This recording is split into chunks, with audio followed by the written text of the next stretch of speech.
Okay, welcome to today's stream. The goal today is to make a meaningful start to our fossil hunt. In the last stream, it didn't go very well. I messed up my autosave settings and ended up losing my fossils. I've done a lot of work over the past week to get those fossils back, so I've got more than I had last time. So, hoping today goes better. And Amelia, welcome to stream. Good to see you. I hope you're doing well. Yeah, it's been a few days. I was hoping to have been streaming these past few days, but because I ran out of fossils and I just wanted to just do as much digging as I could in my free time, I didn't think it was a good idea to stream it until I had enough fossils. But we've got loads now. I'm not sure actually. I'm not very good with maths. I've got more than 20, right? I think I've got exactly 20. I may have exactly 20, which is better than the 11 I had last time. So what we're going to do before we do anything is we're going to make sure that autosave is off. Okay, good. Because that is on, that is off. We're going to save those settings. And then not only are we going to save those settings, we're going to save here.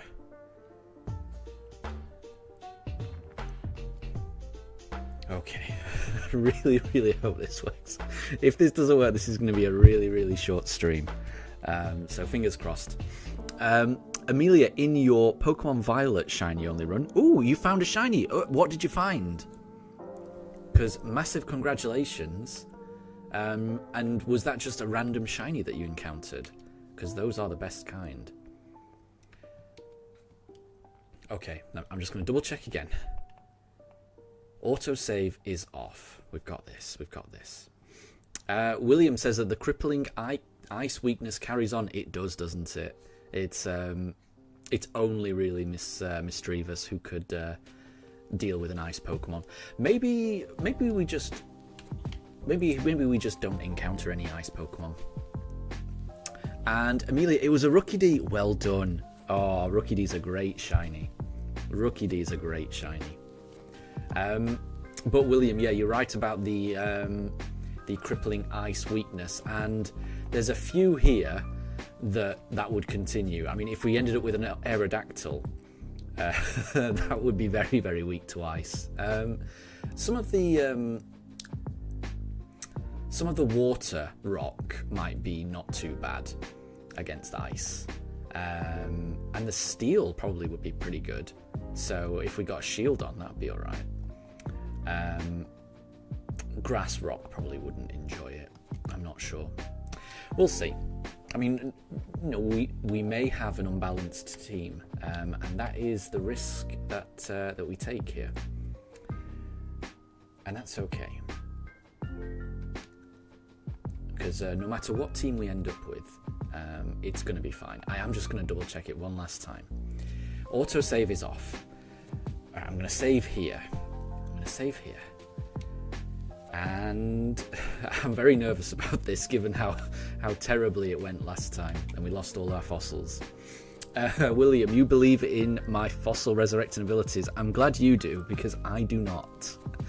Not after the last one, so we'll see. And Amelia, the Rookie D took you 3 days to get. Oh, that must have been so good when it finally appeared. That must have been so good. Oh, we've got a Cranidos. Let's have a look. There we go. So, that's our first one, and it was not shiny. And yeah, getting a Rookie D after 3 days, that must have been amazing. Right, let's work with them through in order. We'll do that. And then we'll go. And Amelia, how are the Pugs? The Pugs are really good.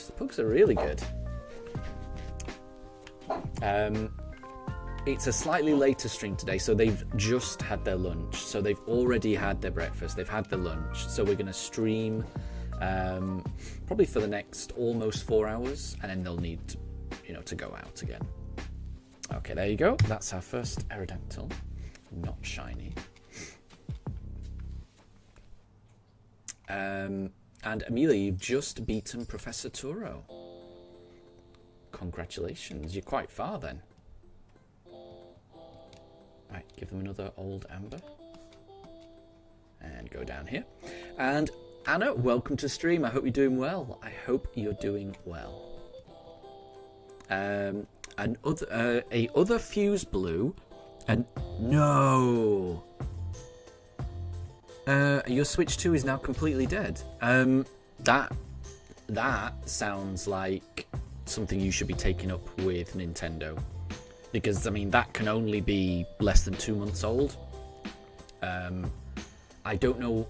I'm assuming that whichever country you're in, it has decent consumer rights laws. But I mean, in the UK, there's legislation called the Consumer Rights Act. A good should be reasonably durable, and that any reasonable person would expect a console to last for longer than 2 months. They absolutely should be repairing that, replacing that, whatever they need to do. Nintendo needs to fix that. Yeah, I'm sorry to hear about that, because that would be really annoying. But you will get your money back. I'm certain. But yeah, that no one wants to go through the hassle of that. That's really, really bad. William, you're up to 108 Rookie Ds in Sword. Hopefully you're hoping to get a yellow one as well. Yeah, exactly. Well, good luck in that, because yeah, shiny Rookie D is well worth it. Let's have a look at this online. It's not shiny, so we'll keep going. Oh no, we don't need to go out now. We can just, yeah. So I'm a little bit nervous with this. Like I say, once we get through the first couple of resets and everything's fine, I'll feel better. I'm just a bit worried about this. And Amelia, you were in Area Zero and you found a full odd shiny Corviknight. Very nice, very nice. Yeah, I do love Corviknight. I love Corviknight. I love Rookie D. It's by far my favourite bird line in Pokemon. Alright, let's give it another Helix and let's see. Anna, the Joy-Cons still do not work. Yeah, they need to fix that. They definitely need to fix that. Oh, and Amelia, now the Ed Sheeran music is playing on your Switch. Not everyone likes that, but I adore that music. What is it called? Is it called Celestial? Whatever it is, I really do love that song. I really do love that song. I know it's not everyone's cup of tea, but it's definitely my cup of tea. I think it's a great song. I bought the full soundtrack to Scarlet and Violet. It was an import, so I had to get it from Japan, and it's on like 6 CDs or something. It's a really nice little box set. And I was so disappointed that it doesn't include the Ed Sheeran song that plays at the end. I really hoped it would, and it doesn't, and it does upset me a little bit. I still love the soundtrack. I don't regret getting it, but I do wish they included the Ed Sheeran song, because it just that's part of the journey for me.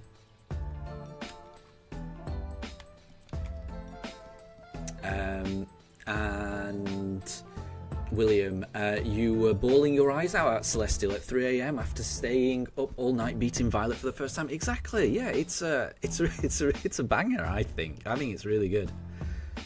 I really loved it.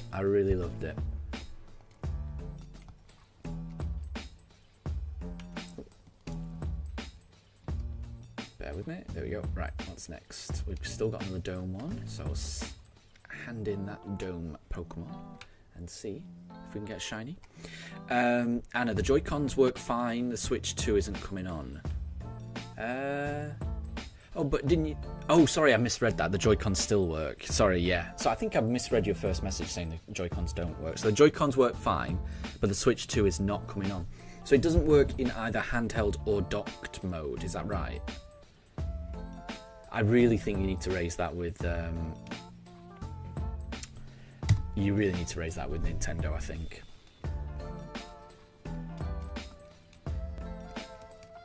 because it's been so little time, you know. It only came out a couple of months ago, so you know, so again, the consumer rights protections will vary from country to country, but in the UK, within the first 6 months, and it will depend on the product, but certainly within the first 6 months, the onus is on the manufacturer to prove that a fault was not present at the point of sale, if you know what I mean.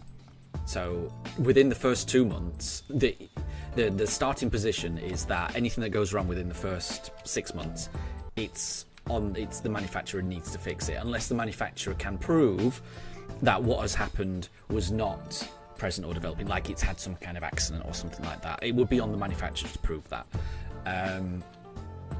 It just seems like, you know, Nintendo need to fix that, honestly.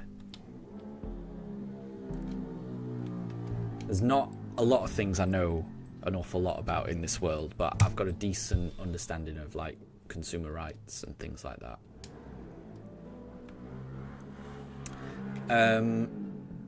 Amelia, you like Celestial? It's a great song.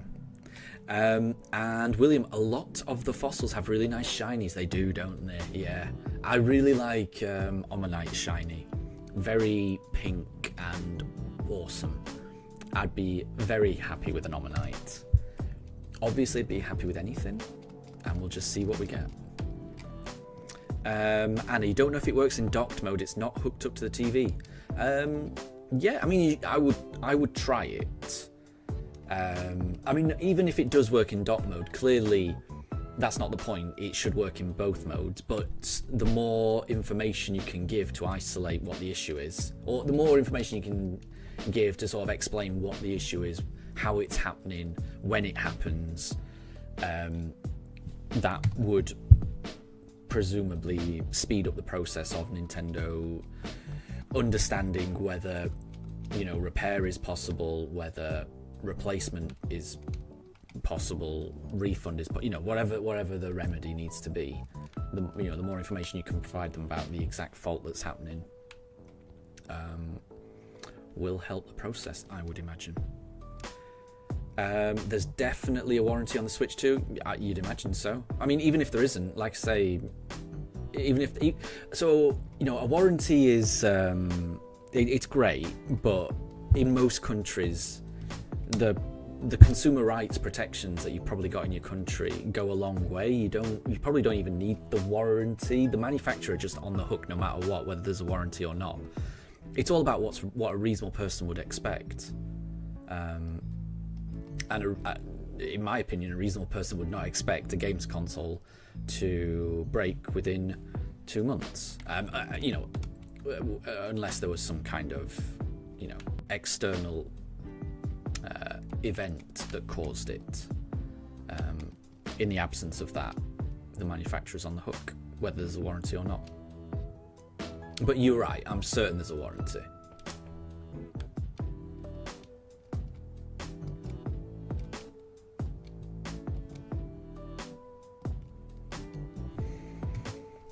Okay, let's give another route. And let's see.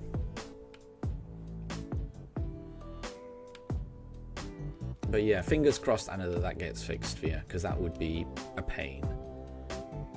And I haven't heard too many other people say that they're having issues.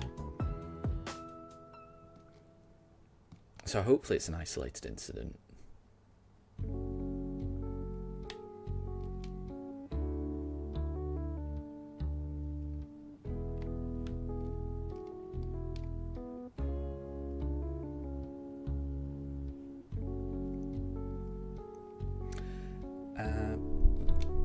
Bear with me. I'm not quite sure what's happening to my game. It's not responding at the moment. Anyway, Anna, you just noticed today, but a few days ago, a fuse blew in your room, and now the switch is not working, but the Switch one works just fine. Yeah, it sounds like, I'm not sure. It sounds like something's happened, yeah.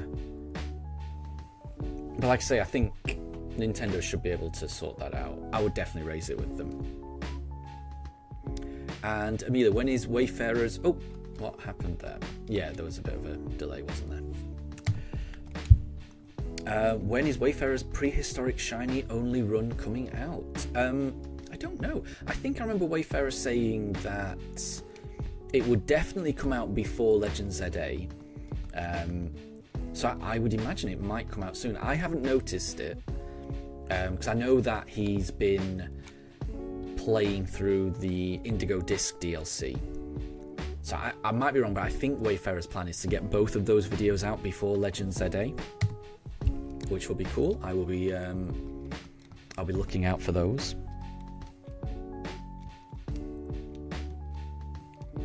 Okay, let's go for a Claw. Claw is the Anorith, I think.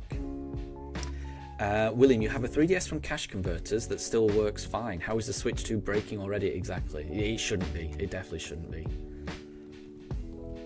There's clearly something that's not right there.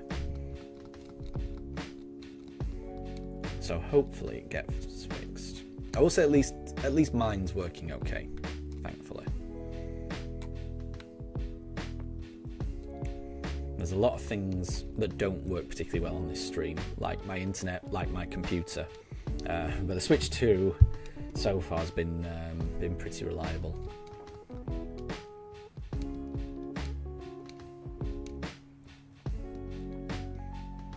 But yeah, I don't know what the expected life cycle on a handheld console is, but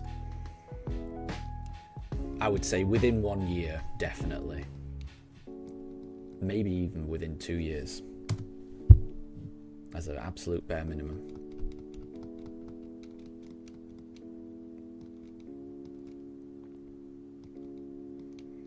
But I do know that Nintendo can be a bit hit and miss with repairs. When we got the Switch 1, our Joy-Cons drifted a lot, and there was nothing that we could do about it. And we sent them off to Nintendo for a repair, and they said that it was wear and tear. And it was, I can't remember exactly how long we'd had them.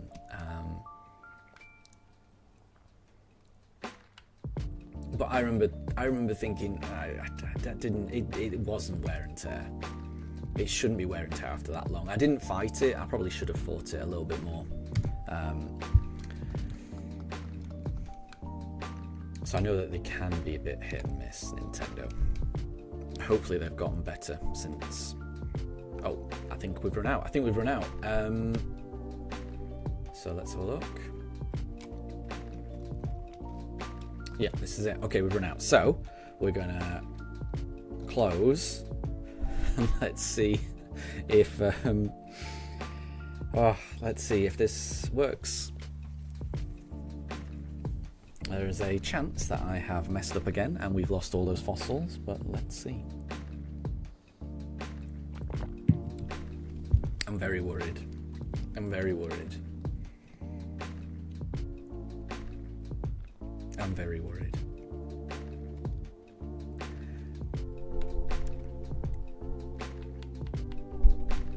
Oh, we're okay. We are okay. Okay, right, this is... Right, we're fine. We're fine now. Panic over. Panic over. I don't know if this Cranidos is always going to be this. So I'm not going to increase the counter here. I'm just going to take this Cranidos. Because I don't know if that...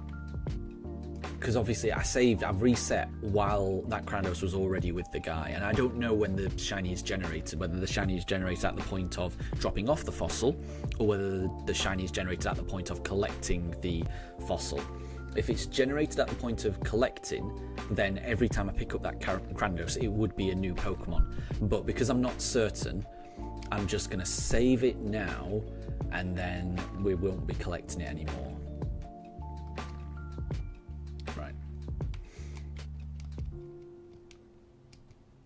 And we'll hand in an old Amber. William, your Switch Lite works just fine. You just need to replace a joystick because it's a bit jammed. And then again, you've had that 6 years. Well, I mean, yeah, if it depends on how much you use it. Because yeah, on my Switch One, on one of my Switch Ones, the left thumbstick, it still works, but you can tell it's very worn down. And that is clearly from me using it, and I don't have a problem with that because like you can tell it's because I've used it so much and I've enjoyed using it so much, and I've got many hours of wonderful gameplay out of it, which is absolutely fair enough. Nothing's gonna last forever. As long as you get your money's worth out of a product, I think that's the most important thing. And clearly, it breaking within 2 months wouldn't be. So hopefully Anna's able to, resolve her issue.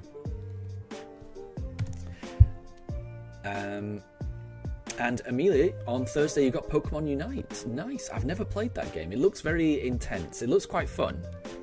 It seems like there's a big selection of Pokemon as well available in it. But are you having fun with it? It's one of those games I've never actually played.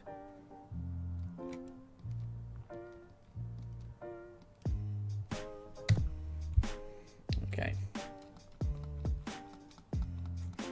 And Annie, you're going to try off the dock? Yes, I would try that, and just for your knowledge, just so that you know whether it works or not. You definitely still need to raise it as a complaint. You still need to complain about it and get them, to fix it. And Anna, it is charging. Oh, I mean, hopefully it is charging it. Maybe it might just be because it's completely flat. Maybe, I'm not sure. I know that it can be a bit weird if it goes completely flat.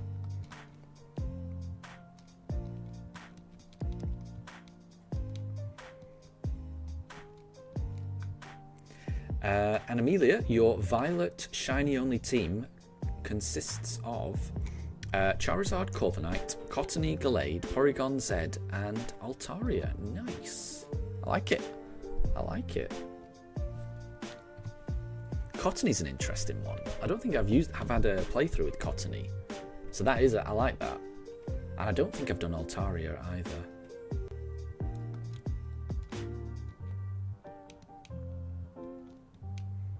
And even Porygon Z, I think the last time I used the Porygon, I ended up using like a Porygon 2 with an Eviolite in a Violet run. So I don't even think I've used Porygon Z. So it sounds like an interesting team to me. I like the sound of it.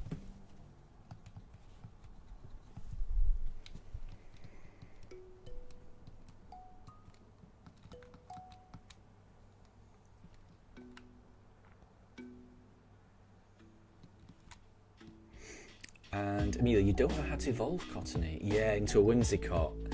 I'm gonna be honest, off the top of my head, I can't remember either. Hopefully you're able to get it. How high is it? Because it might just be a level up thing. But I'm sure someone in chat will know. And Ledisman, good to see you. I hope you're doing well. And you were right, it was a Starly, exactly. It was very fitting that we got the Starly. And we caught it. I was a little bit worried. I was prepared for it to run away when we got it. But yeah, that's our 4th shiny Starly that we've found on the run so far, and the very first one that we've been able to catch, and it stayed in the Safari Ball. So yeah, we've got a Staravia now, which I am very happy about. We are very weak to ice, as William has pointed out. We have a crippling ice weakness, but we will just make the team work, no matter... Oh yeah, Ledisman, ice types will make you shiver, exactly. Yep. But, there's nothing wrong with an unbalanced team. Whatever it is, we'll make it work. We will make the team work. And I think, there is still time for us to fix that. I think at the moment what I'm thinking of doing for the Poke Radar hunt is I'm thinking of doing a, like a fire Pokemon on that hunt, if possible.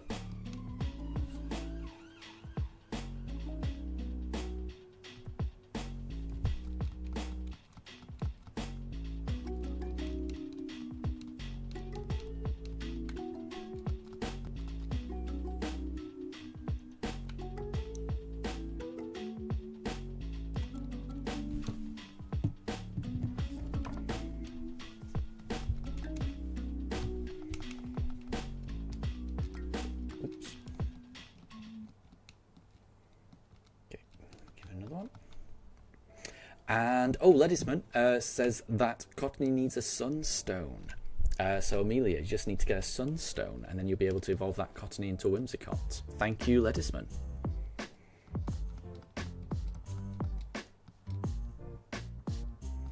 And William, your newest planned team will be Farigiraf, Arcanine, Dragonite, Quaquaval, Goldengo, and Grimmsnarl. That does sound like a very balanced team. I like that.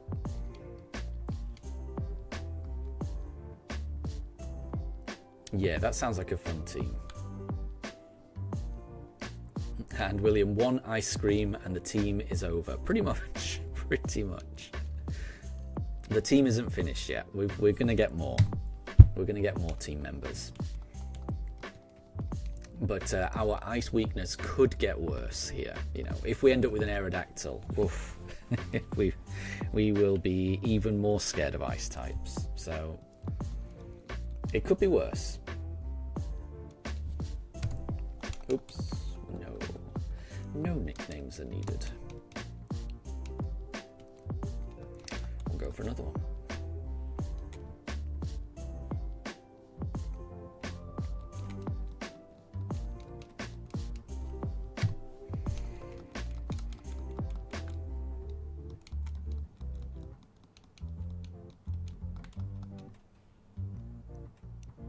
And Ledisman, Lily would also dislike ice. Very true.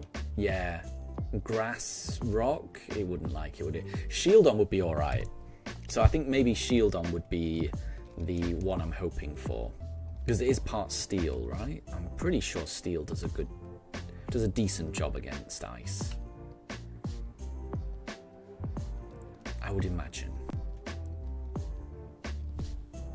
Omanyte would not be too bad as well. So, we'll see. But I mean, no matter how the team ends up, we're gonna we'll make it work. There's ways around it. Oh, and we are out of fossils. Okay, nice one. So, I mean, if the fossils are still here now, then I'm going to feel a lot better, and I think we've got it down finally after one catastrophic failure in the last stream. Then I think we've nailed it in this stream. Fingers crossed.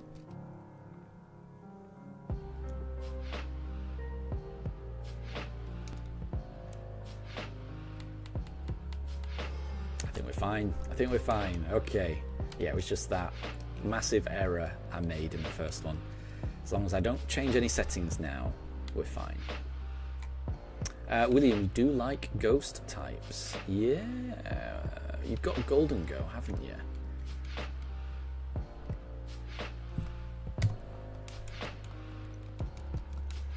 I think for me, I like grass types. Grass types are my favourite, I think. If I was going to be a gym leader in Pokemon, I would want to be a grass gym leader.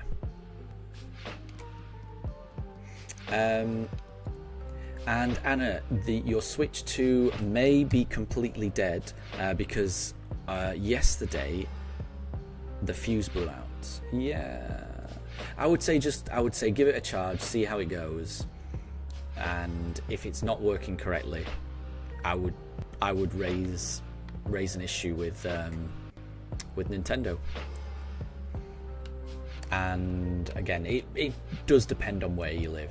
Like I say, if you're in the UK, I would raise an issue with Nintendo first, and then depending on how you paid for it, if you paid for it on a form of credit, I'd be raising it with your credit card provider as well, honestly. But that might just be a UK thing. I can only speak for for what consumers should do in the UK. And Ladiesman, is my final shiny hunt still up in the air, or do I have an idea? So the last shiny hunt, I think it depends, honestly, as to whether I can do Palkia as the final hunt. Because I've heard most people say that you can only get Palkia after the final gym, but I've heard some people say that you can get Palkia before the final gym. So I'm going to just see. I'm not...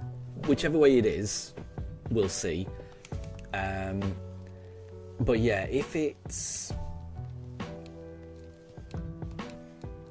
So if we can do it as Palkia, it will be Palkia. If it's not, then we'll do something else, which it might be just a shiny hunt in the trophy garden, maybe. I might do that. We'll see. Or I might go to... I'm not sure if I can go to Iron Island. I might be able to.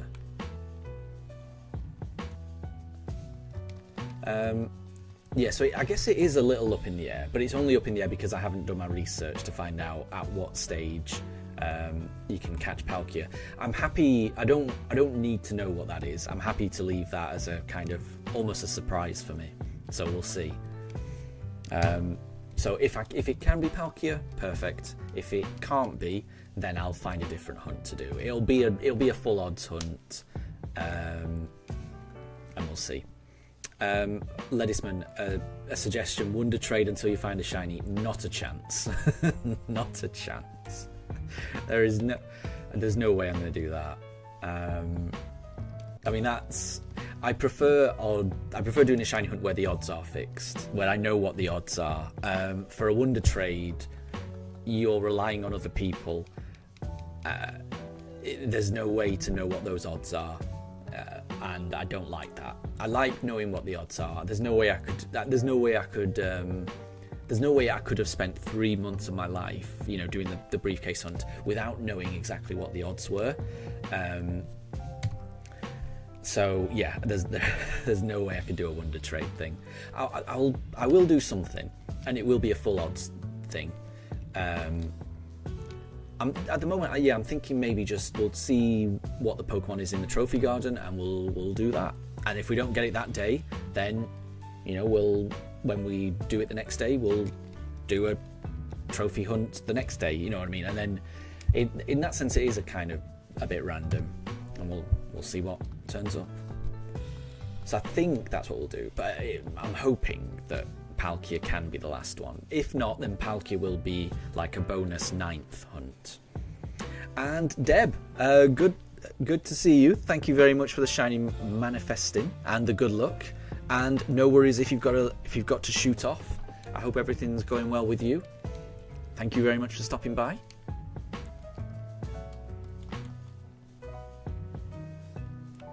And Amelia, yesterday you found a shiny Vulpix in a Charcadet outbreak. Oh, nice. So it would have been a full odds Vulpix as well. That's pretty good. And also a shiny Litleo. Nice. I do like Litleos. It's a nice shiny.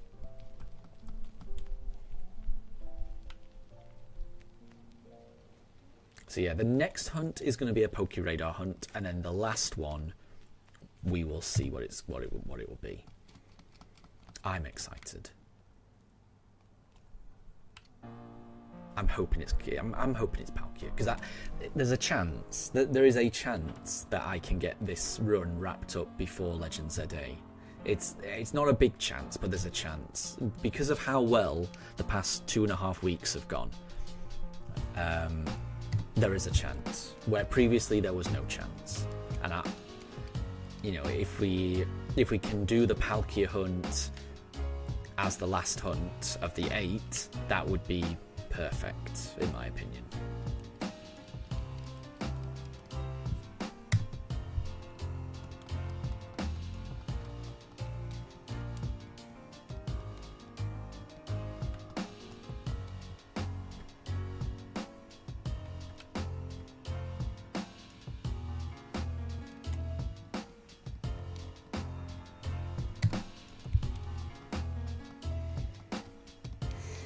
But I am getting ahead of myself. We still need to get this fossil Pokemon. So I'll have to see. We shall have to see.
Okay, and I think that's it. And yep. So we reset. And we'll do it another 20 times.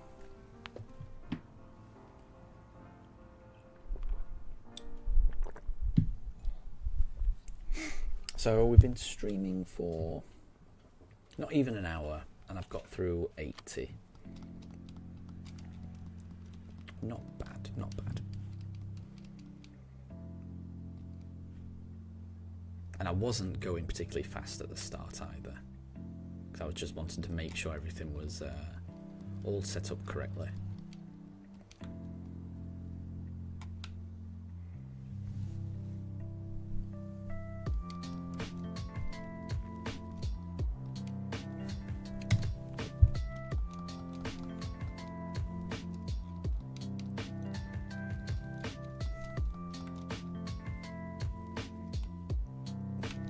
And Anna, you did the Chi-Yu raid, the Chi-Yu fishy raid in Violet the day before yesterday, and that was after your fuse blew. So you were hoping it just fully charged because you always fall off.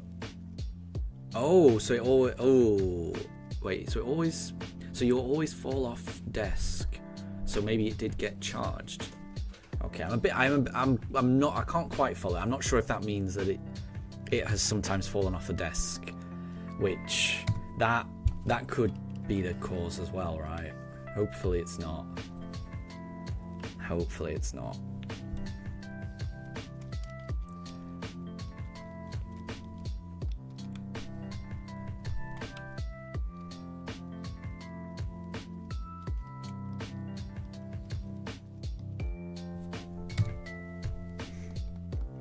And Amelia, have I claimed my shiny Tinglu? I haven't yet. I think what I'm going to do, because we've still got about 20 odd days left, I think I'm going to wait until Chi-Yu gets released, and then I'll collect them all in one go. That's what I'm thinking.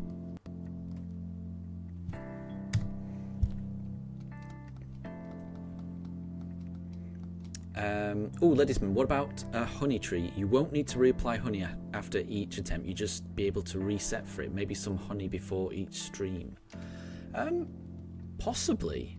I might do. I guess that one would be another reset hunt, which is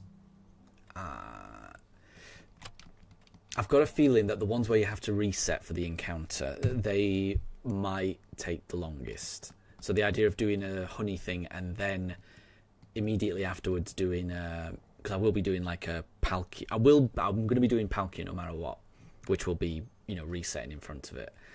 That might be a bit longer than what I want it to be. I like the idea of it though, because there's some really cool Pokemon in those trees. Like imagine getting a Snorlax, that'd be so good. I'll bear it in mind, but I think I do want to kind of make it easier on myself a little bit, just in terms of time.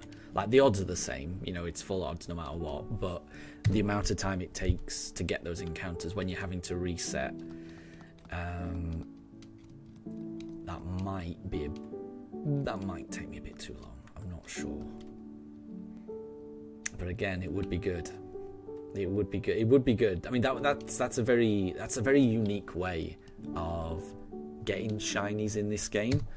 So a part of me thinks that would be the best thing, honestly, because it's, you know, it's the type of hunt that is not like anything else that I've done, which I like the idea of having really varied hunts. So there is a part of me that does like that idea, definitely. And Ledisman, it might be determined when you apply the honey, so it might be the same. Ooh, that would be, well, I mean, that is something that I could test, I guess. You know, if you were to apply the honey, save, you know, wait a day or so for when it, well, wait for when it's ready, save in front of it, encounter it, and then encounter it like 5 times. If it's the same Pokemon 5 times, then I would draw a reasonable conclusion that it doesn't change, which would make it, you're right, that would make it a lot more difficult to shiny hunt. You don't know if a non-shiny encounter will lead to a shiny. Might need to, yeah. We'll see. We shall see.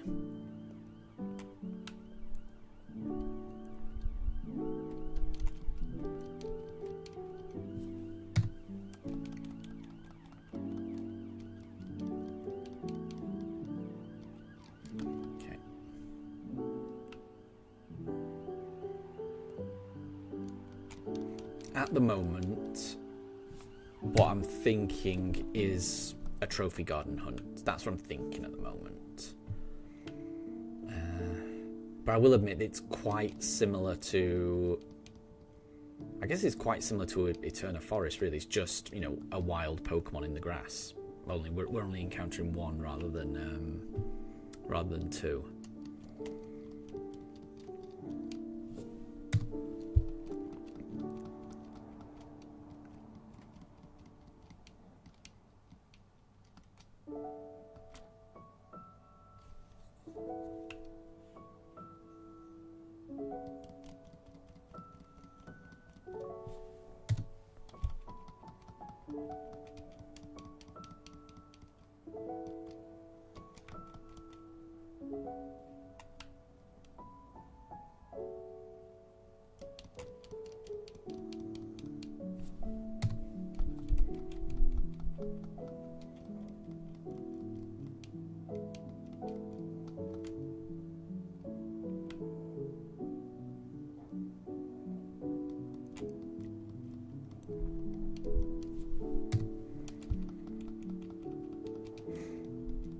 Does anyone have any guesses as to which fossil we're going to end up getting?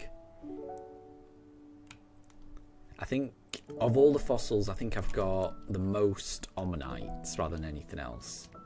Oops. Once we reset, I'll show everyone what we've got.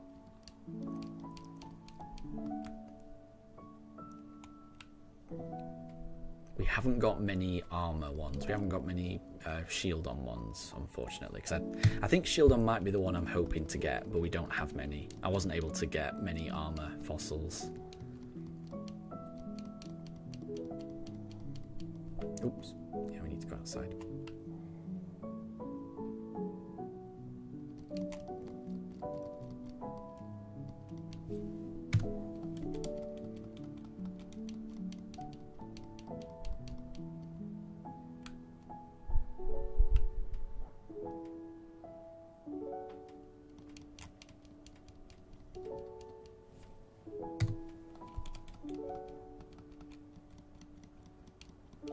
And we're done.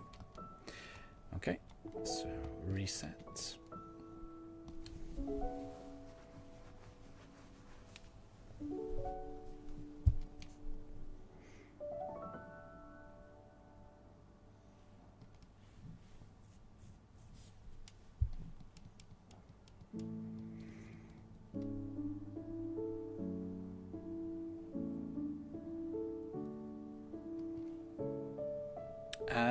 Robloxian, welcome to stream. You think we're going to get it in 3 goes? Whoa, imagine. I would love that. So the fossils we've got 4 Lileep, we've got 2 Anorith, we've got 4 Obanite. Actually, we've got 5 Kabuto, 2 Aerodactyl, 2 Shieldon, and 1 Cranidos. So I guess the most likely is going to be that we get a Kabuto. I'm hoping that we get either an Armor, a Shieldon, or an Omanite. That's what I'm hoping for. But you never know. You never know. I would certainly like to get it in 3 goes, though, Robloxian. How did I get so many? I've been digging. I've got 2 games. I've got another Switch where I've completed the game, because I think fossils are more likely when you're in the end game. So I've not been digging on this account. I've been digging on another account and then transferring them over.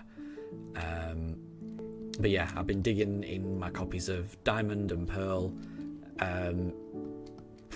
And yeah, so I haven't streamed for quite a while.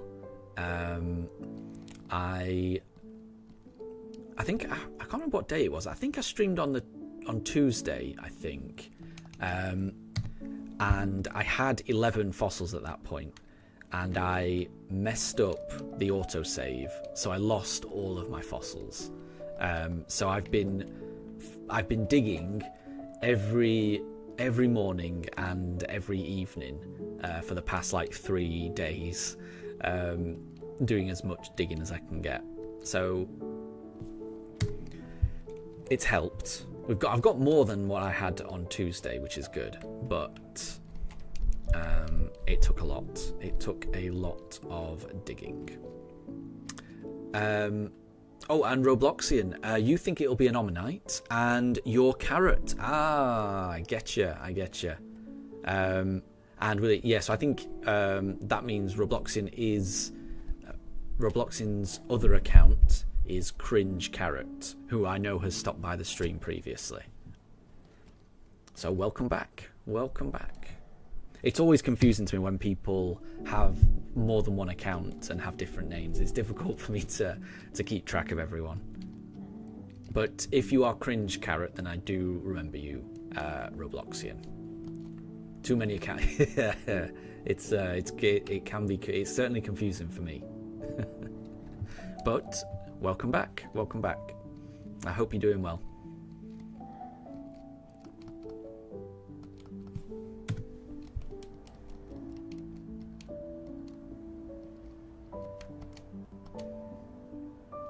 We've certainly had a little spate of good luck recently. In the past 2.5 weeks, we've found 5 shinies so far, which has been amazing. It's just been amazing.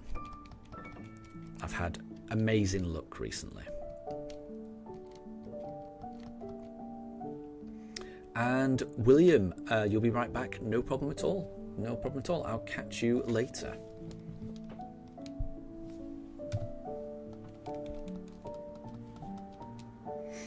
And Amelia, how am I already at 100 resets? It goes fast, doesn't it? It does go fast. Oh, and Anna, your Switch was just dead. It's come back on. I'm glad to hear that. I'm very glad to hear that. That's a relief, isn't it? Good. Robloxian, Togetic in 200. Exactly. Yeah, we got a Togepi in only 216 eggs. So that was, I will say, every other hunt we've done has been at shiny odds of 1 in 4,096. The egg hunt for the Togepi that was using the Masuda odds because I had a foreign ditto, so the odds were 1 in 683. So it's still massively under odds, but not ridiculously under odds. And Robloxian, yes, they've all been lucky apart from the Turtwig, the first one. Yeah, and that's just it. And that was right at the start, right? So for the first 3 months of this hunt, we had nothing. You know, we were just at the lake resetting, and we went more than double over odds. So the odds of finding the shiny Turtwig, 1 in 4,096, and it took us 8,751. Yeah, across 3 months, across 260 hours. It took a very long time. Very, very long time. But when it finally did arrive, it was an amazing feeling. It was worth it. Absolutely, it was worth it. And I've had really good luck ever since, honestly. And I'm hoping my lucky streak continues here. But you never know.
Oh, that's a very nice perspective there. It's quite fitting that the Torterra and the Turtwig took so long. You need a lot of patience and care to grow a garden. The kind of values you would need to maintain the garden on its back. There you go. It's like Turtwig rewarded us with our patience. I like it. I like that.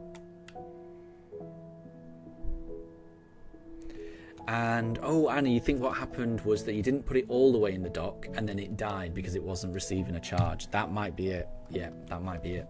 Well, I'm glad it's fixed. I'm very happy to hear that. Because even though I'm fairly certain that, you know, because of how long you've had it, which is not very long, that they would have fixed it no matter what, it still would have been a hassle. So it's good that you don't have to go through that hassle and that it just works. That's good to hear. No one wants to, you know, have to get something repaired. It's always an inconvenience.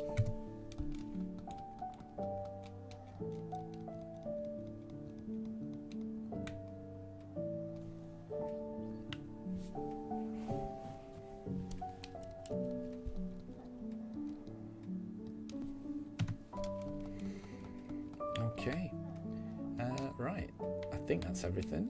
So I think we're resetting. Yep, we're resetting. So I think we've been streaming for about an hour, and we started on 120 odd fossils, and we're now on 120. So in about an hour, we've done 100 fossils. So 100 fossils per hour is not bad. That is not bad. We will make decent progress on this hunt. Ledisman, is Daruk on the top bed staring at the camera while dreaming, or is it Mifa? It is Daruk. It is Daruk. Mifa is on the bottom pooch cam, just with her head hanging out of the bed. And yeah, Daruk is on the top. And he is Yeah, he's got his eyes barely open. They sleep very strangely. You know, they'll sleep, but their eyes will flicker open every now and again. I don't know how they do it. I wouldn't be able to do that.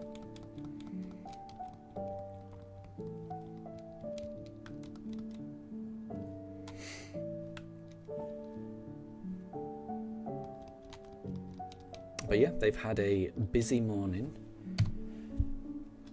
They've already had their breakfast. They've already had their lunch. It's 1 p.m.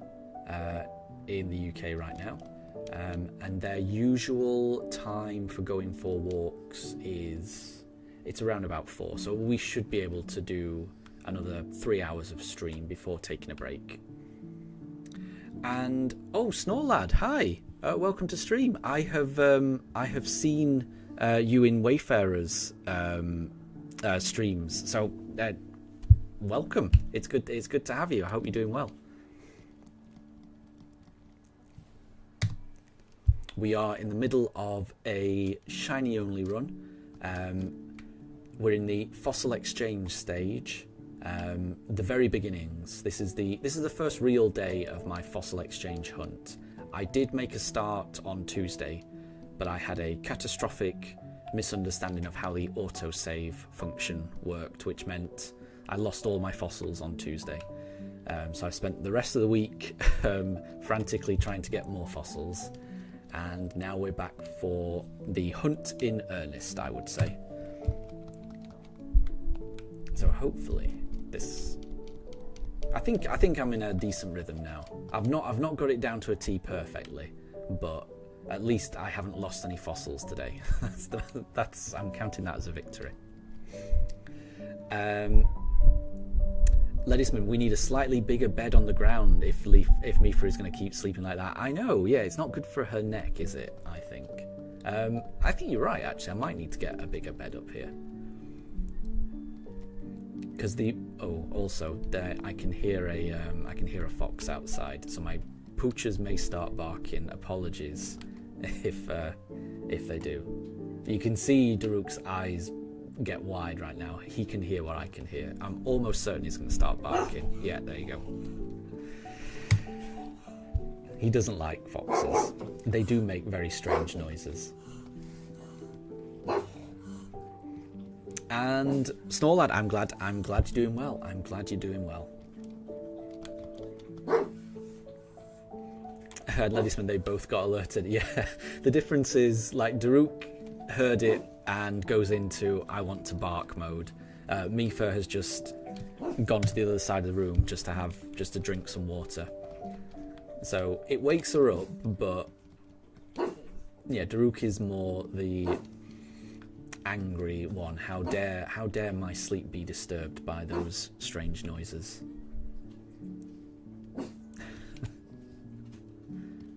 Mifa is definitely the more chill of the two. Oh, Snorlad, you got your shiny Chimchar. Am I right in thinking that was from the briefcase hunt? Because I remember, I might be misremembering this, but I remember you mentioning that in Wayfarer's stream, and apologies if I am misremembering it, but I think I remember you saying that that was a briefcase hunt in these games, which I know how painful that can be. And that's amazing if that is, I mean, however you got it, it's amazing. However you got it is amazing. And it was, I thought it was. I remember that. I do remember that. I had forgotten, but as soon as you mentioned it, it came back to me. That's amazing. That how did it? Can I ask how it felt when you got it? You got it in little under a month. That is really good. That is really good. Yeah, for me it took 3 months, and it was such a cathartic experience. I was giddy. I was giddy for I was giddy for a few hours after it happened. It's still, when I think about when it happened, it still, it still makes me smile. It was, for me, even though it took that long, it was worth it so much. So yeah, massive congratulations. That is amazing. That is amazing. And correct me if I'm wrong, but I think I remember you saying that you had a particular team in mind. So I think I remember you saying that your next hunt wouldn't be Eterna Forest, but it would be something else, and you kind of... am I right in thinking you've got your kind of team planned out, so you know what you're going to be hunting? Is that right? And you don't have to say what the team is, because I'm sure it'd be a nice surprise when the video comes out. But yeah, you must be relieved. You know, a month, it will have felt longer, I would imagine, because those resets, they take a while. And Snorlad, you smile every time you see your Chimchar. I love it. I love it. And I know exactly what you mean. I know exactly what you mean. That's amazing. That is great.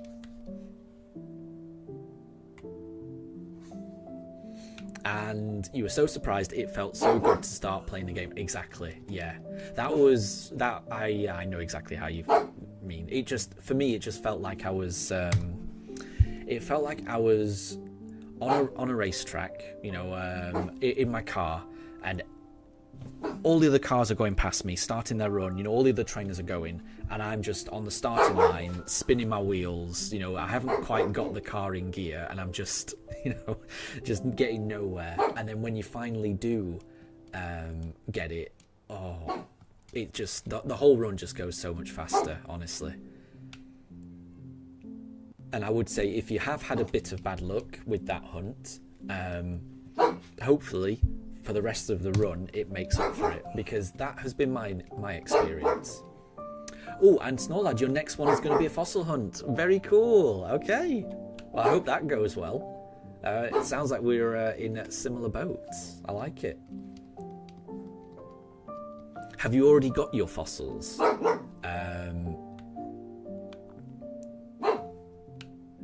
And I'm sure you know exactly what you're doing. But I completely messed up my fossil hunt the first time I tried it. I completely messed up the autosave function. But that was a rookie mistake on my part. I'm sure yours will go a lot smoother. But yeah, fingers crossed. I hope it goes well. I hope it goes well. And Pranjul, good to see you. I hope you're doing well. I hope you're doing well. How are things with you? And you've got 10 armor fossils. Nice. I think Shieldon is the one that I'm hoping for. I've only got 2 of them. But Shieldon is such a good Pokemon, and it's a nice shiny, isn't it? That is... I'm trying to... I can't decide whether I want Omanyte or whether I want Shieldon. Both of them would be in my top 2. So yeah, that would be amazing. That would be amazing. Fingers crossed you get that quickly.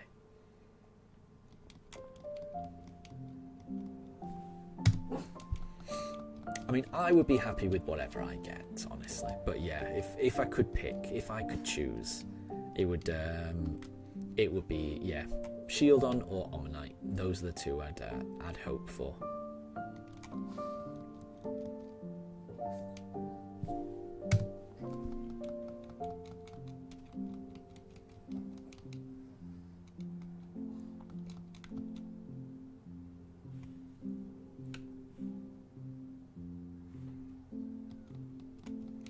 And I've got a feeling, if you haven't already started it, it will feel like you're going. You'll feel like you're doing the hunting, like on fast forward, if you know what I mean. Like,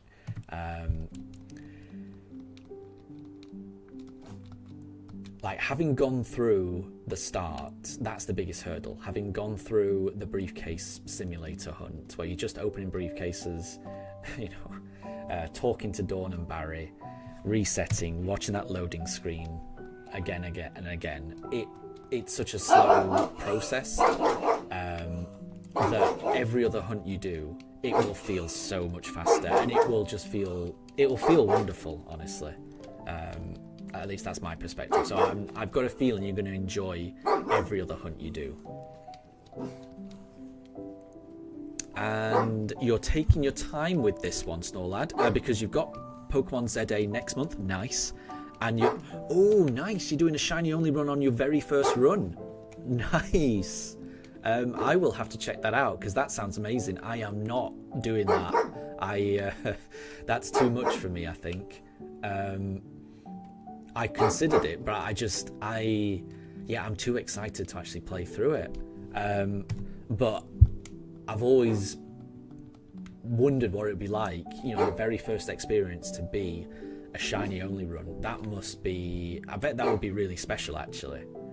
I think that would require a level of patience and dedication that I'm not sure I have. That's I'm too eager to want to play it for the first time. But I definitely respect that, going for that. If you do make any videos out of that, I will try and check those out, because that does sound cool. Doing a shiny only run as your very first playthrough, it'll be special because it's a shiny only run, but it'll also be special because you're experiencing the game for the first time as well. I can imagine that being really, really amazing. Honestly, it'll make it so much more special for you. I can imagine. It definitely, yeah. It's something I consider. I just don't think I've got the self-control, because I would just want to play it. I definitely, you can only play it for the first time once, exactly. So make it special. I get that. I like it. I like that mindset, honestly. I like it.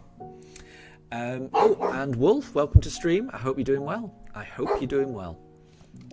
Pranjul, today was a teacher's day, where the 11th and 12th grade students dress as teachers and give classes to the 10th and lower grades. Oh my gosh. There were games, student versus teachers, and the day ended. That sounds pretty cool. I'm going to be honest, that sounds pretty cool. We never had anything like that in my day. But that does sound quite engaging, right? Teaching kids about responsibilities and things like that. Sounds good. Wolf, it's October almost. Next month already. Time is flying. Time is going by very fast.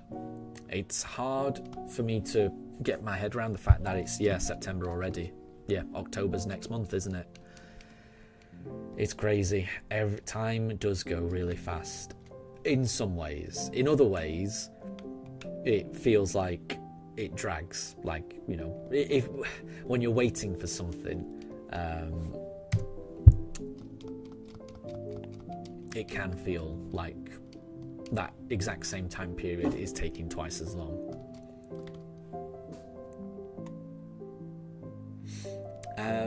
And Pranjul, Teacher's Day was yesterday, but there was a festival holiday yesterday, so the celebration was today. Nice one. I don't think we have a Teacher's Day in the UK. I don't think we do. If we did, I completely ignored it as a child. But really, there should be. There's not many more professions that are, more important than teachers. Making sure kids grow up with an education, with the right mindset. Being able to learn, and there's not many professions that are more important than teachers. So they really should have a day, definitely. And Pranjul, you wanted to play the Hollow Knight sequel, but you can't until a pirated version is out. Okay, fair enough. I've heard it's quite cheap, but I haven't played it, I must say. I haven't played the original either. I think Metroidvanias I'm not great at. I enjoy them, but I'm not great at them. I got Metroid Dread, and I don't think I've made it past the first Emmy robot. I do want to go back to it, and I do want to, to actually play it. But I haven't done yet. I think once I eventually finally do get round to finishing Metroid Dread, and like I say, I am so early on in that game, then I'll move on to other Metroidvanias, I think. I do like them. Anna, tomorrow is your 50th birthday. Well, happy pre-birthday. That's amazing. That's a big milestone. That's awesome.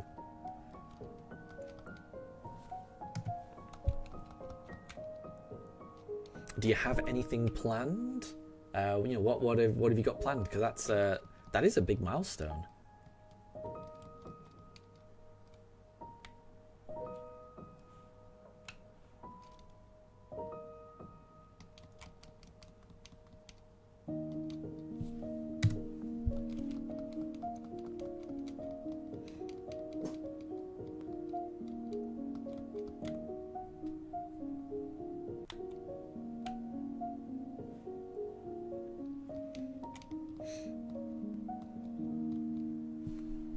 And Ledisman, if you want to play it cheaply, you could always wait for a few years. Based off Hollow Knight, you'll eventually have a good deal. Yeah.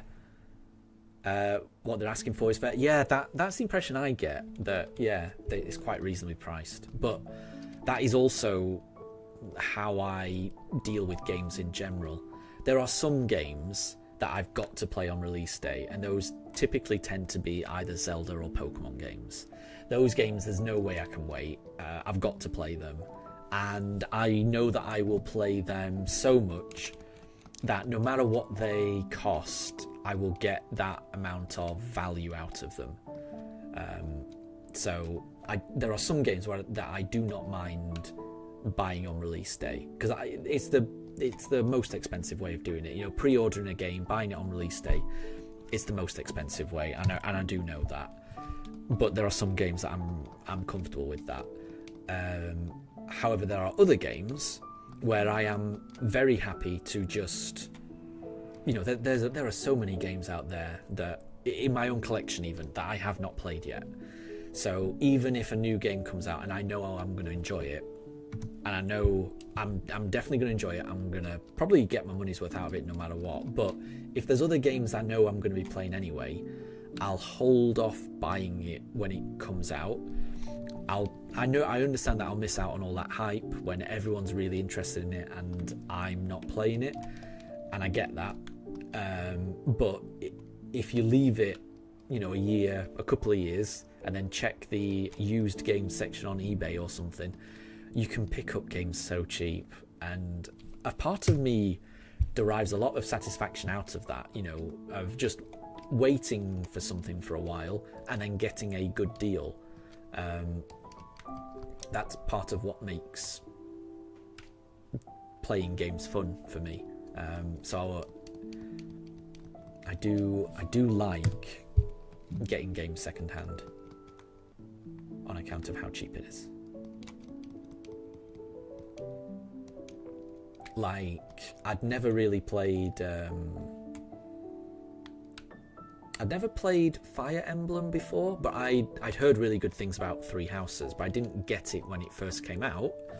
I waited for a few years, got it secondhand, and yeah, it's an amazing game. And I think I only paid about £25 for it, and it just feels like such a good deal.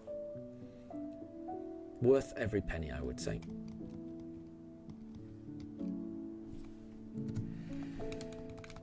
Okay, time to reset.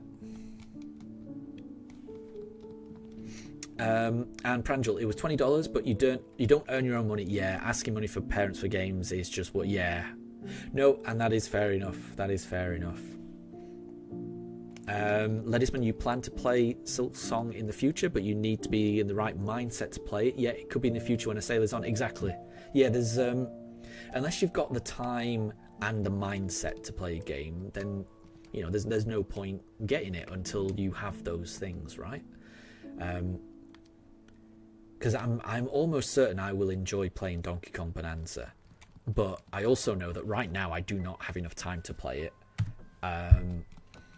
And yeah, maybe I'm not in the right mindset as well. Maybe I'm definitely enjoying this playthrough, so maybe I'm just more in the mindset for playing this type of game right now. And even if I wasn't playing this game right now, the other game I'd be playing probably would be Pokemon Mystery Dungeon, which is another game that I got secondhand. So yeah, there's just so many games out there. So many games that I need to play, honestly. The back catalogue of games that I need to play is huge.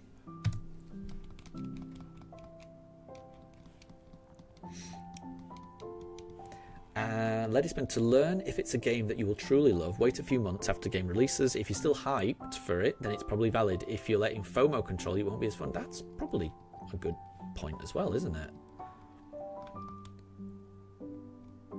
I think that works in general, actually, because there's quite a few things where I've been like, you know, when it comes out, I'm like, oh, I really want that, and then I don't actually get around to getting it. And if I had got around to getting it, obviously I'd have it. But in a few months later, if I didn't end up getting it, I'll look back and think, actually, you know, I don't really need it. So probably a good idea that I didn't get it when I tried to get it. So I think it is probably FOMO that drives a little bit of my behaviour, at least. So I think I do consciously try to push against it. There are some things where I'm happy to just go along with the FOMO because it's quite fun, you know. But those things, it tends to be, you know, Pokemon Zelda. Actually, I will put Animal Crossing in that mix as well, actually, because as soon as Animal Crossing comes out, the new version, I'm going to be getting that. And not only am I going to be getting that, I'm going to be getting an entire new Switch 2 console, and, you know, for my wife, so that we can both get it, you know, so we can both play. So yeah, there are some game franchises that I will just go absolutely nuts on, but for the majority, I'm happy to just wait, because you can't get everything in life. You gotta pick and choose your battles, haven't you?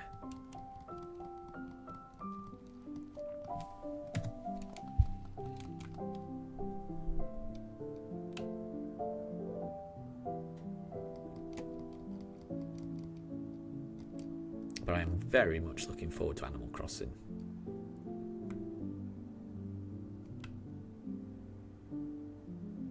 I think that might be the game I'm most looking forward to, even more than Legend ZA.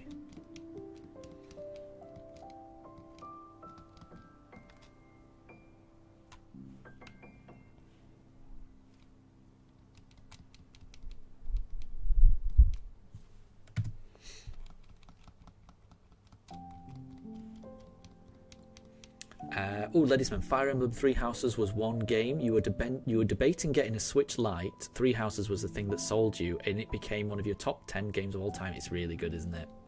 It's amazing. It's very replayable as well because of the branching storylines, who you choose to recruit, who you choose to befriend, who you choose to. It is a wonderful game. It's a wonderful game, and that was my first experience of Fire Emblem. I don't know whether that was your first experience of Fire Emblem, because I guess I am interested as to, because I get the feeling that Three Houses is quite different to other Fire Emblem games. The actual combat, I think, is pretty. I get the impression it's quite standard, but the way that the social dynamics worked, which is a large part of why I really liked Fire Emblem Three Houses, that's the impression I get, is that that's quite unique to Three Houses. But again, I am talking as a Fire Emblem newbie to the series. Snorlad, speaking of new games, you plan to get Borderlands 4 in a few days, and you can't wait. Nice. It does look good. I haven't played that game series before, so apologies, but I have seen trailers for it, and it does look fun.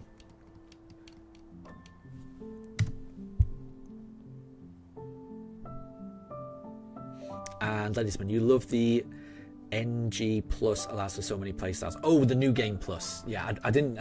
I was trying to figure out what that was, but yeah, the new game plus feature in it. Yeah, it's cool. The DLC's cool as well. It's just great. It's a really replayable game. You're right. The new game plus. It's just wonderful. Yeah, you carry on all that experience, don't you? It's great. It's just a really good game. And it wasn't your first. There was a Game Boy Advance one that got you interested into the genre. And with some of the features, Three Houses, it reignited that spark. Nice. And that's nice. I like that.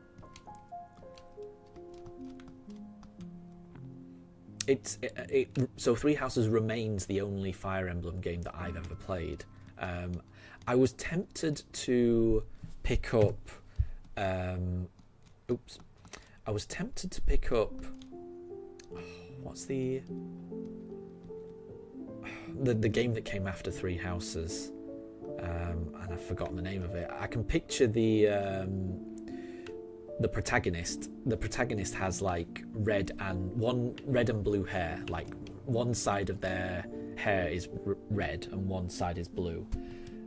Fire Emblem Engage, I think it's called. Fire Emblem Engage? I think that's what it's called.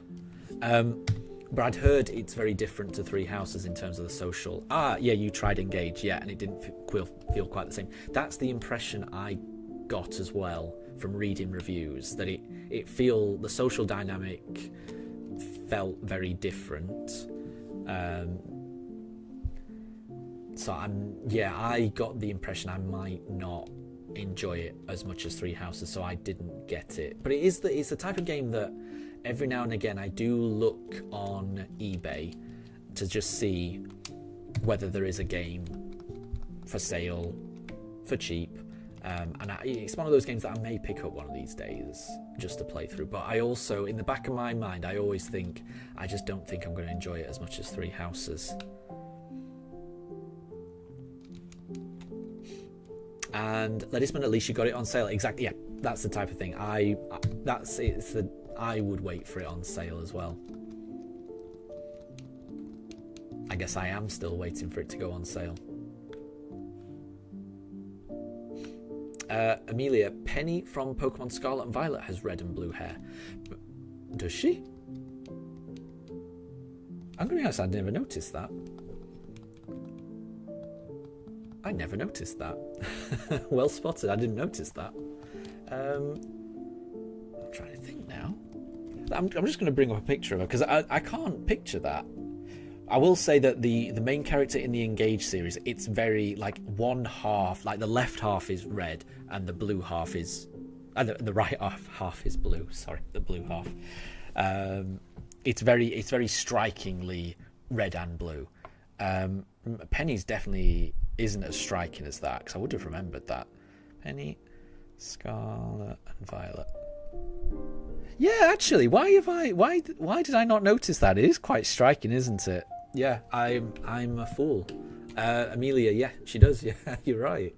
I'm just looking at a picture. I don't know why I didn't notice that. For some reason, I always just think of her as just having red hair, but the blue is very, very prominent, isn't it? Wow. Yep. I'm not very perceptive, it seems. I'm not very perceptive. That's crazy that I didn't notice that. I mean, I must have noticed it, but then I must have just forgotten.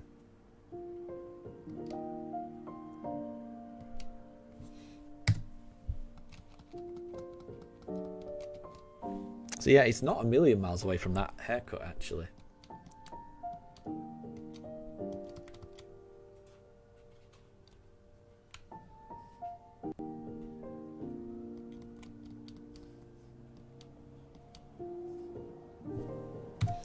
And Ledisman, if we both enjoy Three Houses, we probably both don't like Engage. That's my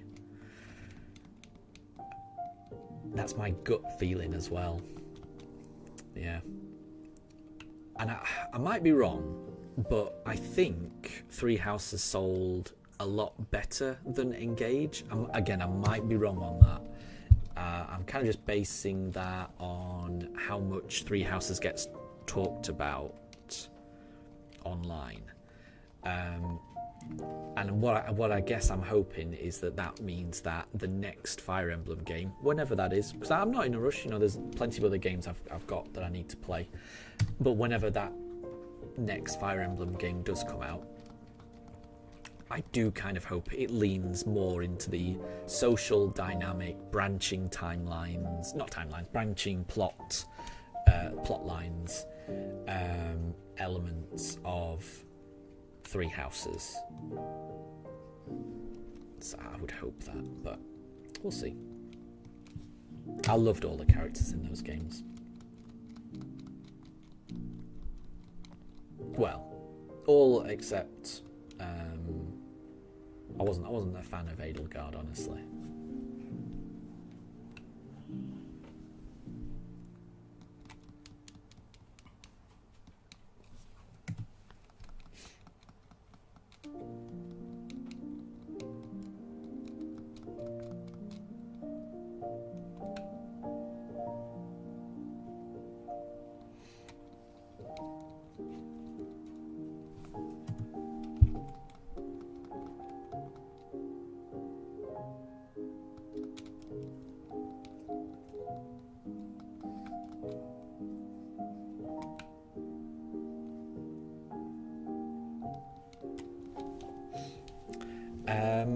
And Ledisman, for you, Lawrence gets sidelined every time. Oh, I used to think that, but not anymore. Not having gone through the Golden Deer plot, playthrough.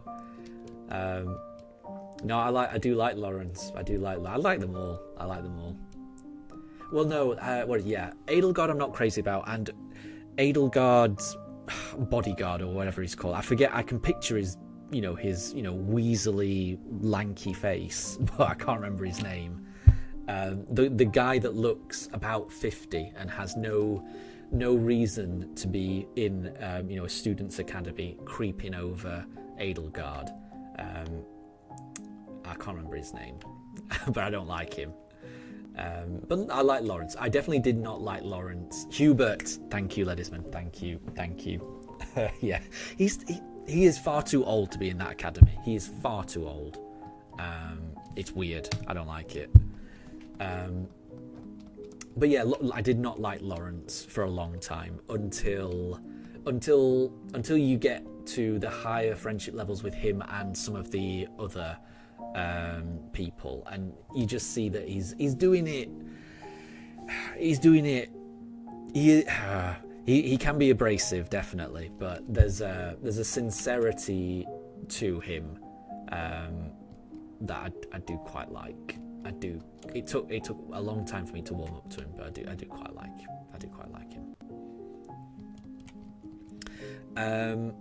Anna, so do we switch to in Generation 10? I would have thought so. I would imagine this time next year we're getting ready. You know, we already know what the next generation's going to be. It's probably going to be out in a couple of months.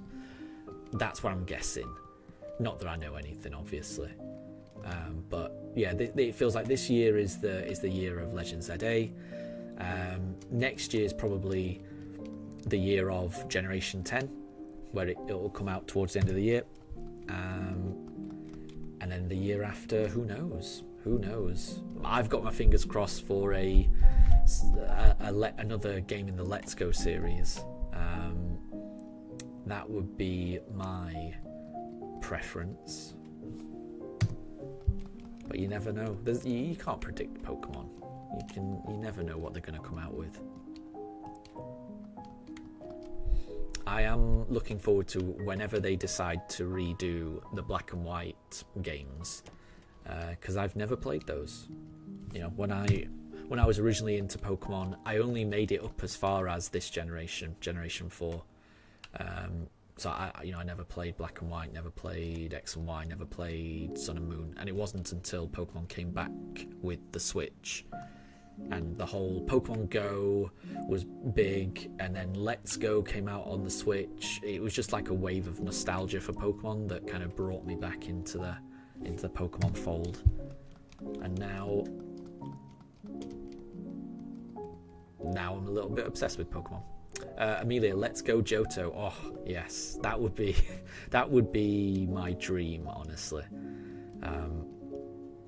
I would love that more than words can say, honestly.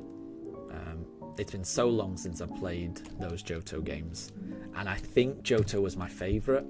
I played Red and Blue when they first came out, and Yellow, but for me, Gold and Silver was something really special. It felt like it, it felt very obvious. It felt very connected to the first generation, and obviously it was quite literally connected, because after you finished the main game, you could just hop on over to Kanto. So it was connected in a very literal sense, but in a way that you could transfer between those two games. It just felt like a continuation of the story, and there were so many mechanics it introduced. It was wonderful. It made, in terms of graphics, it wasn't a massive leap, but I'm not someone who really cares about graphics. In terms of the mechanics it added, the day and night cycle, the genders, the eggs, the items, like the post game content, everything, it just felt wonderful, in a way that a few years later, when like Generation 3 came out, yep, they looked amazing, but it felt weird when Generation 3 came out, honestly, and not being able to trade between those generations.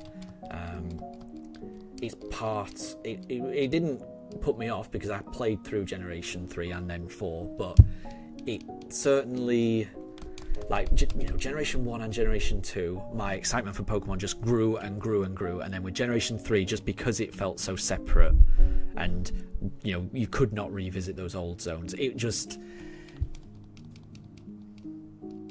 deflated me a little bit. I've got a lot of time for Johto. I think it's very good.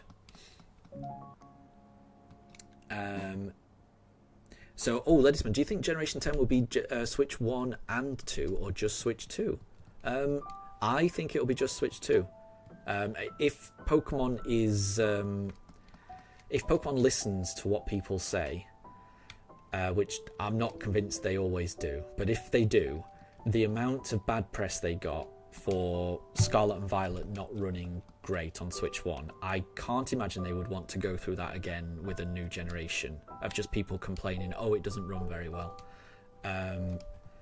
So I think they would just keep it to Switch 2, honestly. They probably could make it run on Switch 1, but you just get people complaining it doesn't run very well. So I think it'll be Switch 2, honestly. But obviously I could be wrong. I think they've done their one, Pokemon game that can run on both, with the, ZA. I can't imagine they're going to repeat it for a mainline game. But again, there's I don't know how to describe it. I know so little as to render my opinion to be almost entirely worthless. And Anna, you're hoping that they decide to remake X and Y because of Pokemon Legends ZA. That would be good. I mean, I'd be happy with any remake, honestly. Any remake. But I mean, they do tend to do it in order, though, don't they?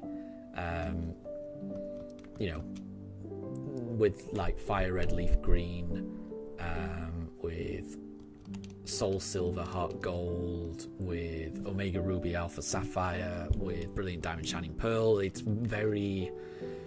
seems very methodical. Like, they release a new console, they release a new remake of a previous game on that console. So they did it with the Game Boy Advance, they did it with the DS, they did it with the 3DS, and they've done it with the Switch. It feels like a very defined pattern. So to me, Switch 2, they will do a remake of one of the generations, and in my mind they've gone in order so far, so why would they not go in order? But I'd be happy either way, definitely. Ledisman, you're surprised that Legend ZA is for both. You would think that being Switch 2 would get a lot of Pokemon fans through fear of missing out. Yeah, I think it's because I'm not sure. I mean, it's been announced for a while, Legend ZA, hasn't it? And when it was first announced, Switch 2 didn't exist. So I think when it came out, they made it clear that it would be for the Switch 1. Why they chose to announce it so early, and this is the thing that I do think is strange. I don't understand why, games companies announce a game so early when it's not going to come out for more than a year. I do think you lose a bit of momentum with that, but for whatever reason they did that. By doing that, I don't think they could have ever gone back and said, actually, yeah, I know we said it was going to come out on the Switch 1, but now that the Switch 2 has been announced, it's only going to be Switch 2. I think that would have caused more upset than it's worth, honestly. So I think had the Switch 2 been announced earlier, then maybe they would have taken the decision to just release it on the Switch 2 and to drive more Switch 2 sales. But yeah, I guess the Pokemon Company just wanted to let everyone know that there was a Pokemon game coming, because they seem to like to have a regular stream of games, right? Usually once a year, but I guess it's been a bit of a gap, but at least once every other year. And I guess this is their Pokemon game for this year and I guess last year, because nothing came out last year, did it?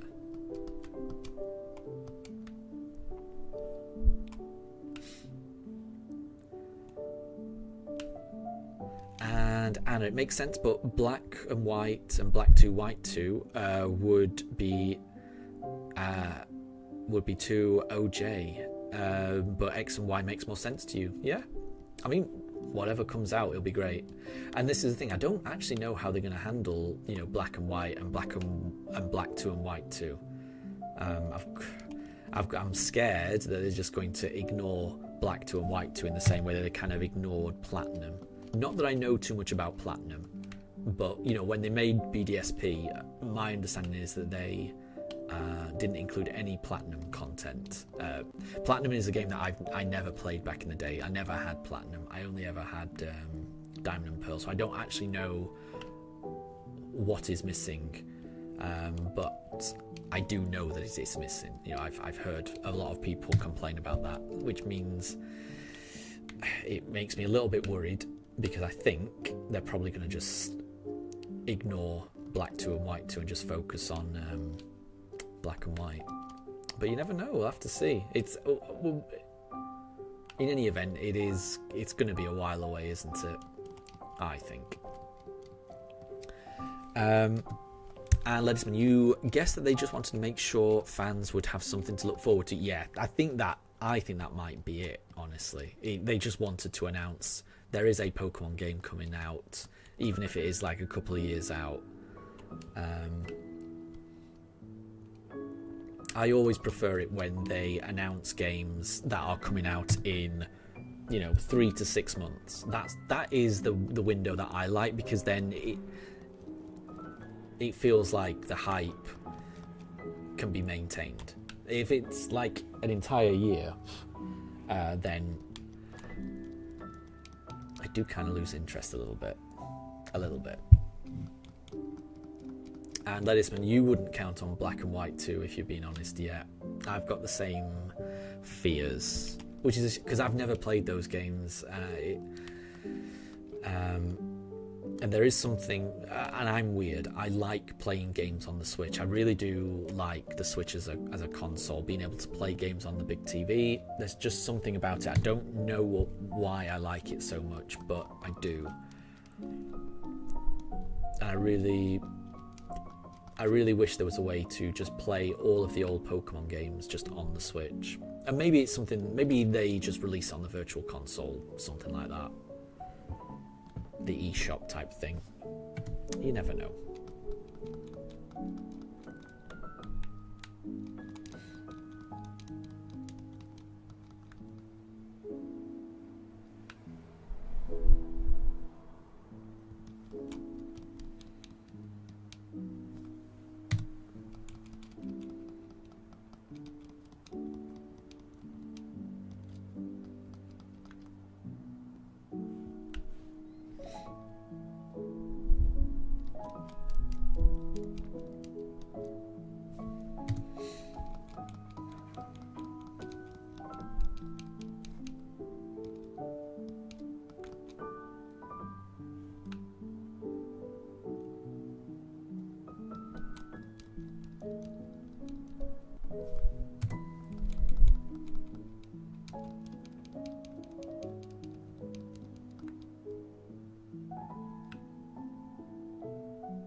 Okay. Last attempt before the reset. No. So we'll try a new batch.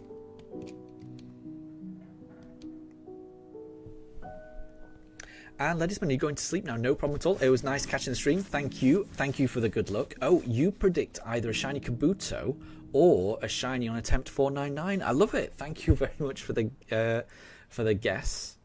I love your optimism that we might get it under odds. That would continue the trend. Fingers crossed. But thank you very much for stopping by, Ledisman. Have a wonderful rest of your night, and I'll catch you next time. Good night.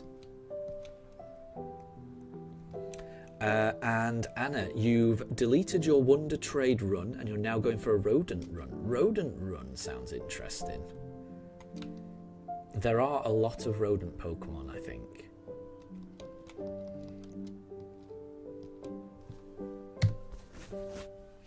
And Amelia, you're hoping that we get the shiny today. That would be amazing, wouldn't it? I mean, yeah, I do as well. Although I will say, I don't actually know. I haven't done too much research in terms of how a Poke Radar hunt would go. So I'm not sure I'm ready for it. If it were to happen today, we'd have to see. We'd have to see what would happen. It would be amazing. It would be amazing. It feels like we're getting through like more than 100 per hour, which is great. I started today's stream a little later than normal, so I feel like we may end up getting to about 700 today. I'm hoping. If we can get up to 700, I'll be very, very happy. And that's a decent amount. That means we'd get up to full odds after about, I don't know, a couple of weeks maybe. So that's not bad. Oh, Amelia, what shiny am I hoping for? Well, there's two that I'm hoping for. Omanyte, that we've just seen on the screen. That's one of them. The other one would be Shieldon, I think. Those two are the ones I'm hoping for. I've got about 4 or 5 Helix fossils, and I've got 2 Armor fossils. So there is a chance. You never know. Honestly, I'll be happy with anything. Even if it's an Aerodactyl, which means that our team is massively weak to ice, I'm happy with that. You know, whatever it is, you know, whatever the shiny gods decide to bestow upon me, I will be happy. And Anna, you just picked Piplup. Non-Generation 4 starters are really rodents. I don't follow. Apologies, I don't quite follow. But you just picked Piplup. If you just picked Piplup, then I think you'll have fun, because I really do like Piplup. I think Piplup would have been the starter I would have wanted the most. I think I said that on quite a few occasions. Piplup was my favourite. But that takes nothing away from Turtwig, because I've adored having Turtwig. All of the Generation 4 starters, I think, are amazing.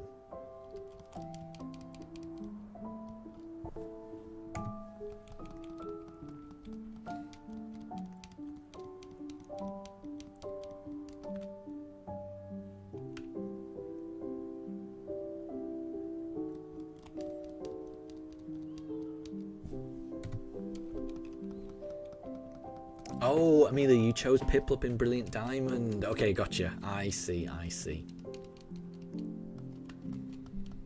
Good choice. It's a good one.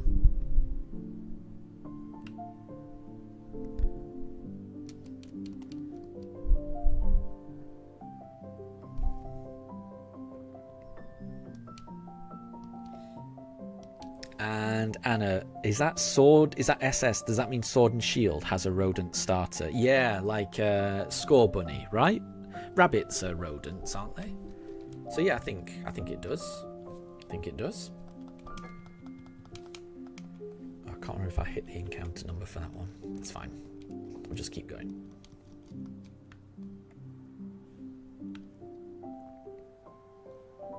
But yeah, Anna, if you're going for a rodent run, hopefully, well, I'm sure you will have fun with that.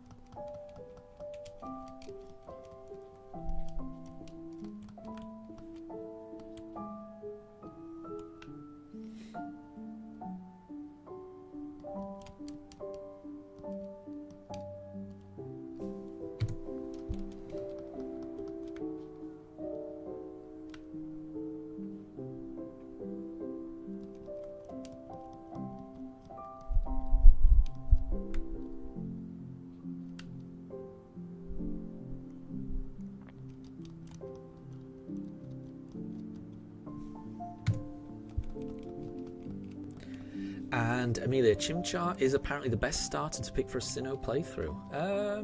I think they're all good. I do know that Chimchar probably has... It's a bit tricky for the first gym, right? It does get a fighting move, so you will be able to do damage to Rourke. But equally, the damage that Rourke does to you will be quite painful.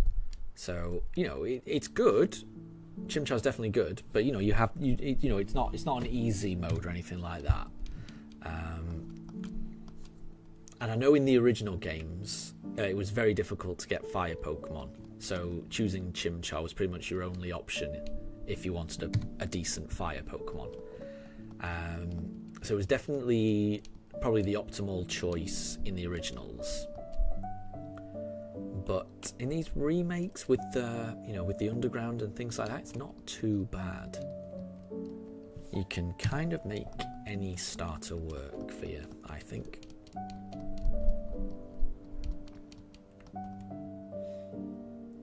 And Anna, your very first rodent will be Bidoof as well. Nice. Yeah.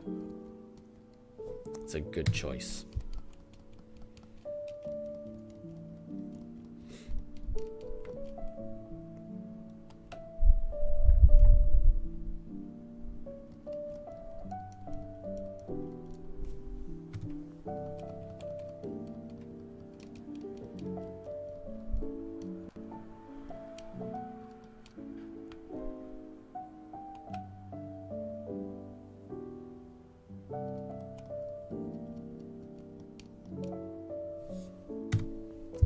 Okay, we shall reset.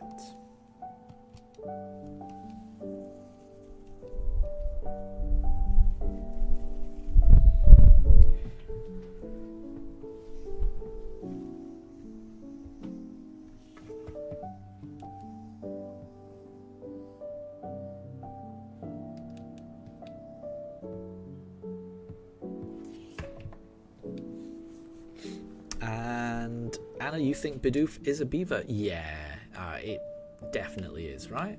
Definitely is. I mean, it's probably a little ambiguous when it's a Bidoof, but the fact that it evolves into a Bibarel, then it becomes very obvious that it's a beaver, I would say.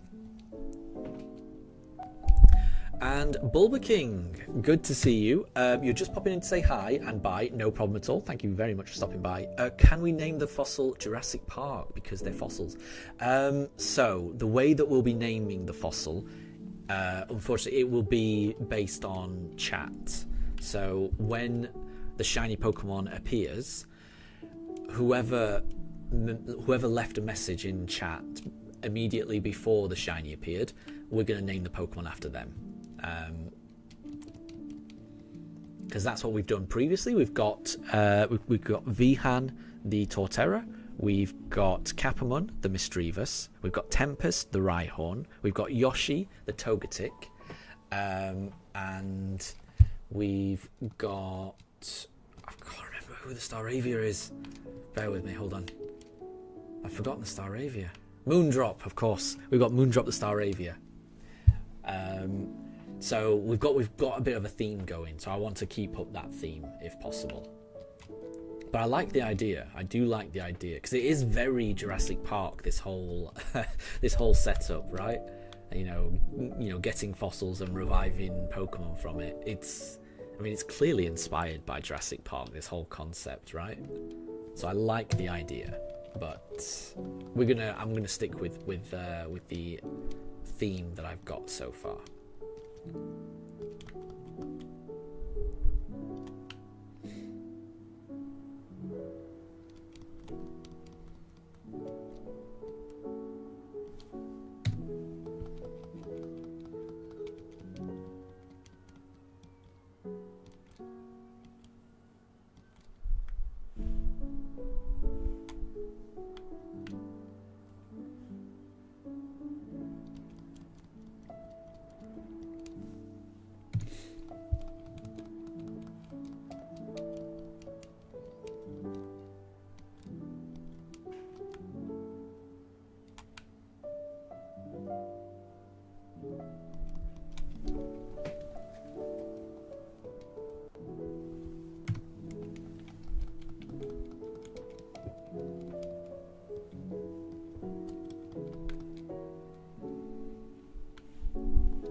And Anna, do you think that Shinx looks rodenty? I don't.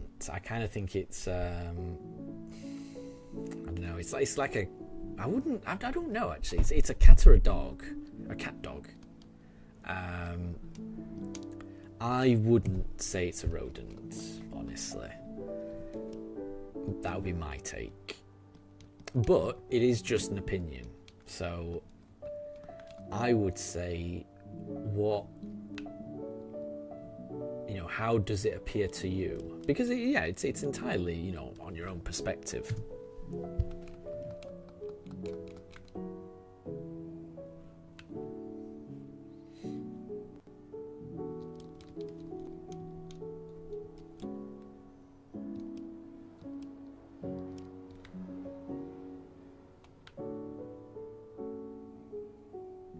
And Amelia says cat. Yeah, I think it is a cat. I think it's a cat. It does have that feel, right? I would agree.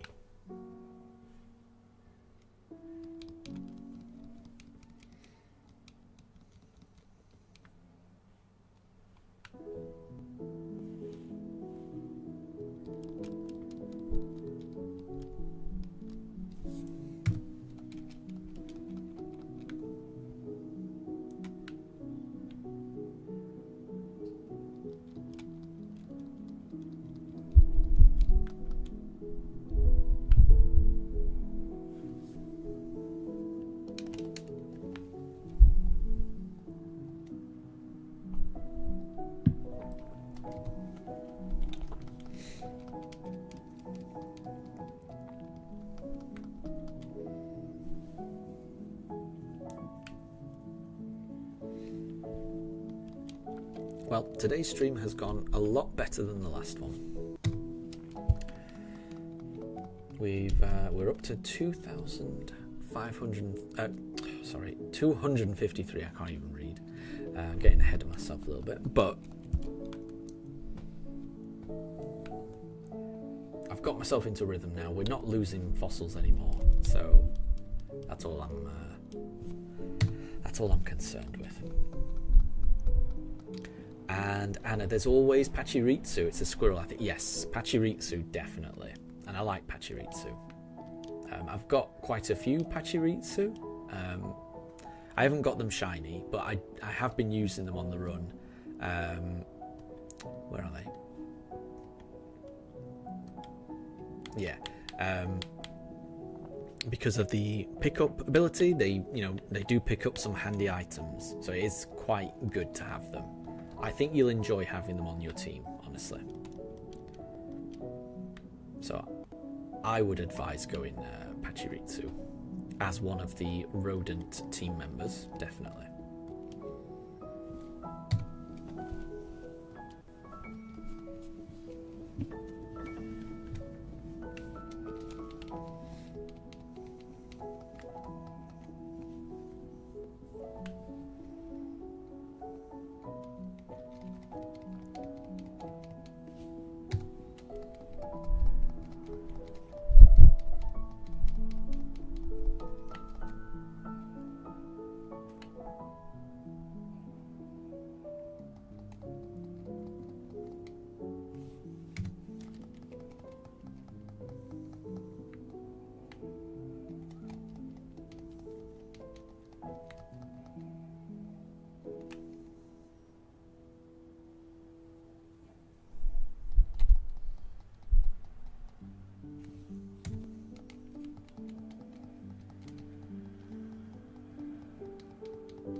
This is our last fossil before we reset. Oh, nope. So we shall be resetting.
Misclick.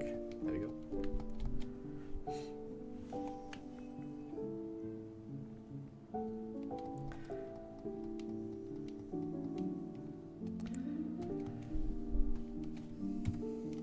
And Anna, if you're a family, can you add more people later, or do you have to have all 4 when you sign up? You can add people later, I'm pretty certain. The reason I say that is because my brother used to have a family account where it was just him, his wife, and their 3 kids. And that's all they had on their account. And then when I mentioned, could I get in on that account, he was able to add me and my wife, and then what we do is we just take it in turns each year. You know, 1 year I pay for the family pack, and then the next year my brother pays, which works out quite well. But yeah, he didn't he didn't start out with all of us in there. It just started out with his household, and then he was able to add people later on. So I'm almost certain that's how it works. But I will say I'm not in charge of how that gets the admin around that, so I don't actually know that for certain. That's just what I would imagine. I just transfer the money to my brother every other year. But yeah, it definitely helps if you can get more people on the account, because it just makes it cheaper, right?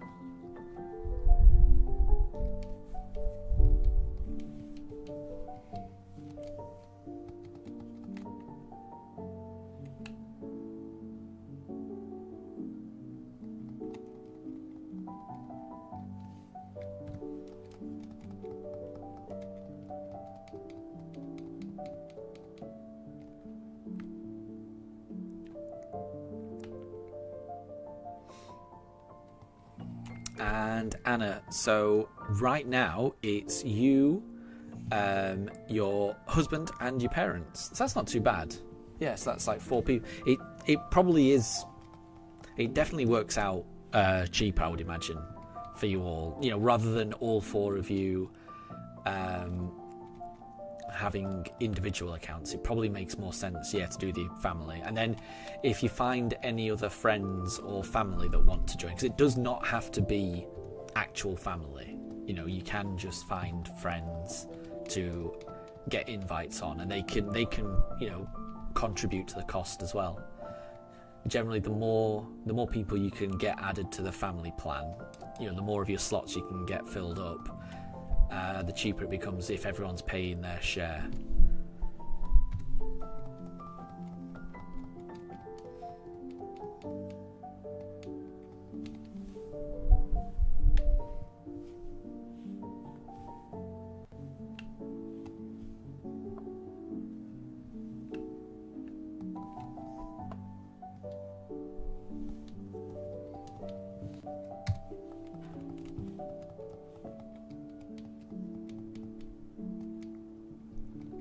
And Amelia, the only profiles you have on your Switch is you and your mum.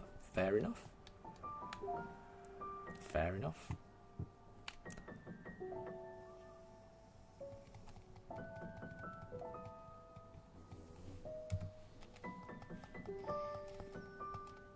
I mean, to be fair, I think the only profiles I've got on my Switch are pretty much just me and my wife. That's pretty much it.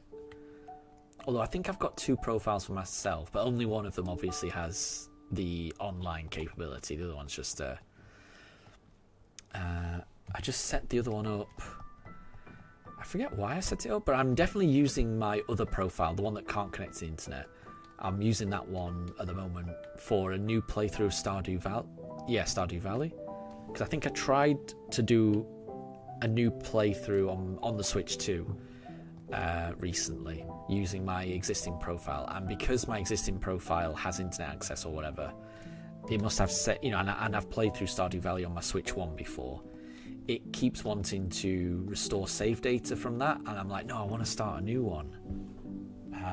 So I've just created a new profile just to do Stardew, I think, really.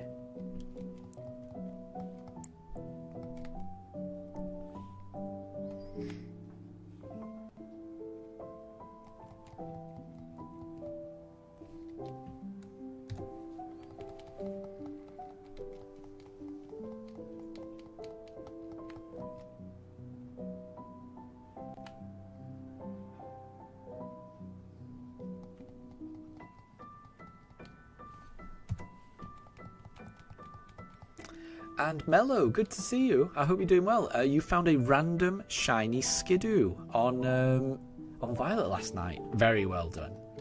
It's a nice shiny, isn't it? And it's always nice to just find a random full odds shiny. That's a special feeling. I like that. Always spices up a playthrough, I feel. But yeah, massive congrats. That's great. That is great.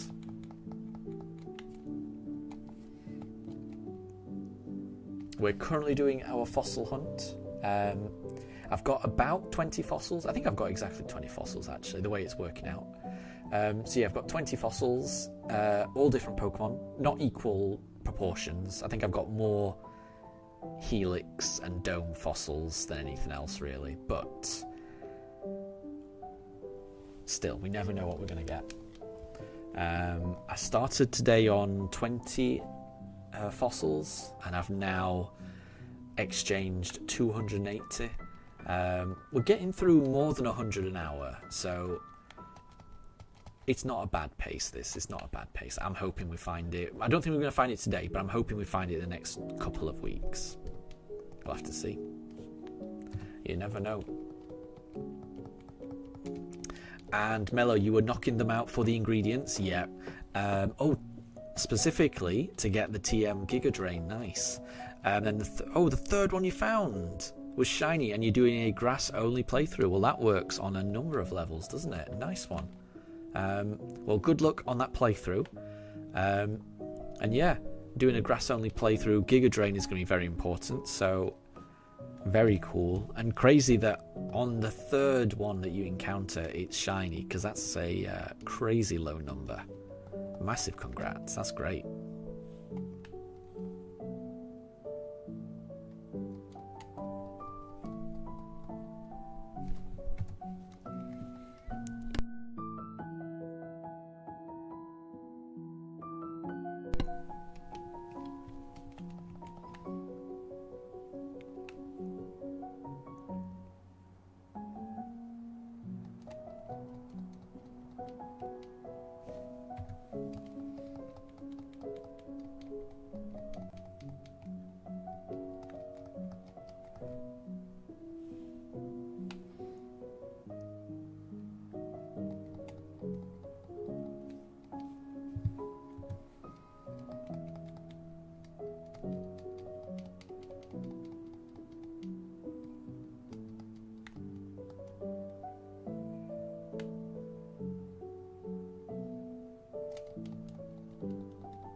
And Amelia, the Pokemon X and Y credits music is so sad.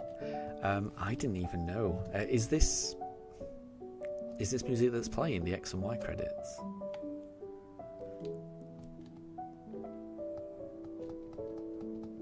Because if so, yeah, I agree. Well, it's definitely nice. I do like it.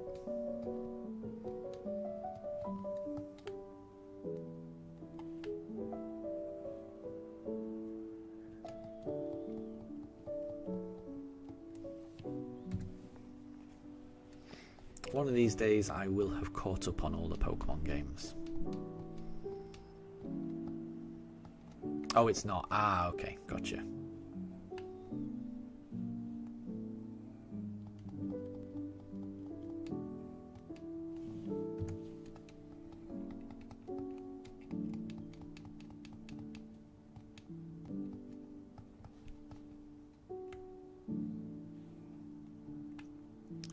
And Anna, what about Buizel or Floatzel for the rodents? Yeah, I think they are. Rodent, weasels. They're clearly, Buizel and Floatzel. They're based on, weasels or stoats or otters, which I'm pretty sure are. I'm pretty sure those are rodents. I would classify them as.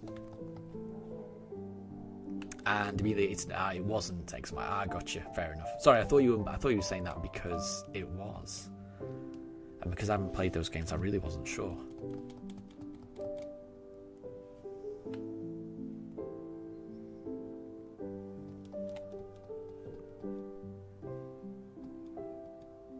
Oh yeah, sorry. We've run out. Okay, well, we're up to 300 fossils. We're going to keep going.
And Amelia, the music for X and Y has trumpets in it. There you go. So, well, yeah.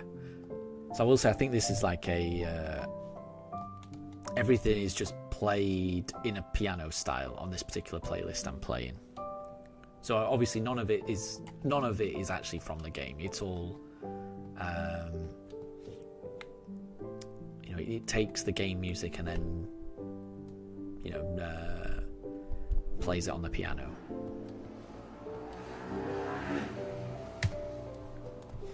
I think the playlist is called Pokemon and Sleep, and it's available on YouTube.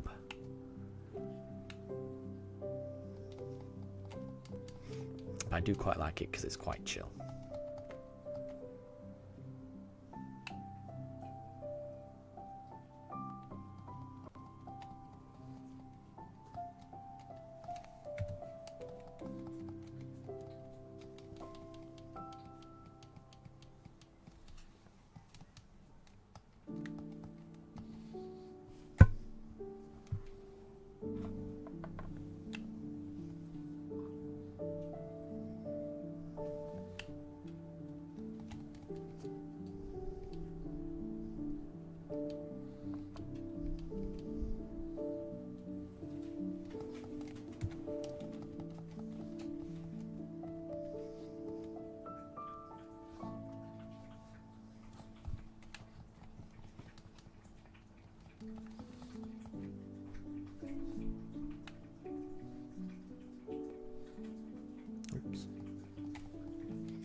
And Amelia, Sword and Shield's music has drums, electric guitars, and other electronic instruments. It does. It's also got bagpipes, right?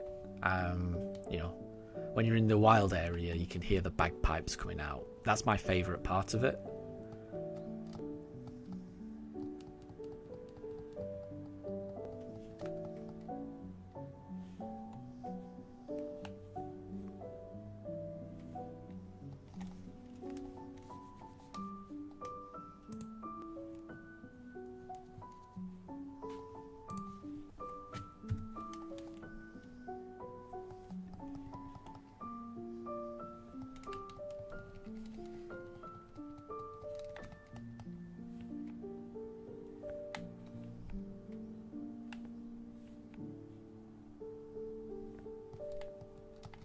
Oops, wrong person. There we go. Amelia, bagpipes. Oh yeah, yeah. I mean, I can't sing the bit that it comes in, but if you're in the wild area, there will be a point where bagpipes start playing. And if you're not sure what bagpipes are, then it's a Scottish wind instrument involving a bag and some pipes. Basically, it's got a very distinctive sound. Amelia, you don't hear bagpipes in them. Fair enough. I mean, well, maybe it's not actually bagpipes. Maybe it's a sound that's designed to sound similar to bagpipes. So I must say, I can't guarantee that it definitely is authentic bagpipes playing. That I can't guarantee, but it's definitely made to sound like bagpipes.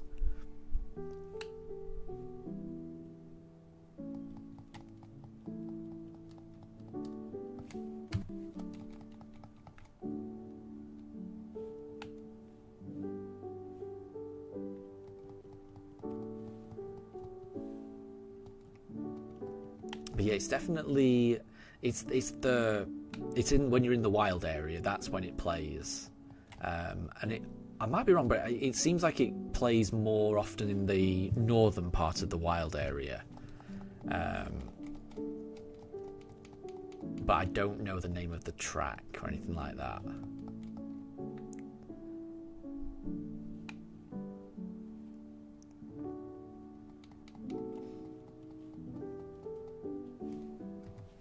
It's quite a distinctive bit of the song as well. Like when you hear it, I don't know, you'll remember it, I think.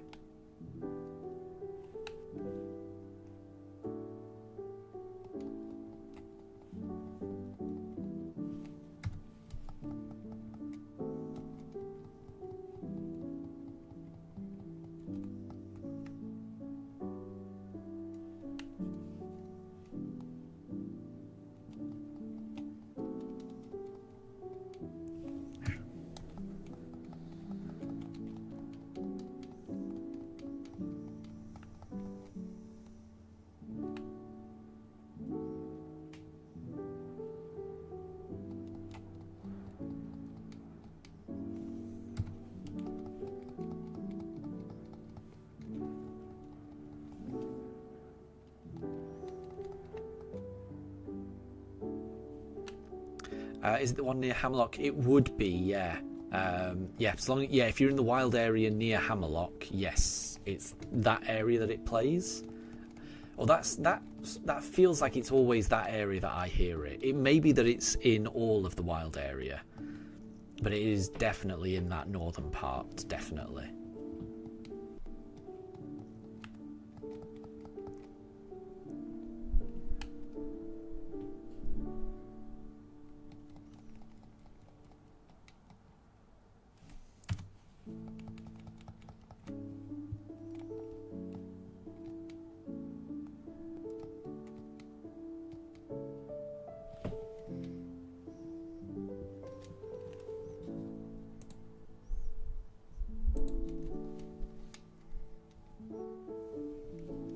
Yeah, and Amelia, you can hear it. Yeah, right.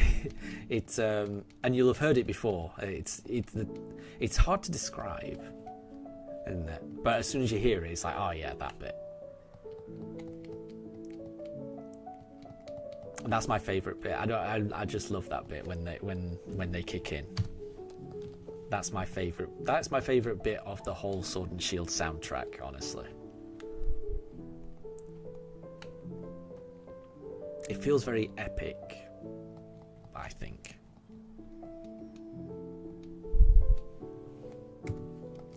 And oh, Anna, you got a Zubat, and bats are not rodents yet, but they are in the vermin pest category, I guess. Yeah, that's probably true. It's probably true. So you could go for the vermin pest type run. Nothing wrong with that.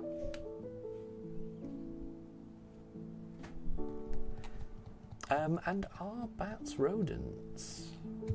I don't know. I mean, I know you're saying that they're not. And I feel like they probably aren't, but I don't know for certain, honestly. Are bats... Hold on.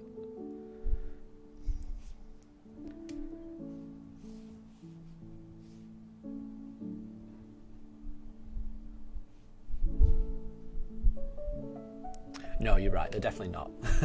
Well, according to Google. But that makes sense. But I mean, they're not.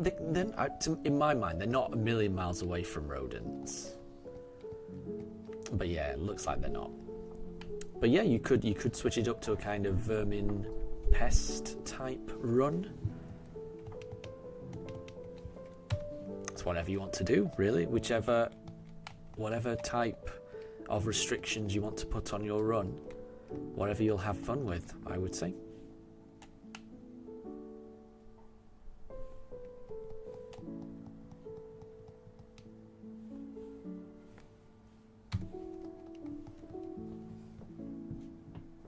Oh wow. Well, Google AI says that bats are more closely related to primates and other mammals, such as cats or whales, rather than to other rodents, despite having rat-like appearance. There you go.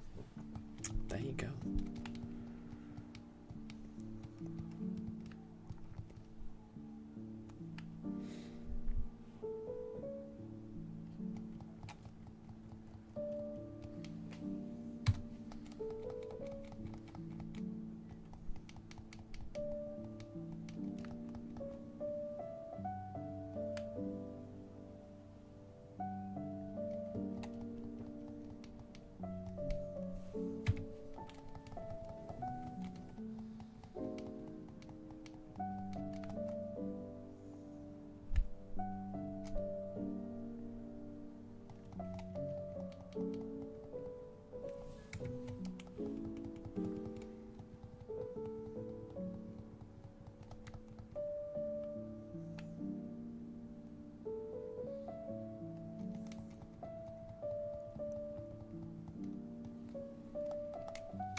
And, oh, Anna, they're kind of like a raccoon in that sense. Oh, I didn't realise that. So are raccoons not rodents either? Because, yeah, I would say they look similar, don't they?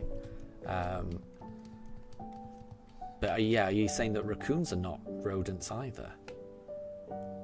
Because, yeah, I didn't know that. I didn't know that.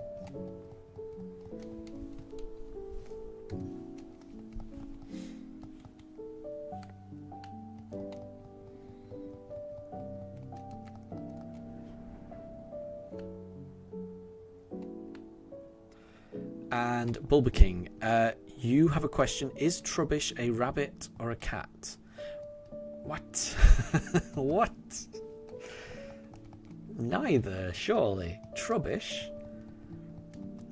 It's a bag of rubbish, isn't it?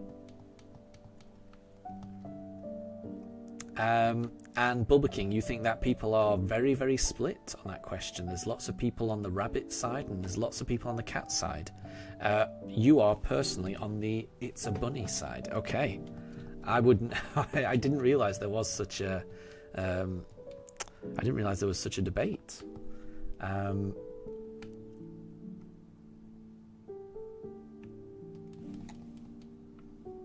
going to have another look. I'm just going to see if I can get my head around this.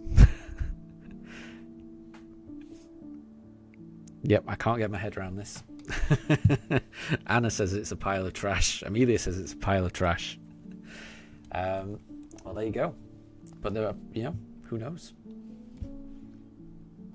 I'm assuming you're joking, Bulba King.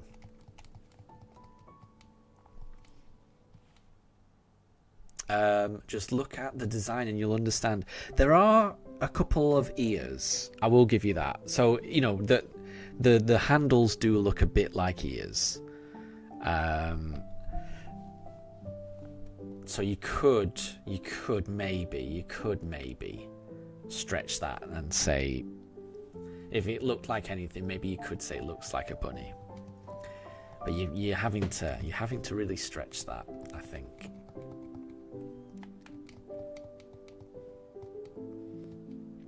And Anna, raccoons and skunks are related to cats rather than other rodents. There you go. Didn't realise that.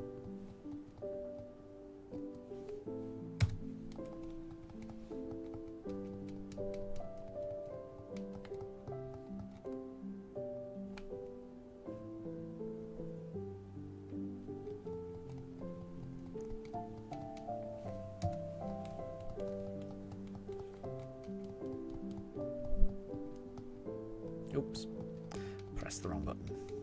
There we go.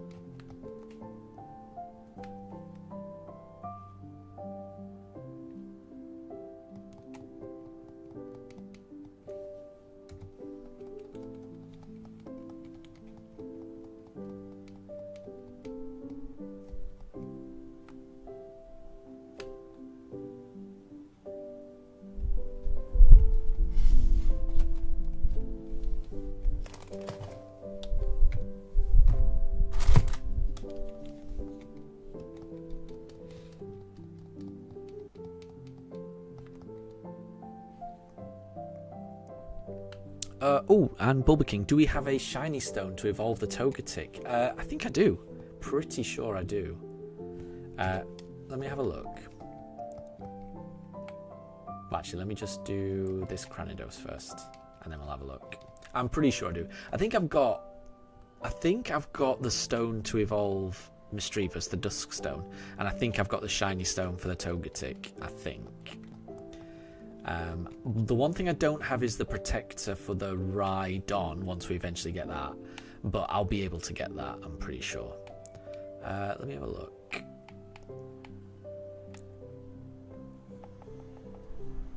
Because I've been doing a lot of digging. Oh, I don't, do I? I'll be able to find it though. I'll be able to find it.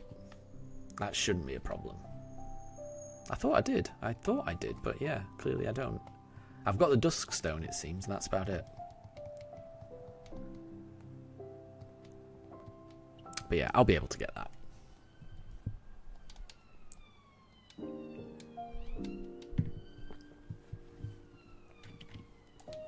So when we get into the late game, we will definitely have a Togekiss, and a Mismagius, and a Rhyperior. We're going to have a strong team. It's going to be very weak to ice, but we're going to have a strong team.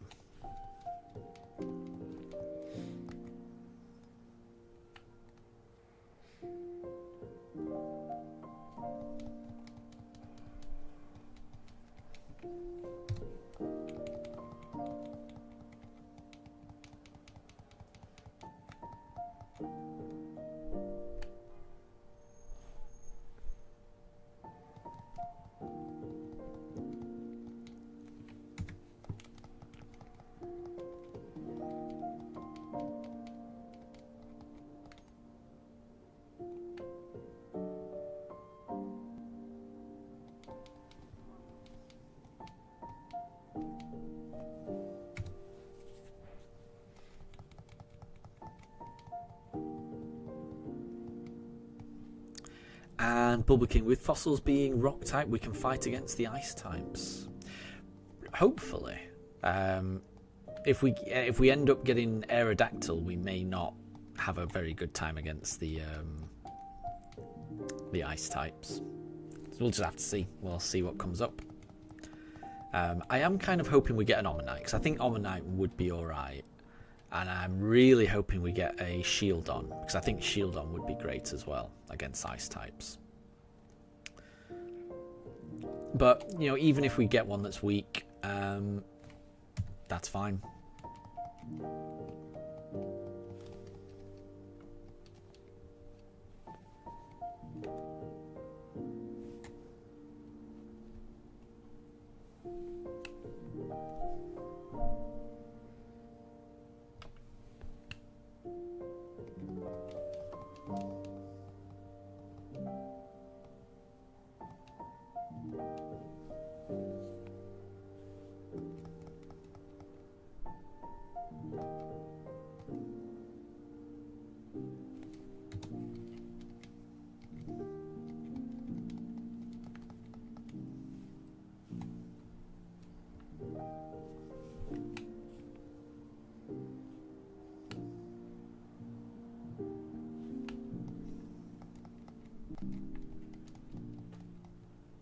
And, oh, Amelia, you're guessing 400 fossils. That would be great. We're almost there, right? That would be massively under odds. We've been really lucky recently. We've been really lucky. The last 3 hunts have been massively under odds. Massively under odds. So, can we keep that run up? I don't know. I hope so. But we'll see.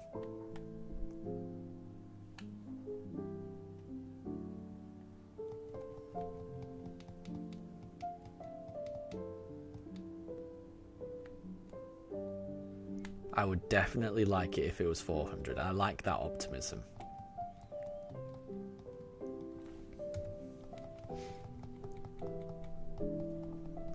I'd be happy with anything under odds. You know, even if it was 4,000 encounters. If that's that's under odds, I'm okay with that.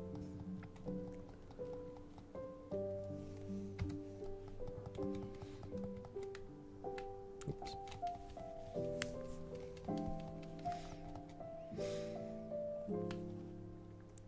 I guess I'm interested to see how many encounters we can actually get through today.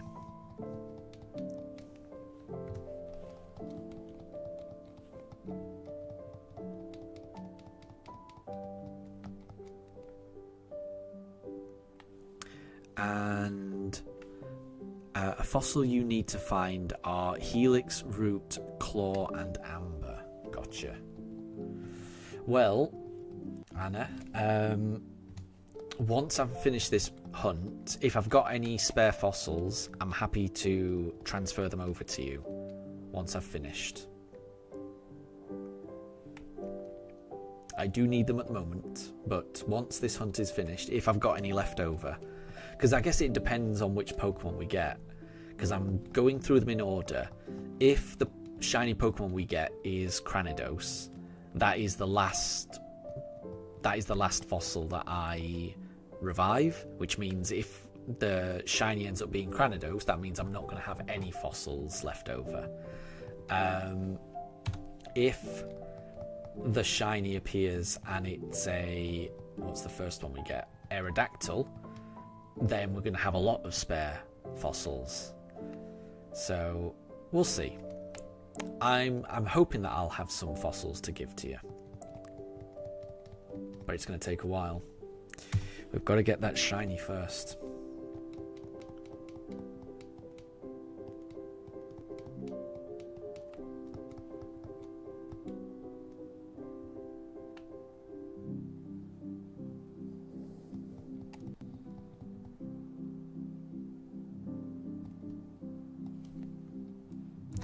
And yeah, so Anna, if you need those fossils, the Root, Claw, and Helix, am I right in thinking that you're playing in Pearl? Because those, I might be wrong, but I feel like those are the diamond ones. I might be wrong though. I've dug in both games, and I think those are the ones. Amelia, do we have the shiny charm in the game that we're playing right now? We do not. But I mean, even if we did, it doesn't really impact this. The only thing that the shiny charm impacts in these games is eggs. Where can we find it? It would be in here, wouldn't it, if we had it? We've got the catching charm, but we don't have the shiny charm. But yeah, there's no real, like, I mean, I've got the my Pokédex is pretty good because I've transferred a lot of Pokemon in. But that's just, I've transferred them in from Pokemon Home. But there's no real point in getting the shiny charm because the only thing it impacts is eggs in this game, which I think it's a mistake. When you read the description of the shiny charm, it sounds like it should work on everything, and it just doesn't.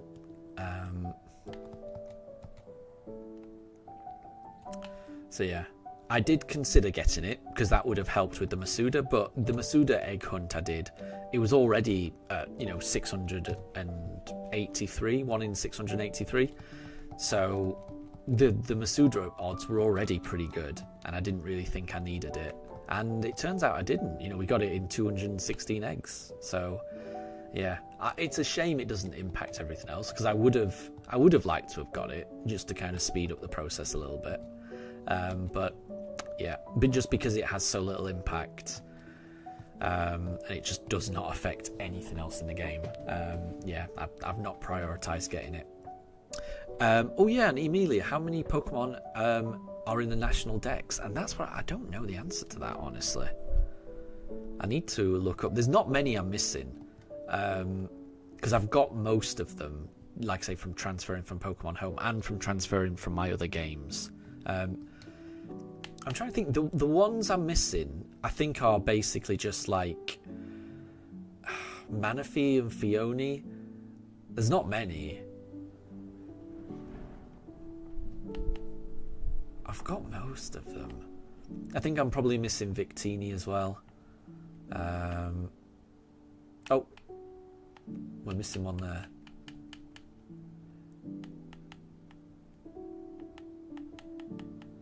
Oh, there was one I was missing. Where's he gone? Yeah. 3. What is that? Bear with me 1 second. What is that? 353. I mean, like I say, not that it matters because I'm not going to get the shiny charm. Pokédex. Is that Shuppet? Why do I not have a Shuppet? Oh yeah. I've had a Banette but not a Shuppet. Okay, fair enough. So I'm missing Shuppet apparently. That makes sense.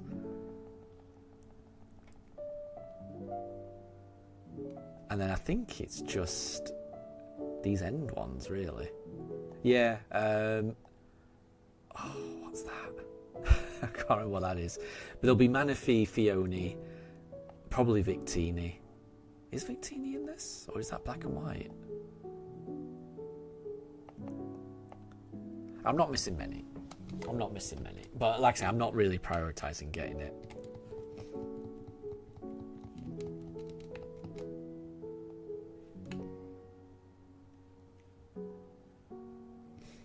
And Anna, the older fossils are just rarer. Oh, the other fossils are just rarer in BDSP depending on the game. Gotcha, so you can get both.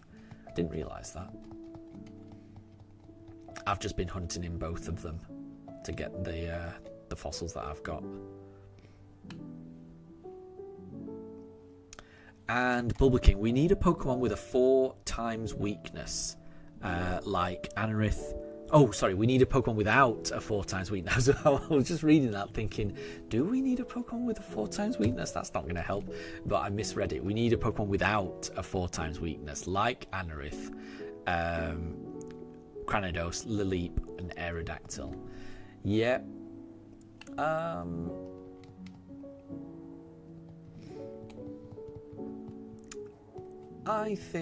not sure. We can make anything work. And I think with a 4 times weakness, I guess you can kind of work around it. If your Pokemon's got a 4 times weakness, in my head, the opponent is, if they can, they're going to exploit that. And if you know what they're going to do, then you can sometimes switch in to kind of negate it to some degree. You never know. No matter how this team turns out, we'll find a way to make it work. There'll be a way of making the team work, no matter what.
And Amelia, we are getting close to 400, aren't we? The next batch is going to end on 400. Oops.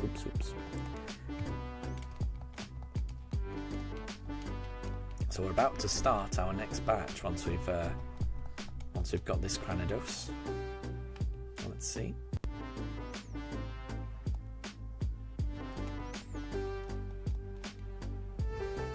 And here we go.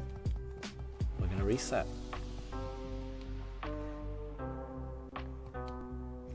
So Cranidos will be fossil number 400 of this next batch, because I think I've got exactly 20. That's the way it's working out.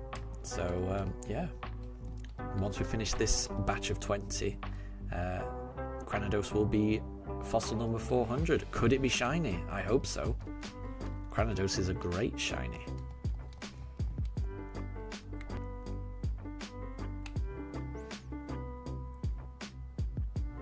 I'd be happy with anything.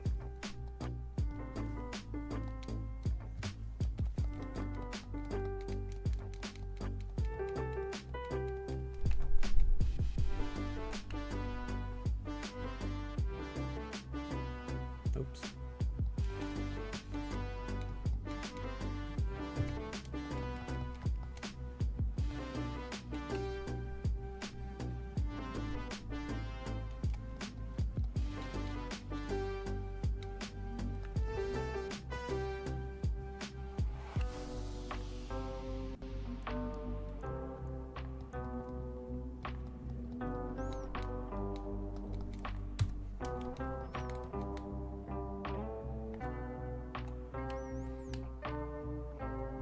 I must say, I do like this museum. I like how reflective the floor is. It's quite. I don't think I'd noticed that before, but I like that you can see the reflection of like the window and the beams and yourself as well. It's quite nice. It's quite nice. I've never noticed that before. I guess I've never spent so long in here as I have done just now. Do appreciate it.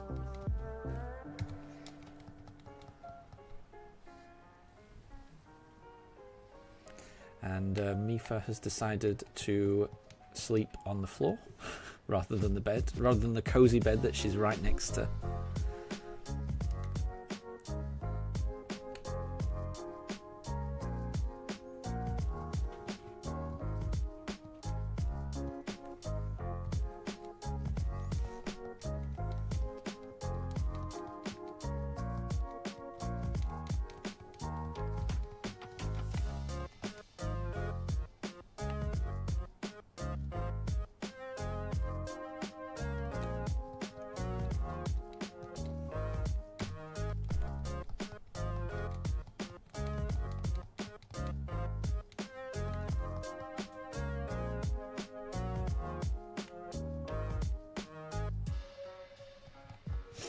And Amelia, Mifa is so cute. Yes. Yes, she is. They both are, but Mifa's very cute. Mifa's very cute. I concur.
Getting very close to 400 now. Just 2 more shield on and a Cranidos, and we'll be at 400.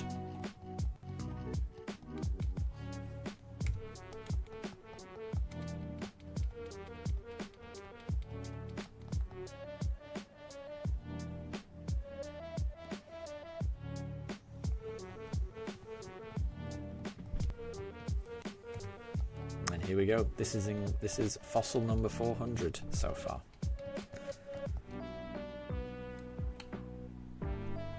Can it be a shiny Cranidos on fossil number 400? No. And that's fine.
sure what Daruk's barking about. I didn't hear anything.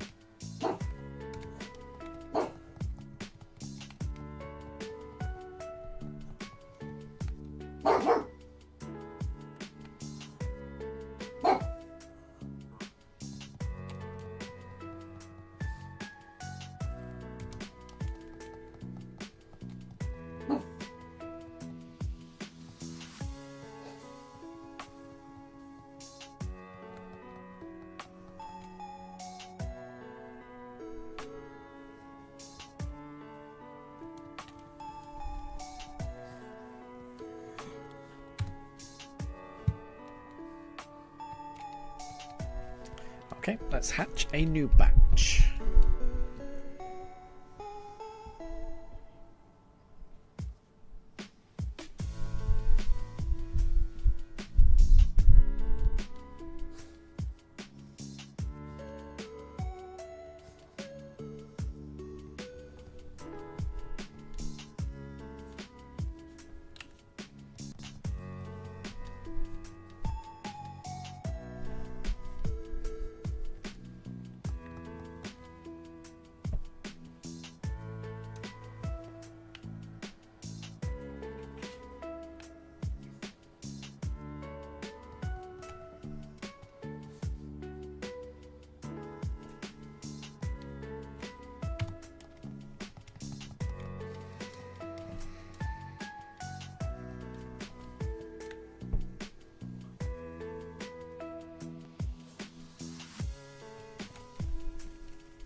Oh, and hi there, Deb. Any shinies?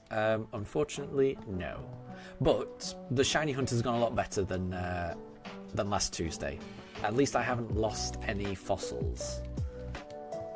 So we've got through about 400 encounters so far, and we've been streaming for about 3.5 hours. So more than 100 fossils per hour, which isn't bad. But no shinies yet. We've got odds of 1 in 4,096, so we really probably won't get it today. If we get it at full odds, it'll probably take us a couple of weeks, which I would be very happy with. We'll see. So you've not missed a thing. And when are we evolving Miss Magius? So we're evolving the Misdreavus into Miss Magius when Misdreavus learns Perish Song, which I think is in the 40s, and I think Misdreavus is already 41 or something, so it shouldn't be too long.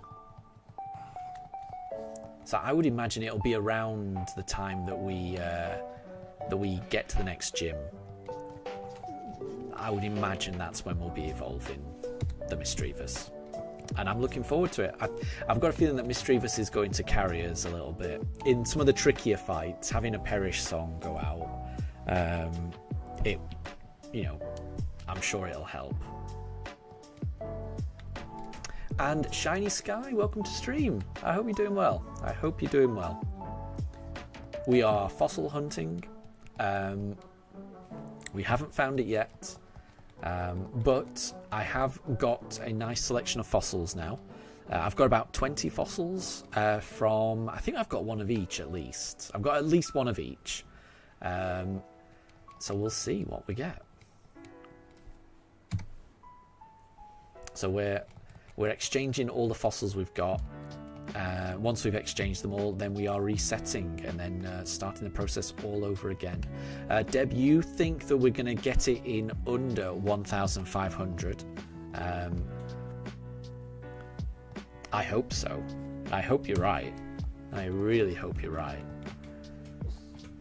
And yeah, Legend ZA is coming soon. Yeah, around this time next month, right? About a month away. And you may have to leave. No problem at all. Thank you very much for stopping by. And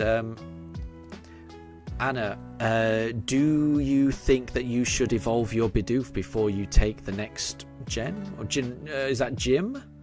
I mean, Bibarel is a good Pokemon, so if you want to, I don't see a problem with it. Nothing wrong with that.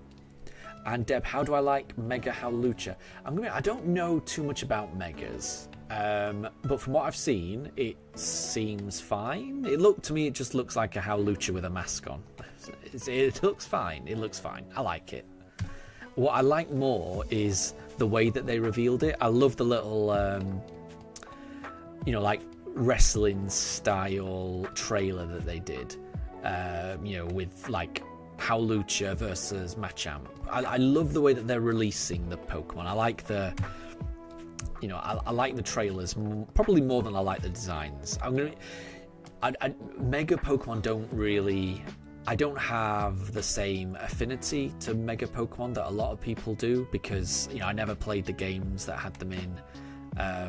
My only experience of Mega Pokemon is really from the very end of the Let's Go games, and it's great. I mean, I've got a feeling when I play Legend ZA that Mega Pokemon will make more sense, and I'll have more of an affinity and appreciation of them. At the moment, they look fine. I like the designs. I think they look fine. And I'm looking forward to playing them. I'm definitely looking forward to playing Legend ZA with them. Because I really liked the way that they revealed the Mega Victory Bell. That one in particular I thought was really fun. The whole horror trailer thing. I thought that was really well done. And again, I like the way that they revealed Mega Howlucha. So I'm liking what they're doing at the moment. Feels like they're kind of drip feeding us megas. And if they're being creative in the way that they're doing that, then I'm very happy about it.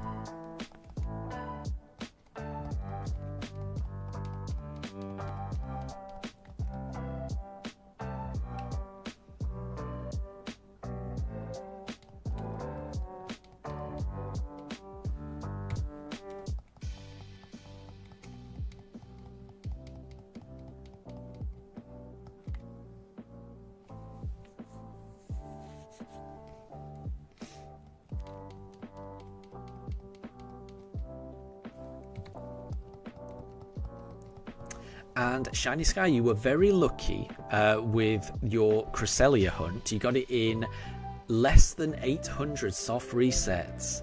Wow. You thought it was going to take a while, around 20 days to reach full odds, and you're very happy. I can imagine. It's a wonderful shiny, that, isn't it? That's incredible. That is incredible. And again, I don't know too much about Cresselia in terms of how you catch Cresselia in these games. But I think I'm right in thinking that Cresselia is a roaming legendary. And in my head, I've never shiny hunted a legendary in these games. But I would imagine that shiny hunting a roaming legendary must be more faff than a normal one. So I think you've done really well there, honestly.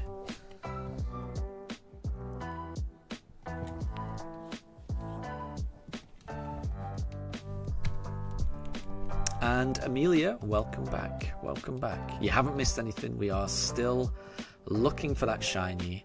Hasn't appeared. Don't know when it's going to appear. We don't know what Pokemon is going to appear. Who knows?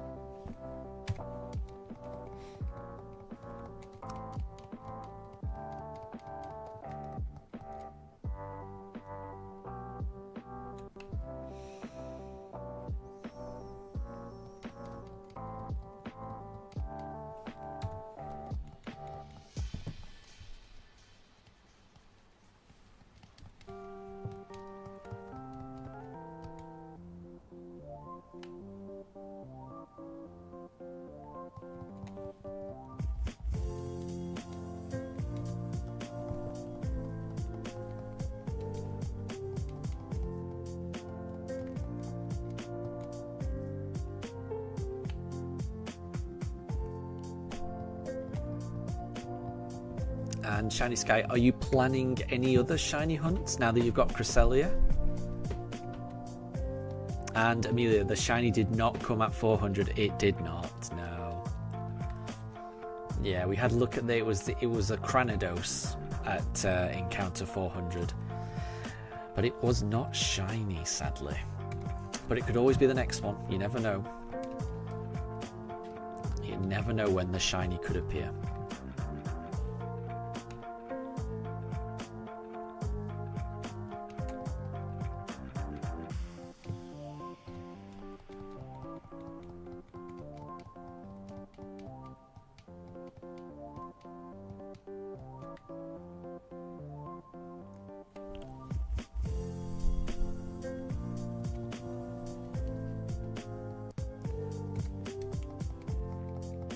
And Amelia, your new guess is 500. Oof, I'll be happy with that.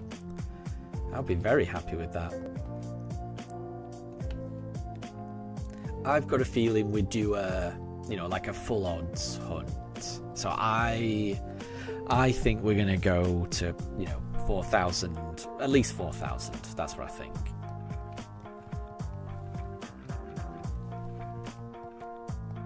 But I will say we've had 4 under odds shiny hunts in a row, so maybe that trend is going to continue. Maybe we get the under odds. You never know.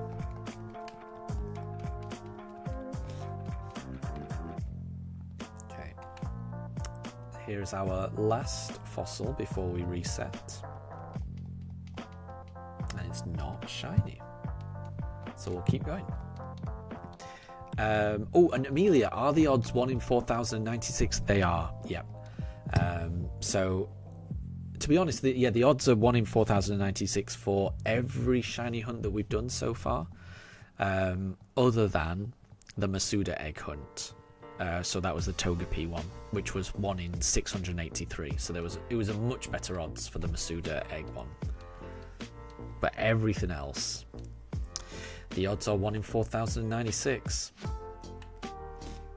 In the Grand Underground, there was times when that was improved, but we didn't catch the shiny during any of those times. So it was just, when we caught it, the odds were 1 in 4,096.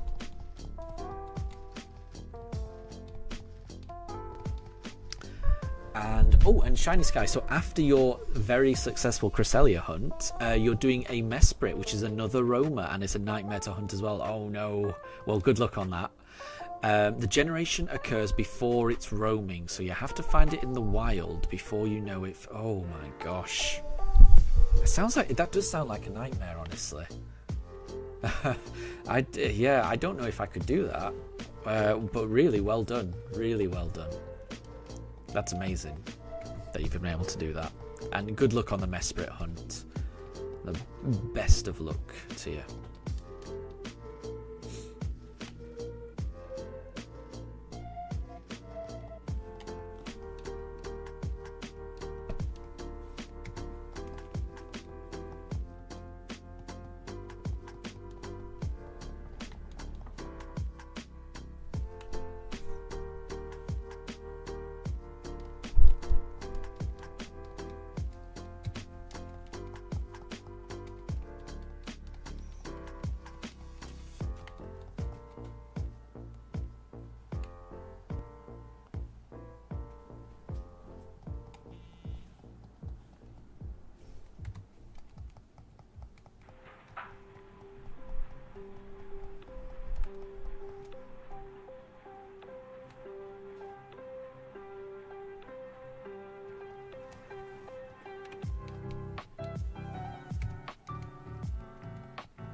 And Tyrantrum, welcome to stream. I hope you're doing well.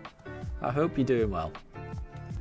You haven't missed anything. We are currently in a fossil hunt, trying to find a shiny. We've got 20 fossils now. I've spent the past few days digging to get more fossils. And yeah. I've got at least one of every fossil, which is great. So we don't really know which fossil we're going to end up with. Fingers crossed it's a good one.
Oh, and Tyrantrum, do we need any more fossils? You have a few you're not going to use. Oh!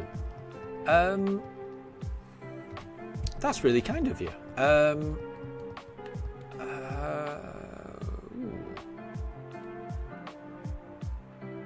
No, it's okay, Tyrantrum. I think I've got... Because I've got quite a decent number now. I know in the last stream I didn't have many. But I think 20 is a good amount, honestly. And it's a nice even number as well, which makes it a little bit easier for me to keep track of the encounters, if you know what I mean.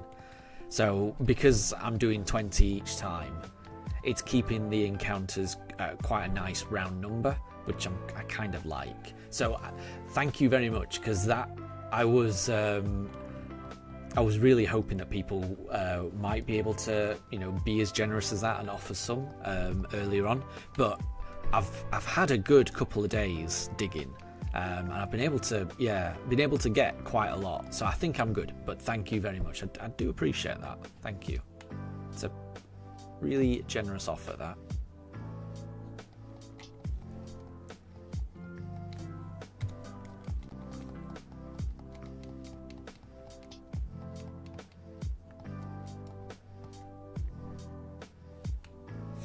Because I am happy with oh my gosh, the rook is barking. I'm happy with the number of fossils I've got at the moment. Oh, and Shiny Sky, you've got a ton of fossils before the hunt, and you didn't have enough, and you've got more variety. Yeah, exactly. Yeah, it's it's more. I've got a more varied selection of fossils than I did on Tuesday. Yeah, on Tuesday I think I had about 11, and it was entirely composed of Helix, Claw, and Skull. They were the only ones I had.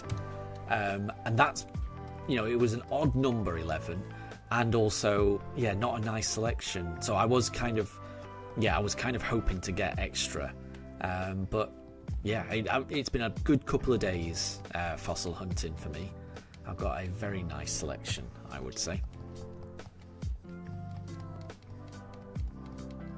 And I like the variety as well. I like not knowing exactly which Pokemon we're going to end up with. Even if it might not be optimal, I do quite like it. I like the randomness. And there we go. And, we've got to 20. So we can restart and do it again. I think 20 is a nice number. 20 feels like a good amount. I don't feel like I'm having to reset too often. It's a nice way to break it up as well. So I'm happy with this now. I was very worried at the start. I was on Tuesday when I lost all of my fossils. I was so upset. I was trying to hide it, but I was so upset at myself. It was such a silly mistake to make.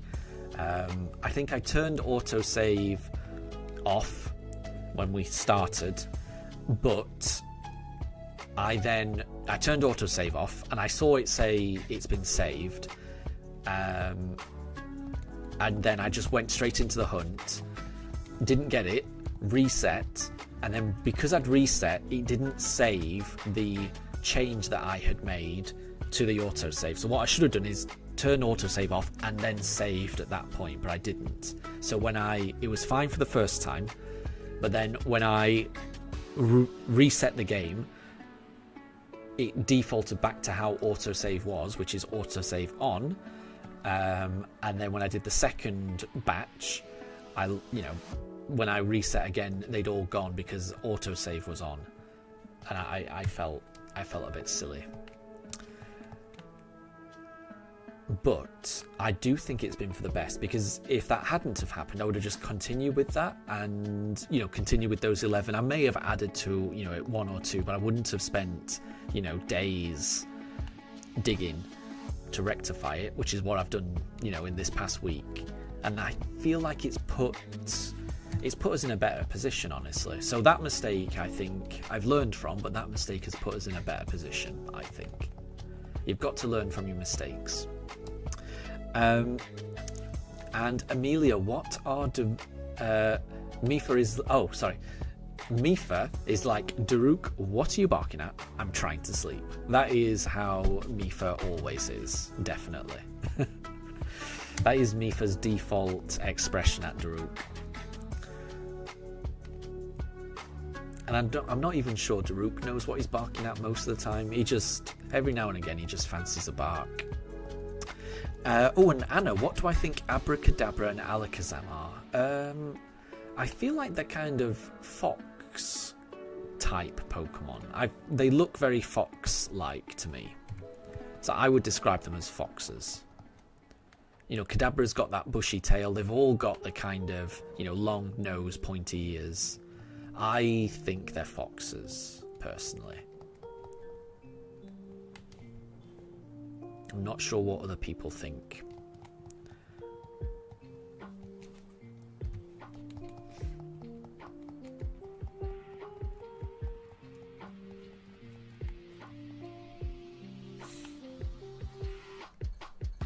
So it is currently 3:35 in the UK.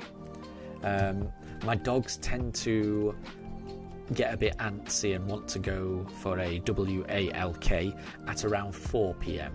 So I'm going to keep an eye on them, and if they start getting antsy, then we may have to take a break, but we'll see. We shall see.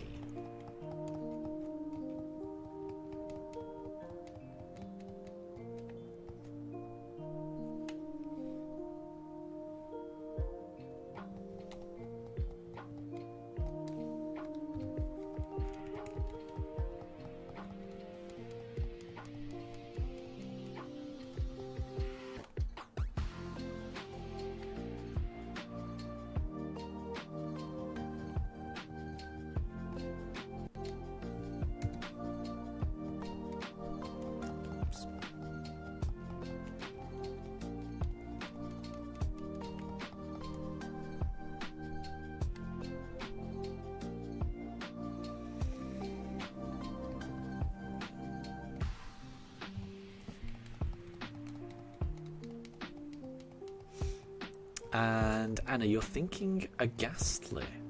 Oh, what are you thinking? A ghastly for your pest? Is it a vermin pest run that you're doing? What are you thinking of doing the ghastly for?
Again, I haven't. Oh, maybe I can hear something outside.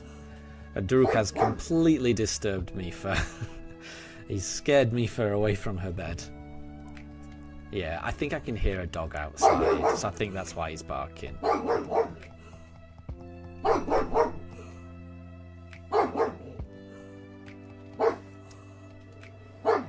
Daruk, you've really disturbed me for. And Anna, you're doing a vermin rodent pest, and because ghastly is a kind of ghost ball, it could be anything. It could be. You're right. That's a good way of looking at it, actually.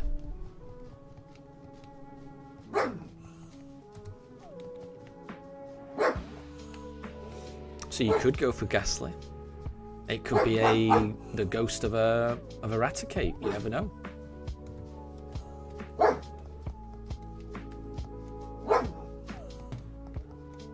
Oops. Daruk, that's enough. That's enough woofs. That's enough woofs.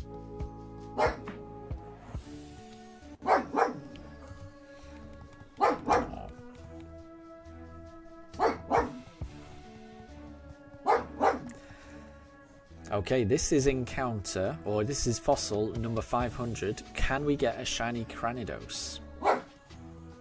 Let's see. Nah. well, maybe it'll be on encounter 600. You never know. And we reset to get our fossils back.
Daruk, what's the matter? Oi! No. No. Come on. Don't know what that was about. And Amelia, yeah, the shiny was not at 500, was it? And Anna, you want to catch a Zubat. It instantly evolves into a Crobat because you've had it in a party and battle with it. Oh, nice. I guess that, yeah, he gets to a friendship with to go from Golbat to Crobat, right? Oy, oy, oy. I'll tell you what I'll do. What I'm going to do is I'm just going to hatch this final batch and then I'm going to go on a break because Daruk is getting very angry. I don't know why, but he's getting very angry and he's disturbing me for Hey, Daruk! No, leave her alone. Yeah, he's been a bit of a jerk, honestly. Daruk is being a bit of a jerk right now. So, we'll do this last batch, and then I'll take a break. I will take them for a WALK. Amelia, what is Daruk barking at? I don't know. So I did hear a dog about 5 minutes ago barking outside, but I can't hear anything since then. But I think because he's heard a dog, he's got a bit antsy, and now he's got me for all excited. Yeah, she's wide awake now. He's yeah. So we're gonna have to take a break. So let's just hatch these and then we'll take a break. Because I can hear Mifa almost barking there. So Daruk has completely wound her up now. Now she's these two. Chaos. And it's always Daruk causing that chaos.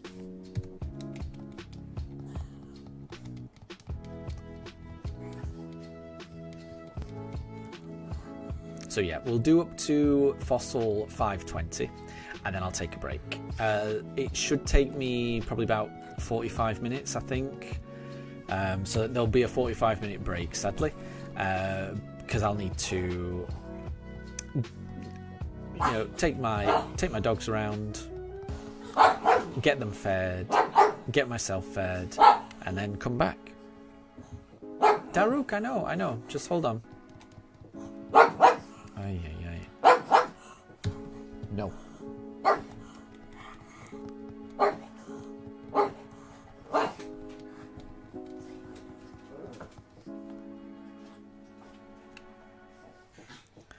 Yeah, they're both very agitated now. I think they know what time it is. They've got very good internal clocks, so they know what time it is. They know their routine, and they know that this is around the time. Hey! What are you two doing? Come on, calm down. They're getting very worked up now.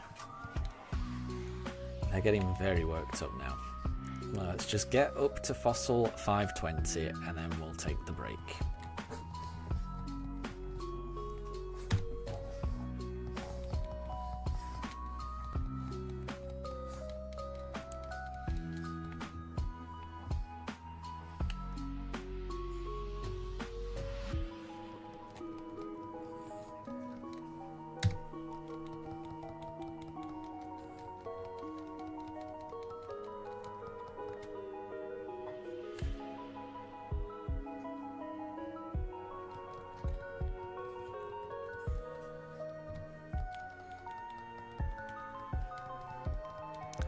And Anna, you don't know about Geodude? It is a rock.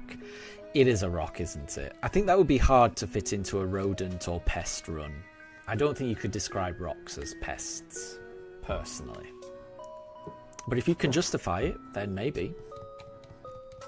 I would struggle to justify it.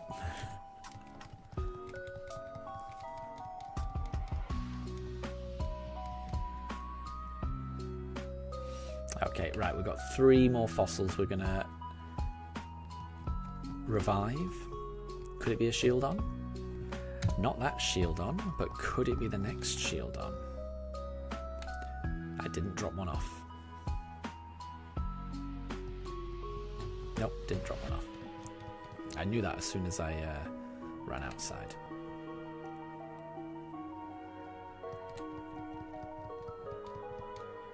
Not that shield on either. Okay, so now we've got the last one, which will be Cranidos, and then we'll take a break.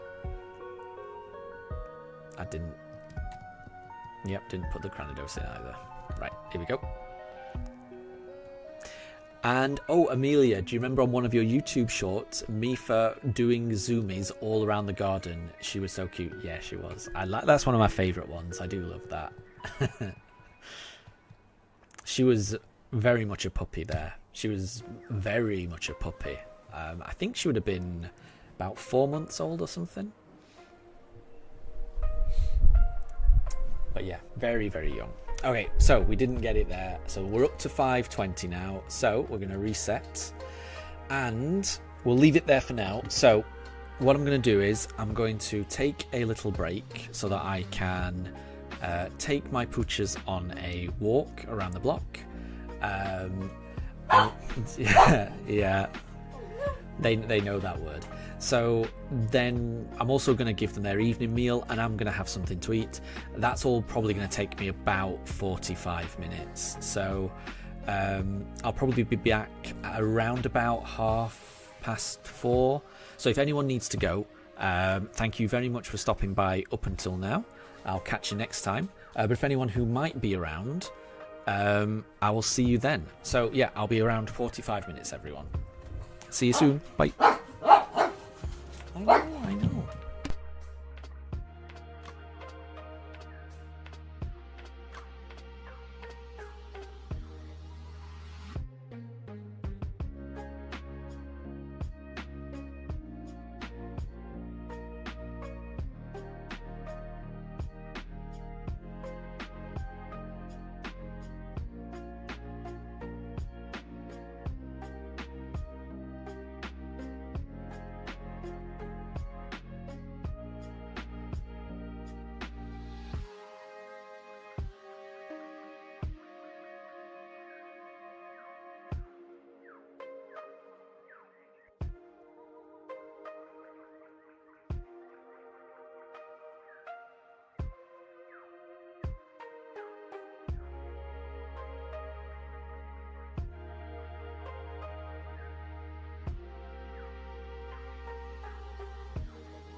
Okay, we're back. Let me pop that in chat. So, the poochers have been walked. They've had their evening meal. I've had my evening meal. And we're going to be playing for the next 2.5 hours, I think. So, hopefully, we should get through quite a few encounters. And, Boy from Belgium and Andrew, welcome both to you, to the stream. Good to have you. I hope you're both doing well. Yeah, we're doing a fossil exchange hunt at the moment. I've got about 20 fossils.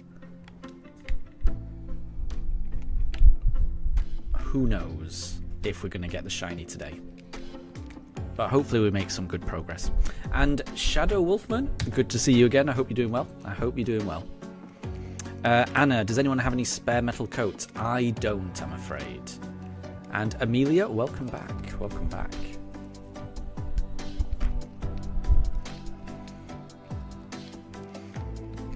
Yeah, I don't have any at the moment. I'll keep an eye out. If I do get any on this playthrough, I'll keep them to one side.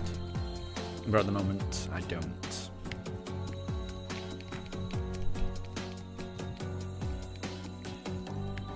So we started today on 20 fossils that we'd exchanged. So we've got through about 500 so far. Which is not bad going. And, Boy from Belgium, you're going to stream later on with some Arceus resets. Well, good luck on that hunt. I was hoping to do that myself at the end of this run, but I've realised I'm doing this on the Switch 2, which is fairly new. Obviously, it's a Switch 2, but I haven't done any playthrough on Arceus on this Switch. So I have done a playthrough, but it's on my original Switch one. So my understanding is, yeah, you can only do the Arceus encounter if you've encountered Arceus in Legends Arceus. So I will not be doing that hunt, but I wanted to because Arceus is an amazing shiny. So best of luck doing that. And also, Boy from Belgium, you're on 12,000 for Shaman. Oh my gosh. Well, I mean, at least you've got that encounter. I missed out on that event, so sadly I don't have that option. But it's going to be worth it. When you finally do get that Shaman, it will definitely be worth it. That is one of the shiny hunts, so yeah, I feel like you've just got to do, because it's an event that you can't get anymore, so how else are you going to be able to get a shiny Shaman? It's definitely going to be worth it when you do get it. And it's going to be amazing when you finally do get it. So best of luck on the Shaman and the Arceus hunt.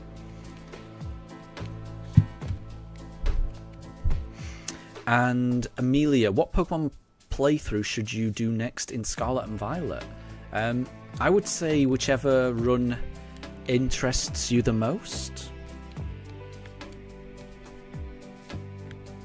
So yeah, I would say whatever rule set or whatever, whatever rule set you were interested in.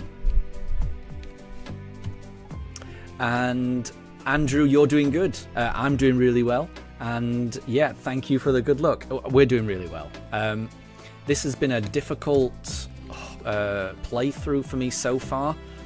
I think I started this playthrough about 3.5 months ago. And up until about 3 weeks ago, I had 0 shinies. However, in the past 3 weeks, everything has changed. We finally found our starter after 8,751 resets across 3 months, across 260 hours, I think it took. Once we finally got that, the rest of the run, I've just been very, very lucky. So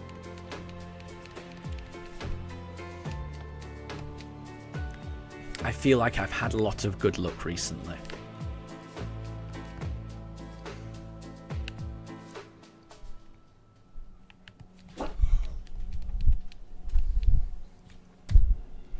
And Shadow, a few days ago, you got a shiny Magnemite on Soul Silver. However, it broke out of the ball instantly and fled. I didn't even know that was a thing. I'm sorry to hear that. I am really sorry to hear that. I didn't even know that was a thing in those games. Was it in the Safari Zone? Why would it flee?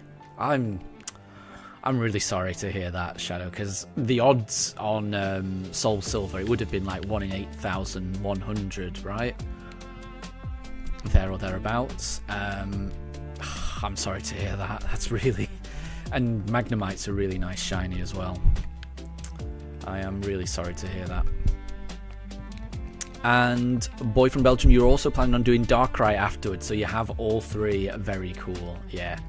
It's so cool to have those event Pokemon. I really, really do wish they would just redo those events, even if you had to wait like once a year. I just wish they would do it. You know, I would quite like it just to either celebrate the anniversary of these games releasing or to celebrate Pokemon Day. Just bring those events back, even if you have to wait a year.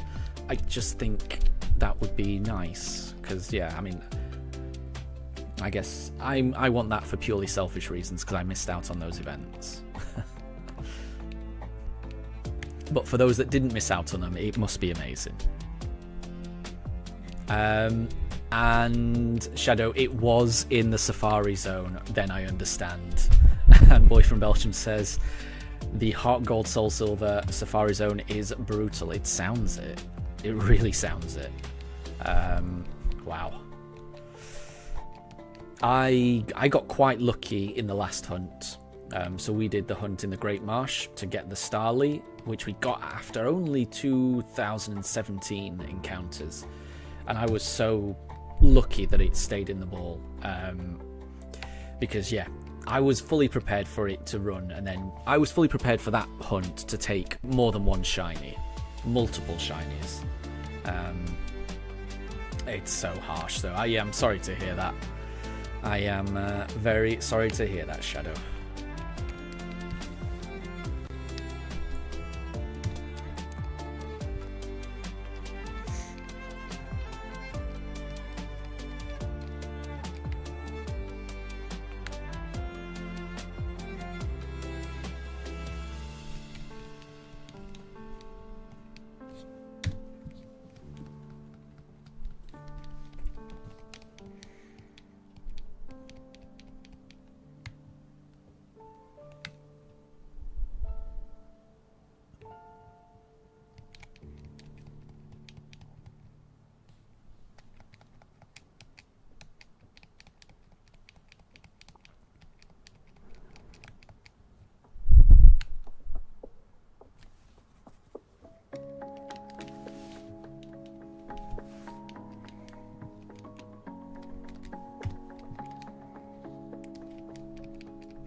So Shieldon is the one I'm really hoping for. Shieldon or Omanite. They're the two I'm really hoping for. Any shiny would be amazing, but those two in particular, I would really appreciate. Nope.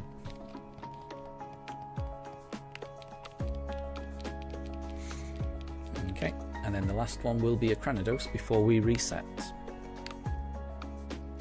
So yeah, we've got 20 fossils. Yep. And if we don't get it in those 20... Oh my gosh. Apologies. Daruk must have heard something. I was hoping he would have calmed down after the walk and getting some food. But whenever he hears something outside, he will bark, unfortunately. Daruk, is everything okay? Is everything okay? No?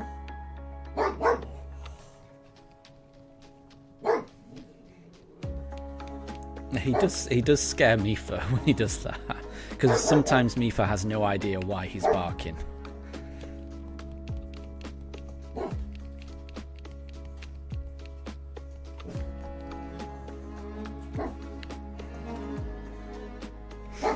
And, oh, Anna, can you get metal coats by digging? I haven't, and I've done a lot of digging in the past week. But I don't know for certain. Let me have a look. Hold on. I feel like if you could, I would have seen it. Because I've done a lot of digging recently. Yeah, the amount of digging I've needed to do to get these fossils over the past week, it's been a Herculean effort. And Andrew, at least we know that our alarm system is always active. Oh, yes. Especially false alarms. Daruk specialises in raising false alarms. Any noise whatsoever, he will freak out. And Amelia, when Daruk scares me, for she's like, rah, yeah, she does get scared. Like she'll she'll jump and then run away. And then when she realizes that Daruk is just, because Daruk does not bark at her, even though he barks in her direction sometimes. Once she realizes that he's not actually barking at her, then she just calms back down again. But for that second, she does get scared.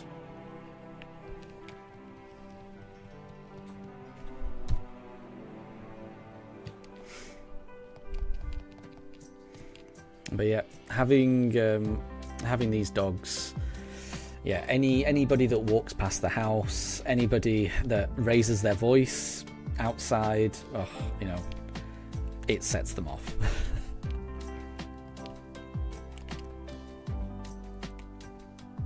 But we wouldn't have it any other way.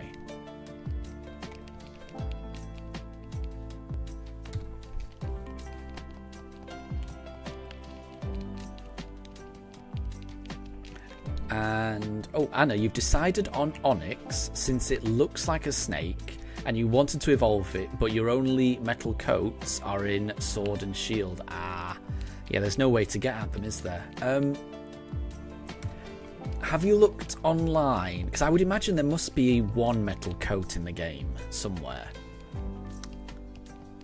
It's a little hard for me to look up stuff while I'm doing this.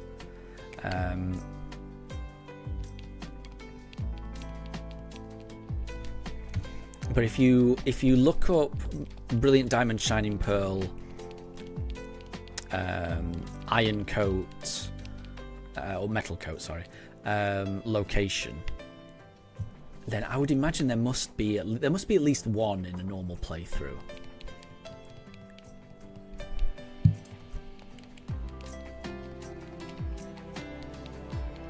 But I must say I don't know where it is.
And Pranjul, during a conversation, your parents said that they will give you 500 rupees, which is about $50, on your brother's birthday, and you're going to buy Silksong with that. Very cool.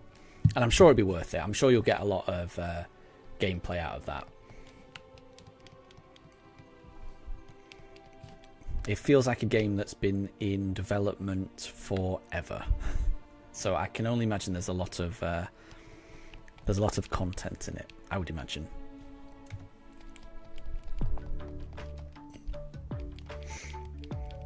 And apparently Magnemites and Bronzors hold them. Okay. So maybe either catch them or use... Does Thief work on wild Pokemon? I can't remember how they work. So I guess there is a way of getting it.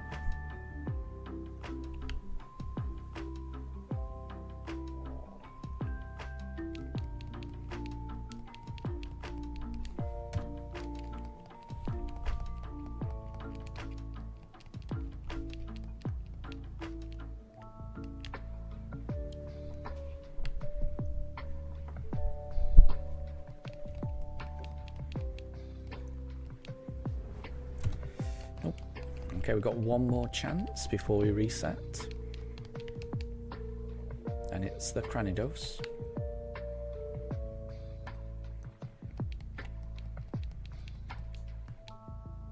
Nope. So we reset. We try again.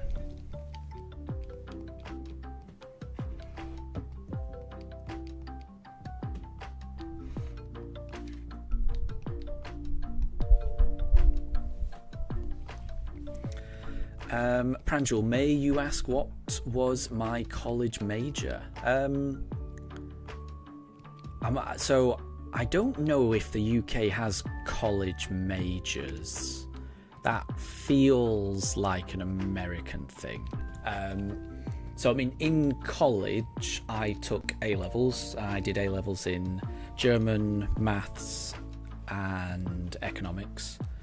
And my degree was in economics when I went to university after college. Not that I can remember much of it, though, in all honesty. My time in university was a very long time ago. I'm an old man. But I enjoyed my time. I enjoyed my education. It's important. Education is important.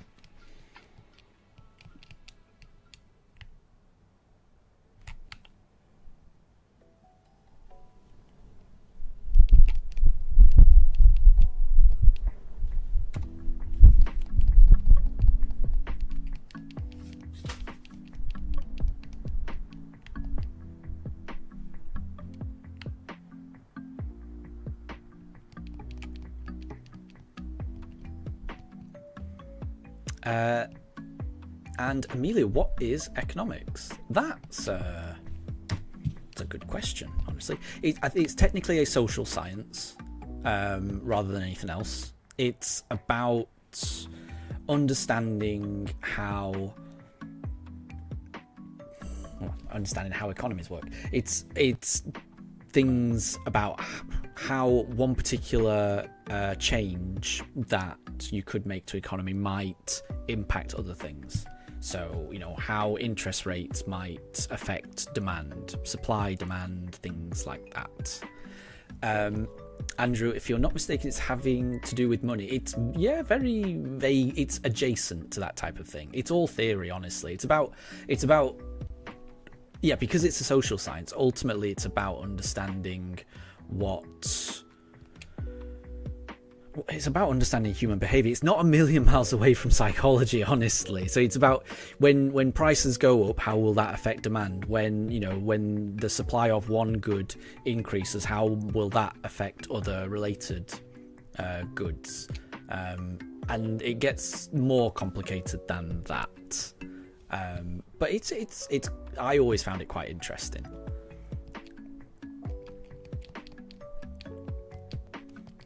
But again, it's all theory. lots of different economists will have different views on different economic models, you know, how to promote growth and things like that. And yeah, it's all about models and learning from them. And I think there are always confidence intervals. You can only be so sure of a certain thing. Nothing's ever guaranteed. And I would imagine quite a few of the recent economic downturns have been blamed on poor economic modelling. So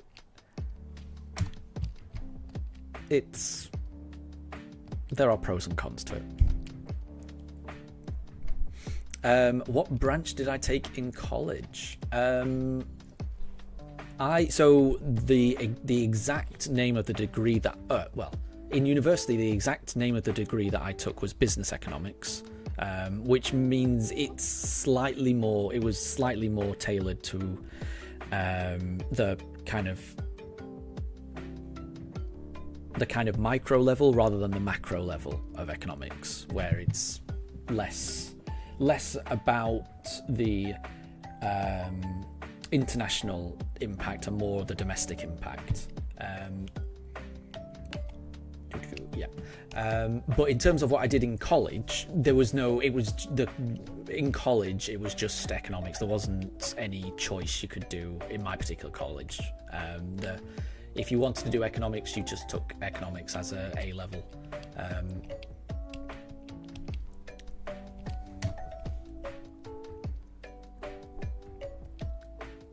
And Amelia, the topic that you're doing in biology is economics. The topic you're doing in biology is economics.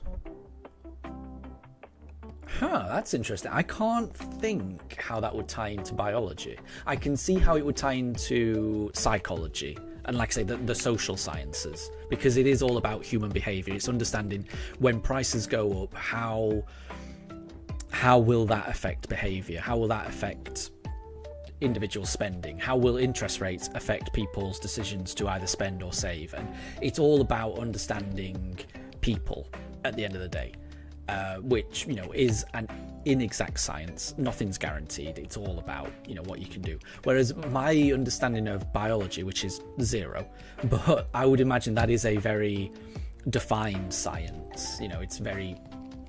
I'm trying to think how I can't. I obviously I don't do biology, but I can't think how there'd been much overlap. Honestly, I think there's a lot of overlap between economics and like I say, psychology, but also like accounting and maths and things like that. Because you have to do a lot of probability modelling and things like that. But yeah, I'm surprised that it has an overlap with biology, but it must do. So I would imagine that's quite interesting.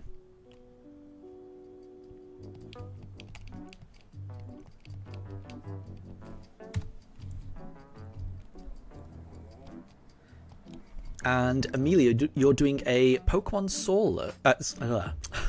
a Pokemon Scarlet using only shiny fire-type Pokemon. That sounds tricky. Good luck doing that. That sounds really good. Pranjal, you're in the 11th grade and preparing for a competitive exam called JEE, which is one of the toughest, and you're just waiting to play Silk Song. Make sure that you've prepared for that, honestly. It's, revision and preparation, that's the most important. And you can kind of, or what I used to do is kind of like reward myself with, a bit of gaming time after I'd done quite a lot of revision. Everyone studies differently, so there is no one way to study. But what always used to work for me was getting copies of past papers, understanding what types of questions might get asked on the exam, and just trying to predict what the exam would be and how you would answer an exam, and just practice. And once you're in a position where you know it off by heart, then you'll feel a lot better, honestly.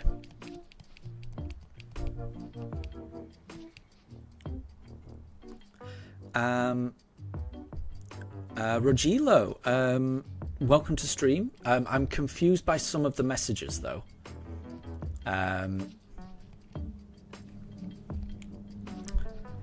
I would prefer it if you didn't spam. If you want to talk in chat, that's fine. But if you're just going to type words, then I will have to mute you, just so you know. And Vihan, good to see you. I hope you're doing well. We have been really lucky. We were really lucky in the Great Marsh, yes. Just under half odds. And it stayed in the ball. And Regilo, I'm gonna have to mute you. Apologies, I'm not quite sure what you're writing there. So I'm gonna hide you at the moment. Well, I'll put you on timeout for 10 minutes. And if that sorts everything out, then that's fine. But we may have to hide you. Like I say, there's no, if you're just going to type random words into the chat, that doesn't really contribute to the chat. But Vihan, we have been incredibly lucky. We've been incredibly lucky ever since we got the starter.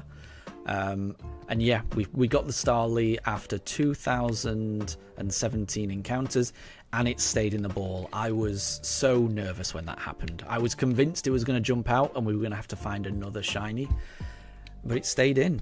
It was amazing. Yeah. It's been so much faster than I was expecting, this whole run. Considering how unlucky we were at the start with the starter hunt, I've had an awful lot of good luck recently.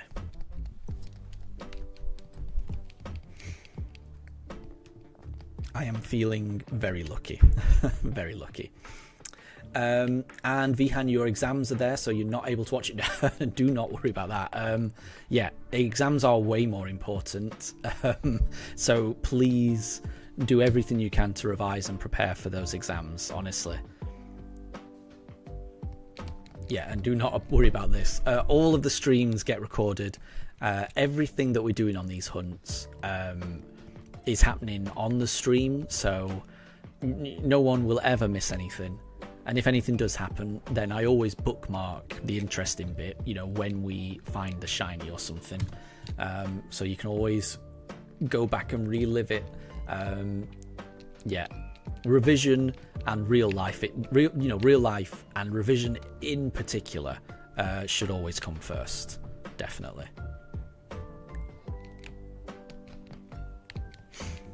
And Pranjul, the JEE is second hardest after the Chinese Gaoko. Although your preparation's going well, revising regularly, the hardest part is the vast syllabus in physics, chemistry and maths. My gosh. Well, yes, good luck for that. Good luck for that. That sounds really difficult. That sounds really difficult. So yeah, hope that revision goes well. Because whatever effort you put in now, it will be worth it. You know, there is, you know, the more effort you put in now, the better, honestly.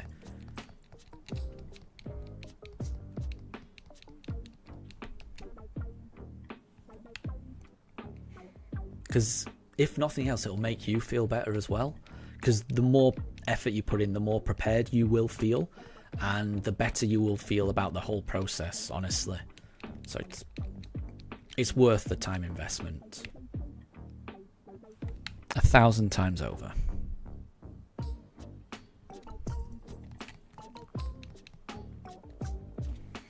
Okay, well, we didn't get it in that batch, so it's time to restart and move on to the next batch.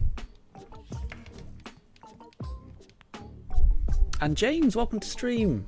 I hope you're doing well. Good to see you. I hope you're doing well.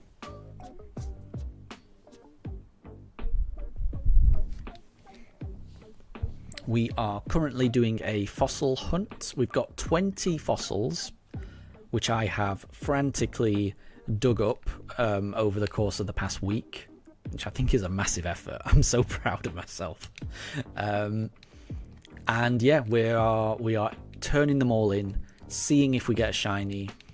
If we don't get a shiny in those 20, then we are resetting and starting the process again until we do get a shiny. I'm hoping we get a Shieldon or an Omanyte. Those are the two I'm hoping for, but as always, I will take anything that we can get. Pranjul, your physics is great, your chemistry is just memory, and your maths is just practice. Yep, exactly. At the time you're solving Irodov, if you've heard of it. Taking breaks makes me consistent. Okay, interesting. Irodov, no, I haven't heard of that, honestly. Yeah, I can't. That doesn't ring any bells. So I'm almost certain I haven't studied that particular branch of maths.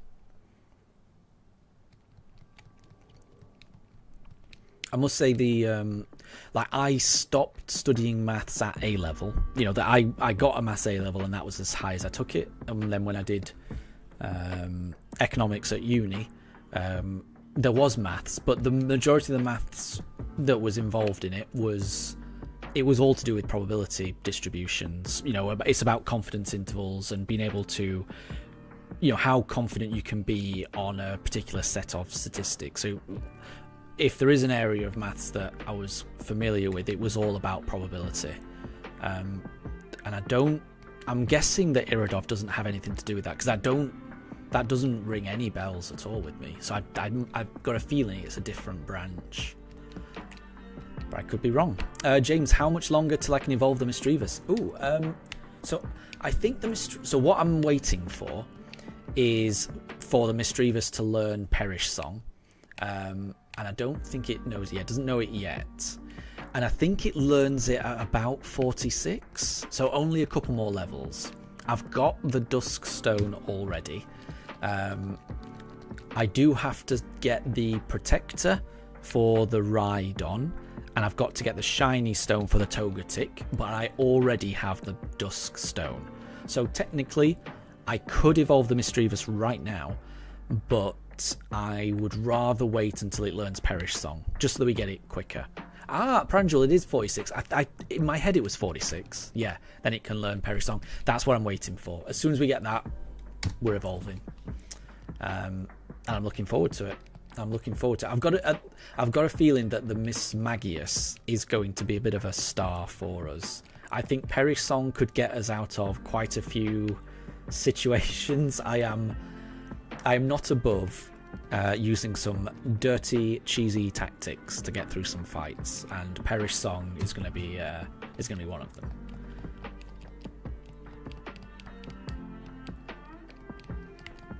So yeah, I just want that as soon as possible.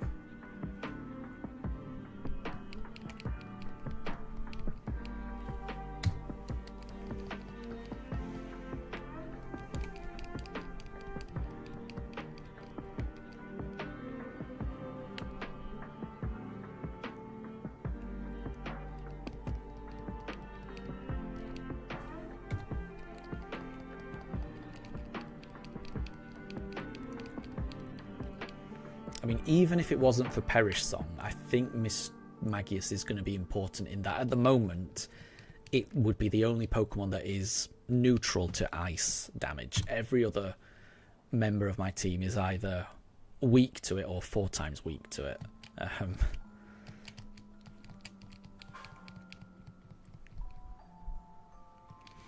And Pranjul, Irodov is a physics practice book for first year engineering, but people here solve it in the 11th and 12th grade. You're scared. Oof. Well, you know, just do what you can. You know, like you say, with maths, it's all about practice. It's about learning the order of procedures, and just with maths, I definitely felt that doing practice is the right way. Just, you know, working through the problems, working through the equations, I always felt that, you know, when you get the right answer in maths, it's a really nice feeling as well. So I always used to use that as a kind of incentive, you know. Usually in maths it's pretty obvious when you've got, well, no, sometimes it's really obvious when you've got the right answer in an exam. And that, I remember that being a nice feeling. So just keep going. Just keep going.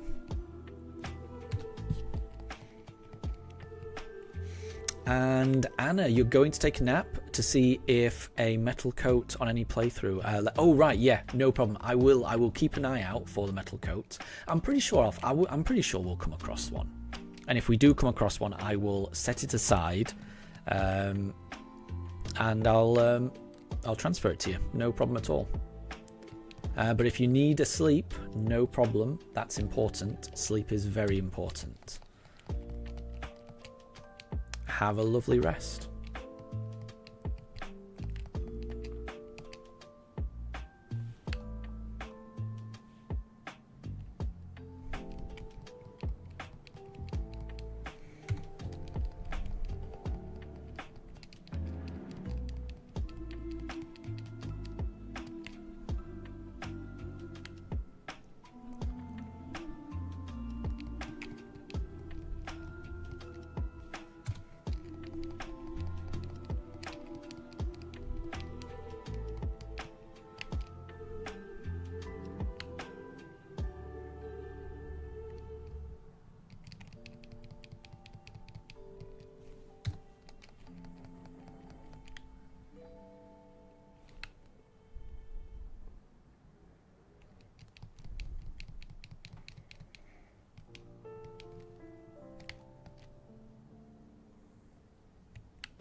Oh my gosh, Pranjal, you've got a year and a half to prepare, but you're already nervous like your exam is tomorrow.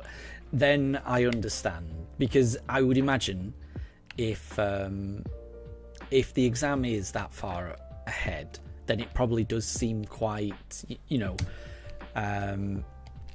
the end goal probably seems quite daunting, you know, because, you know, it's talking about concepts that you're almost certainly unfamiliar with and won't have encountered before. So it's perfectly natural to be worried about that.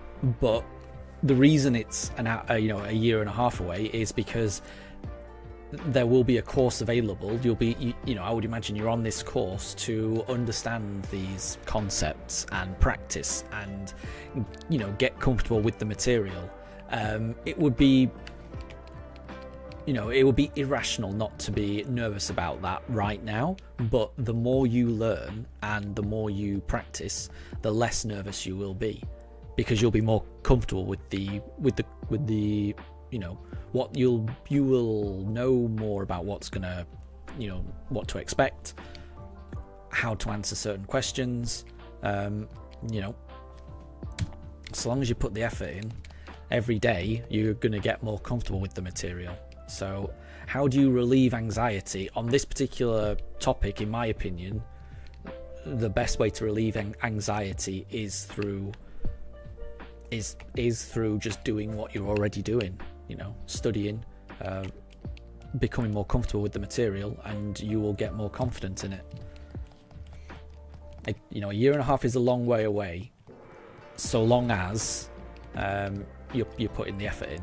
You know, you just need to be consistent, honestly. That's the most important thing. Consistency.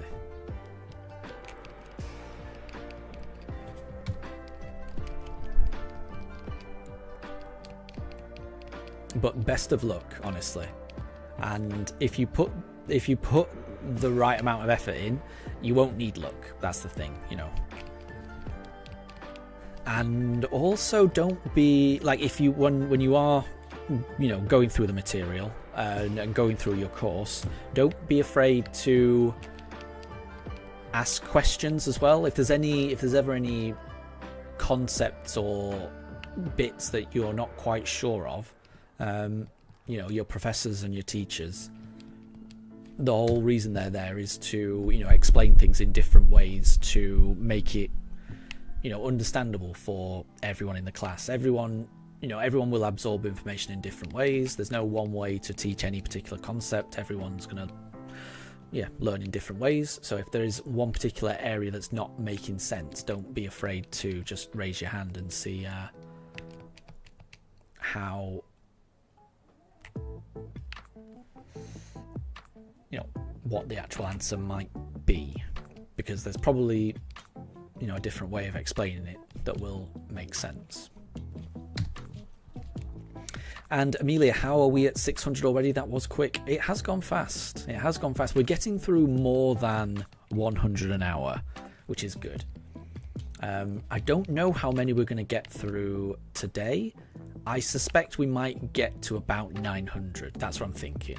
Which, you know, for one day, and considering I started the stream quite late today, I usually start it earlier than midday, UK time, but I had a few errands I needed to do today.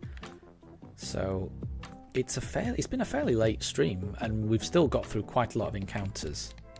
I'm just happy that I haven't lost any fossils so far today, as opposed to the previous stream where I lost all my fossils. So more than anything, I'm just happy that hasn't happened.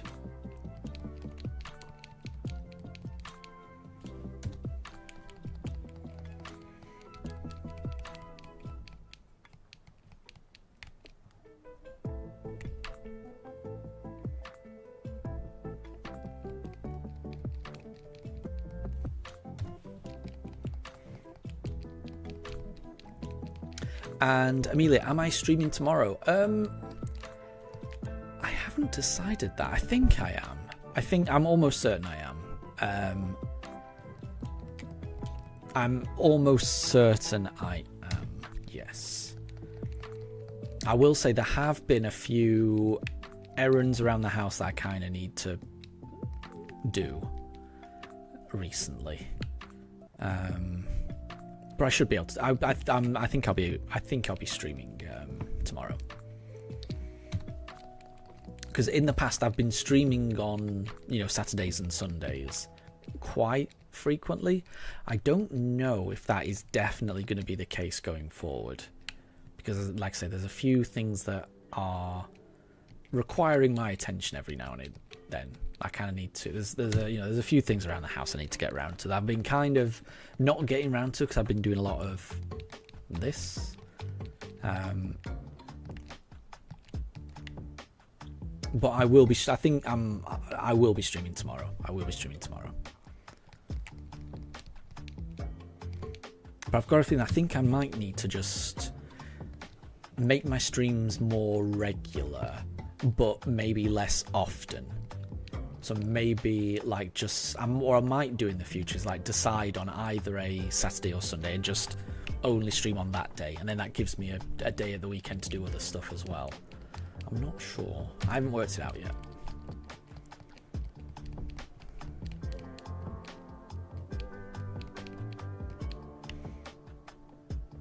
Because at the moment what I'm doing is just any free time I've got, I'm streaming because I'm enjoying it so much. But I do realise there are other things I need to be doing as well, other than streaming.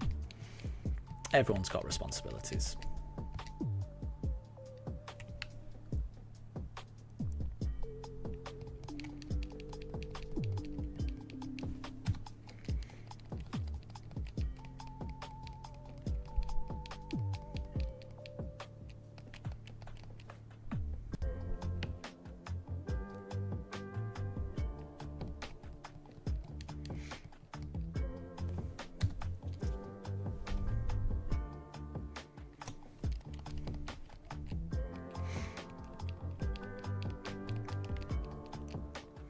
And Pranjal, you have the basic course that covers the whole syllabus. Interesting.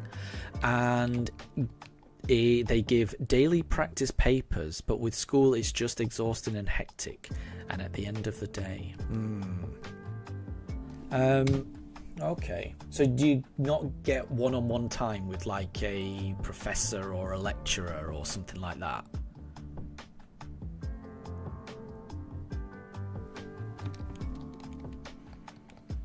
Not that it will always be needed, but in my experience it's useful to have that as an option sometimes.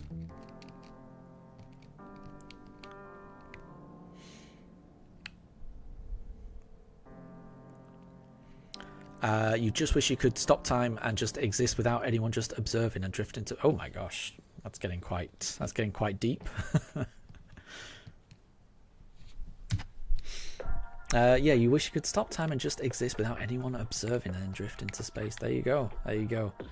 The world keeps turning. You can't stop the world turning. Life goes on. Change is inevitable. You just have to... You can't fight change. You just have to... you have to do your best to embrace it.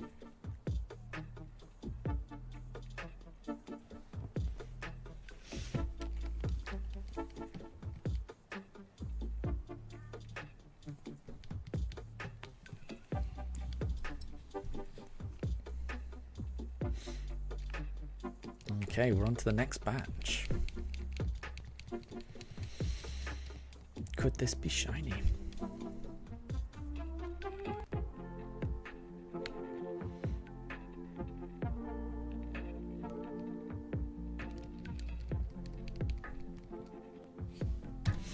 Not that one, but maybe the next one.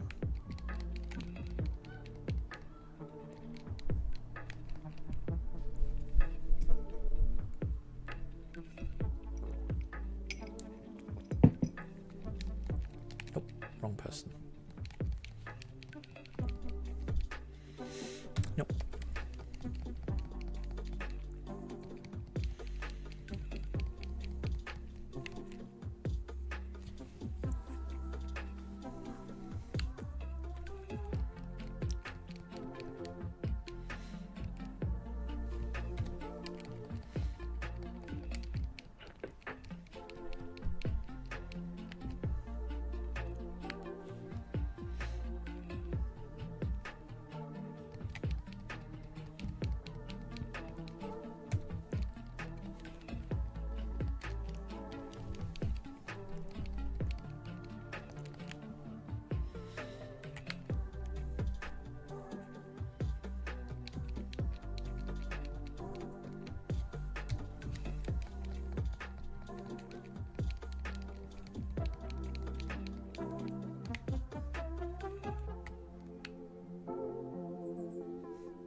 And Pranjal, so the course you're on is like a stream with a teacher and millions of students to teach. Oh, with a slow pace for 2 years.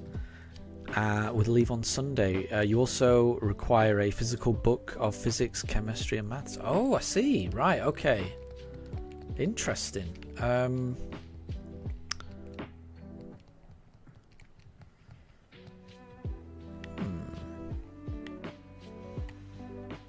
Well, I guess that's not too dissimilar to just, learning in a classroom. If it's a stream, it's there's no difference, I suppose. So it's the same type of thing. So I guess the principle remains the same. It's all about keeping up, paying attention during the stream or the class, and I'm certain even if there is loads. I'm sure if you do have a question, they'll be able to answer. So I'm sure it's, you know, the concepts will remain the same. It's all about just, you know, making sure that you take everything in, and yeah, I would say if possible, just practice the concepts and just keep working at it.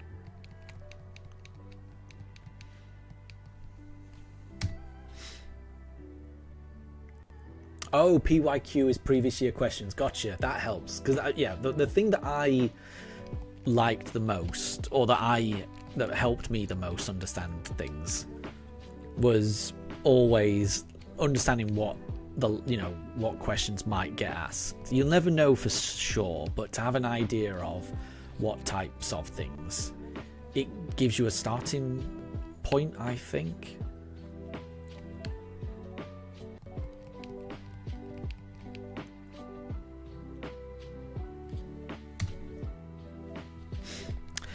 You also need a side book of physics, which has Iridov maths, and a black book, and chemistry has Verma or D.C. Pandey, Indian authors.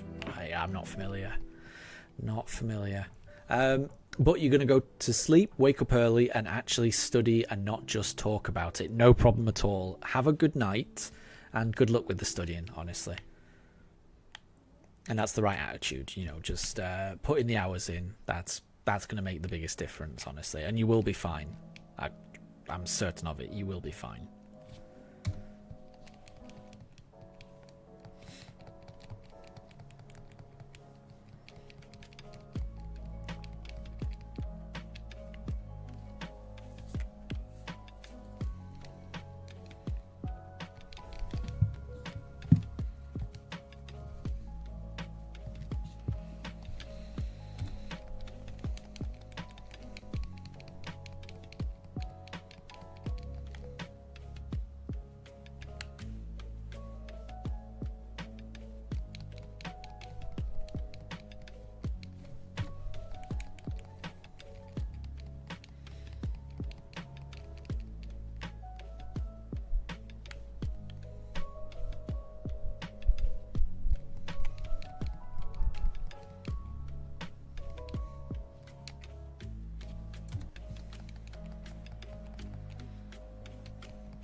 And that is good advice, Andrew. Yeah, take it slow, don't beat yourself up, and good luck. Exactly. And Amelia, good luck as well. Yeah, so everyone's wishing you good luck, Pranjul. So you'll be fine.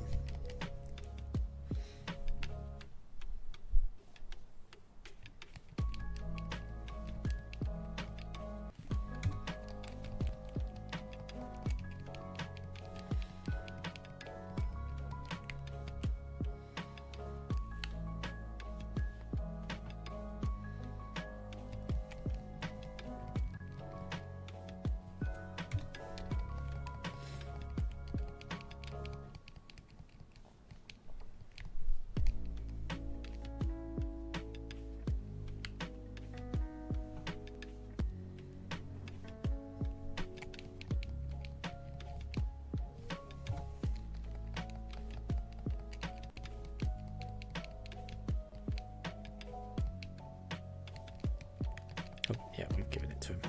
Okay, this is the last one of the batch. Could it be, on the last fossil, a shiny Cranidos? It is not. So we'll reset.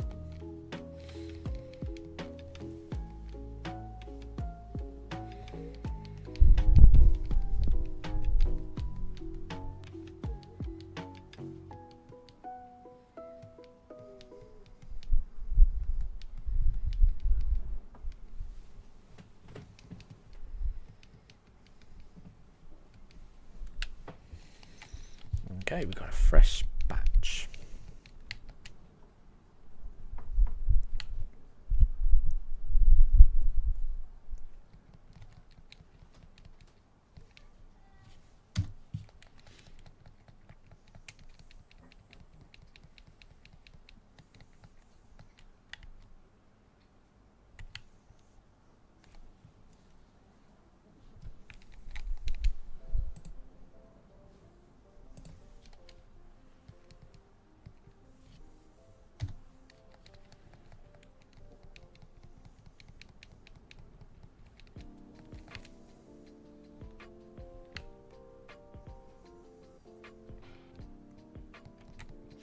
So it's almost 5:30 in the UK. I'm going to be streaming for another hour and a half, so until we get to about 7 p.m. UK time. It's looking like, I think we're going to get to about 900 encounters. Which again, that's not bad. That's not bad for one stream. I'm happy with that.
And Andrew, it is 12:24 where you are. So you're 5 hours behind. Where would that be? Is that on the east coast of the US? I kind of feel like the west coast will be further behind than that. So yeah, are you on the east coast? I'm not great on time zones, but I've got a vague idea sometimes.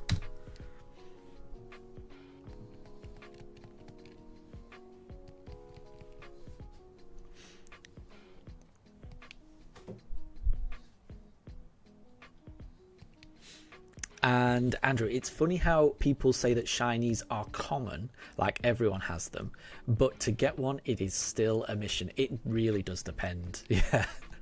There are some games where you get lots of shinies.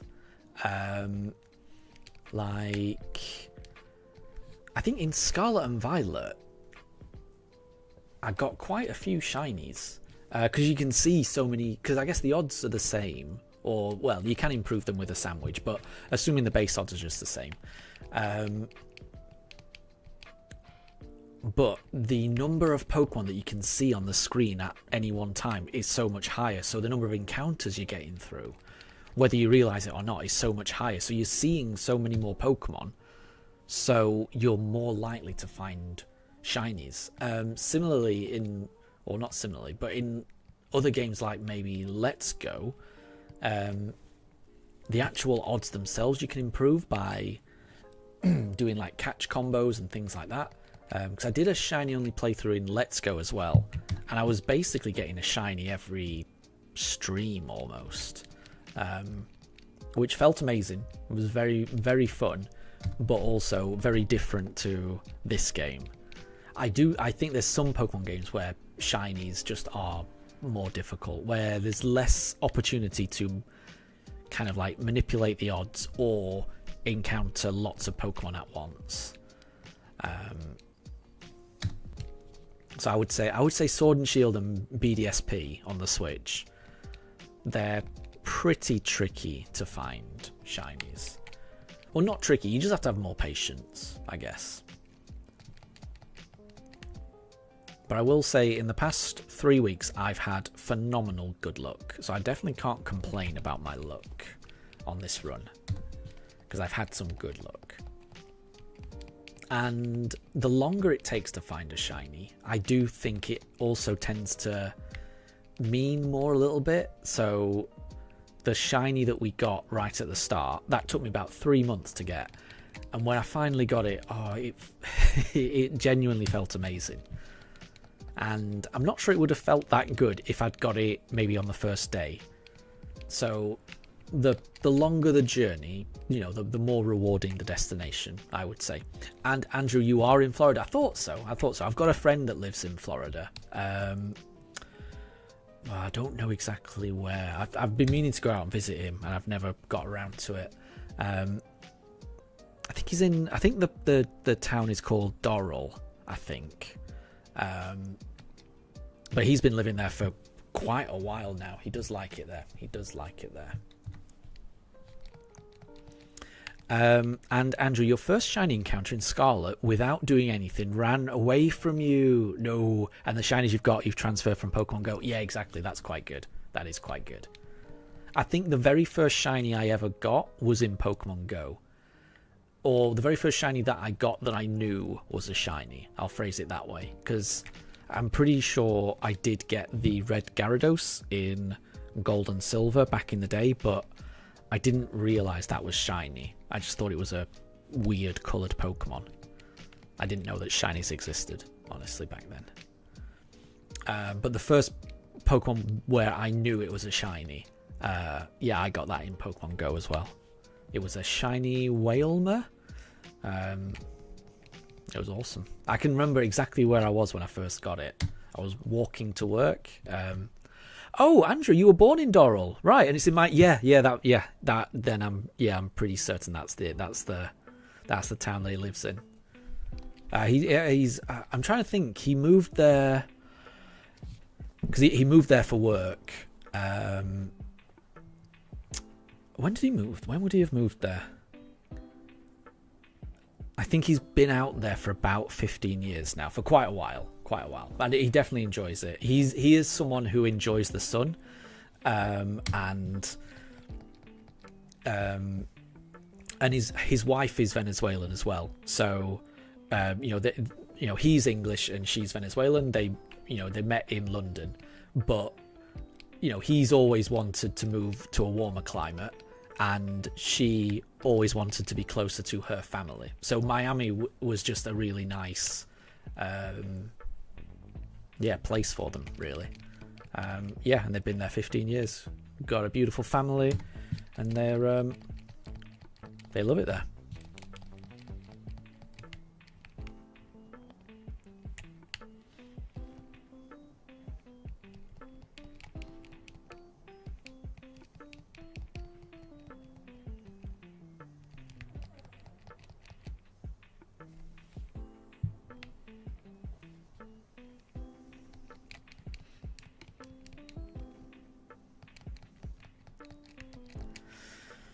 Not looking good for this batch. It's looking like we may have to reset and move on to the next batch.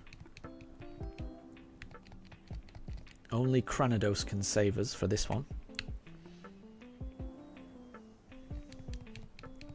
And it was nice, yeah. And it definitely helped that his work was able to facilitate that. Because I think it would have been tricky to do that move without already having the job in place, I would imagine. But because he worked for a company that had branches, across the world, it made that move a lot more straightforward. But again, I think things were different 15 years ago as well. It probably would be more difficult to make a move like that right now. Andrew, you personally don't particularly like it, but it's all right. It's a nice place for a family. Yeah, and that's it. It's all about where is a good place to raise a family and things like that.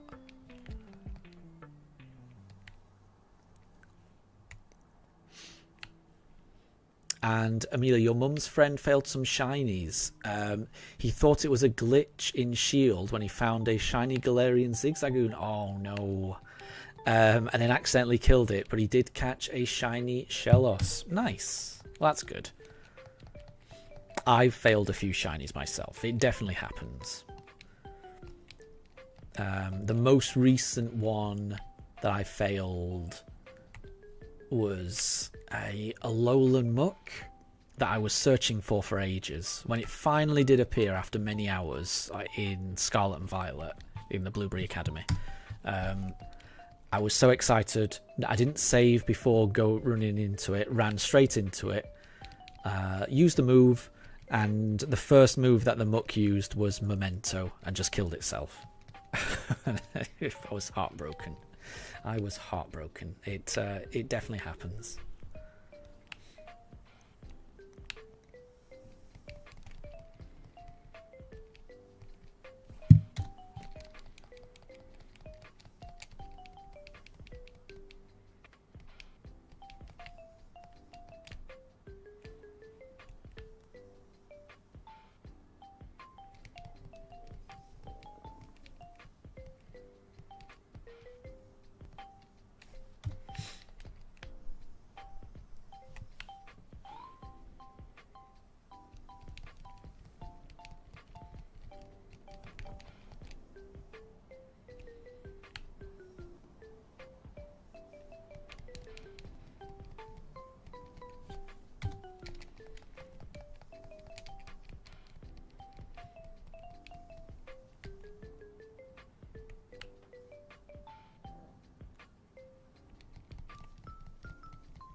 Well, we didn't get it on fossil number 666.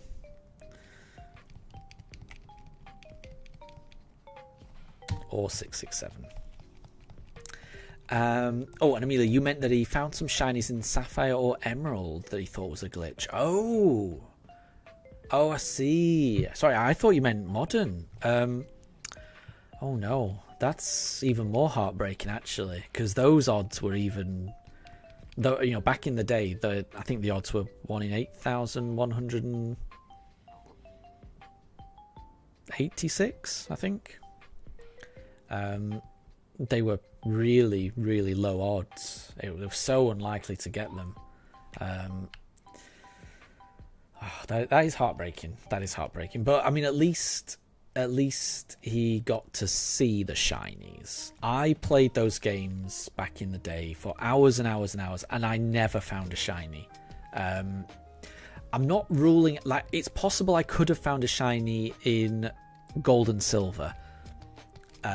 And then just not realised it was shiny, because I had no idea what shinies were in Gold and Silver, because that was the first generation that introduced them.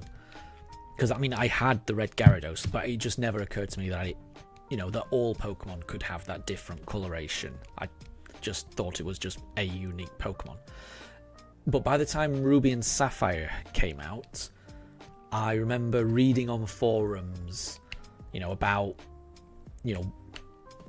there were these different Pokemon called shinies that were really rare, blah, blah, blah. So I remember reading about them in Ruby and Sapphire. So if I'd found one in Ruby and Sapphire, I would have known about it. And if I'd found one in Diamond and Pearl, I would have known about it.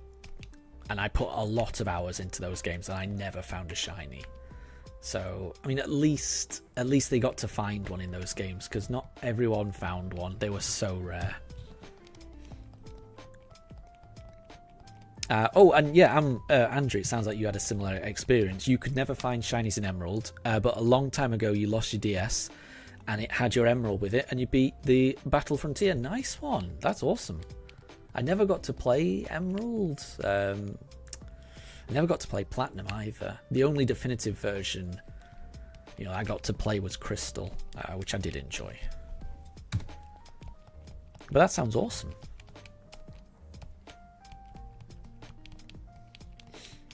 And Amelia, the shiny Zigzagoon in Shield, he wanted to get it to low health but then killed it. Yeah, that can happen.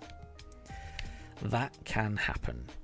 That almost happened on one of my shiny hunts on this run.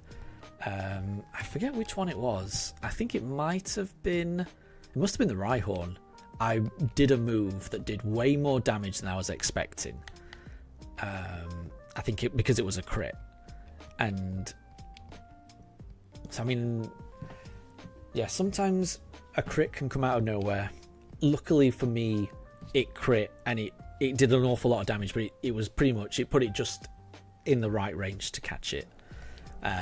But if it had been something where the crit could have killed it, that can happen.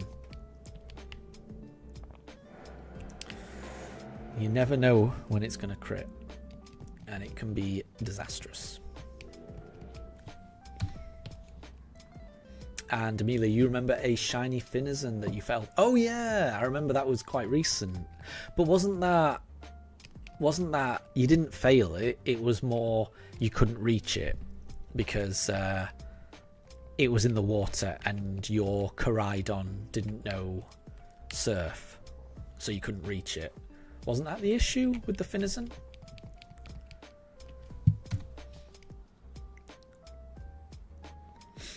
Oh, and Andrew, it was, but you lost the game or they probably stole your DS. Yeah, that's unfortunate. I don't think I don't have my DS either. But I think that was more, I remember giving my DS away to my cousin. And I know that my cousin got a lot of enjoyment out of it. So, I mean, it was at a time, so I mean, I played Pokemon right from, Red and Blue all the way up to Diamond and Pearl on the DS.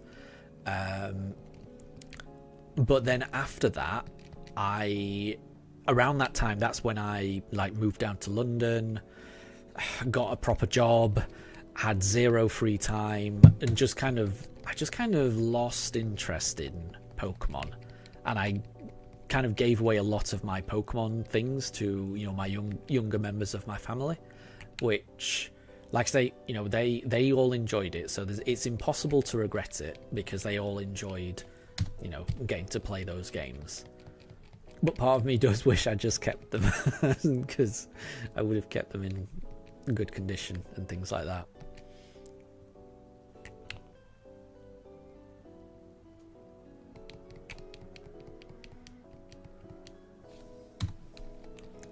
And Amelia, yeah, your Koraidon couldn't swim. Yeah, so I wouldn't say that was a failed one. That was more, there is no way you could have caught that. There is no circumstance. There's nothing that you could have done differently that would have meant you could have got it.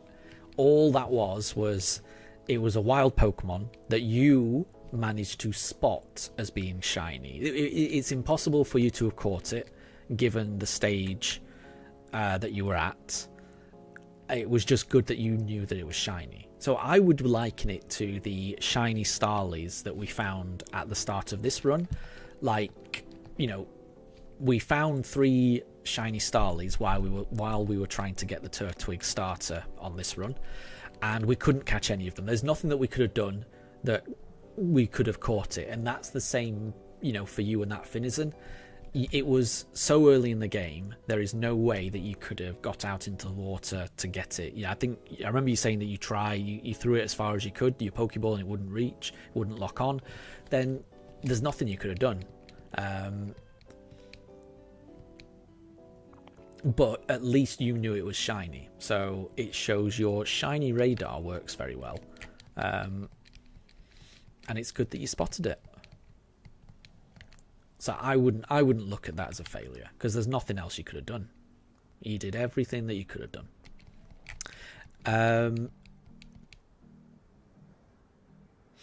And Amelia, you ran into a different Pokemon. The Finizen was gone, and then ran away from the Magikarp, and it saved, and you were devastated. Yeah, it's harsh.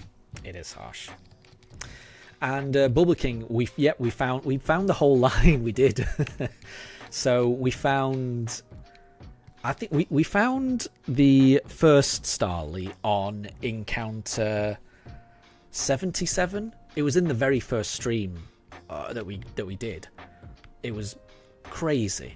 And then we found the next one on encounter 679, which again, very, very early on. And then we found the third one. We didn't find the third one all the way until 8,500 and something. And then 200 more encounters later, we found the shiny Turtwig. It was a very strange sequence of events. Andrew, that was the game just teasing you. It was something, yeah.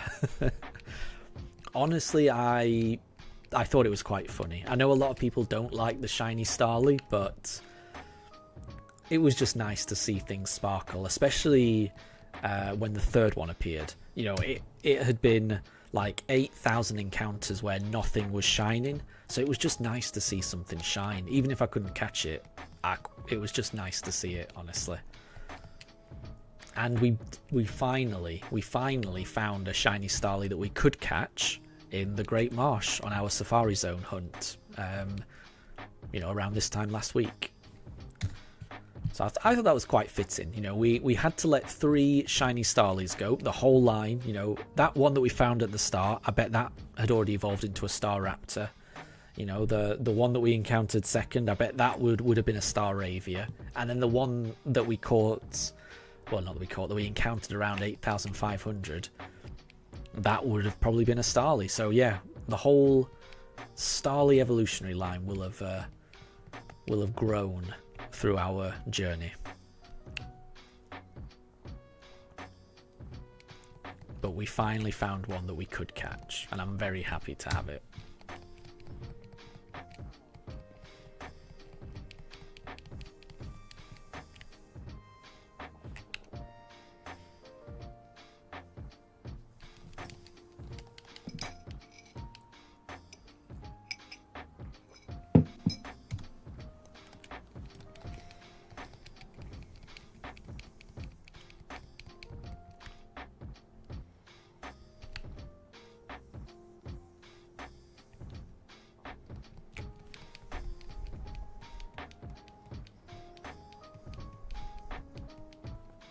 Oops.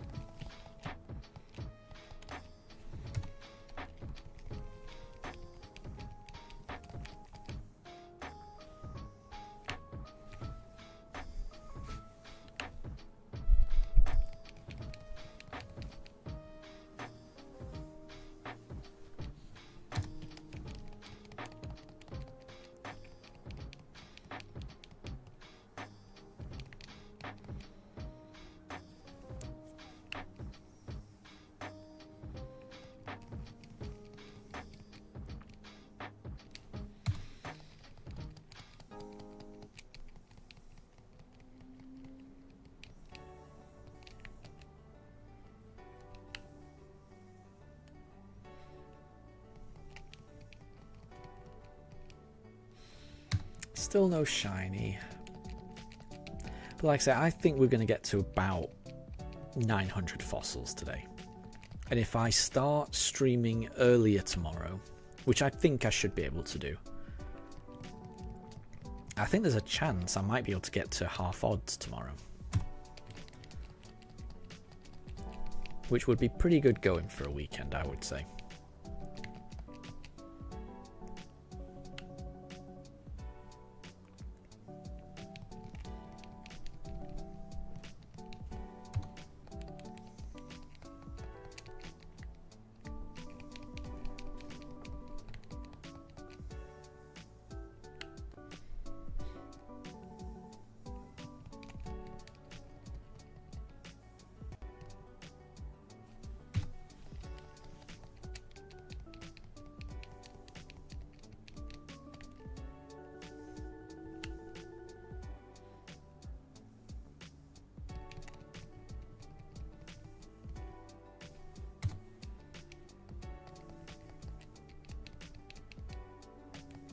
Oops.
Nope.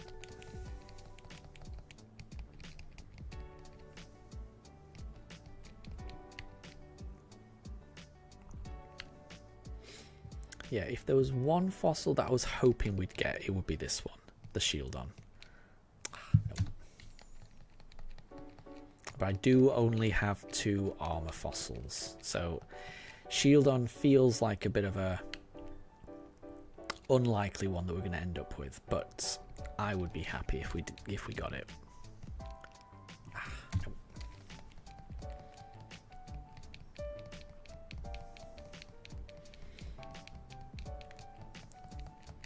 Okay, this is our last fossil before we reset and move on to the next batch. This is fossil number 700. Is it a shiny Cranidos? It is not. So we'll try again.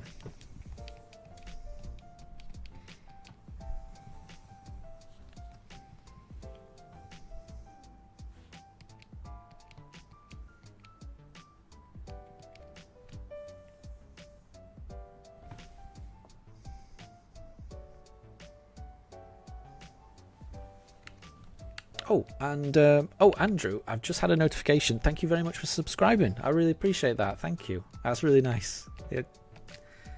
It really helps. Thank you very much. That means a lot to me.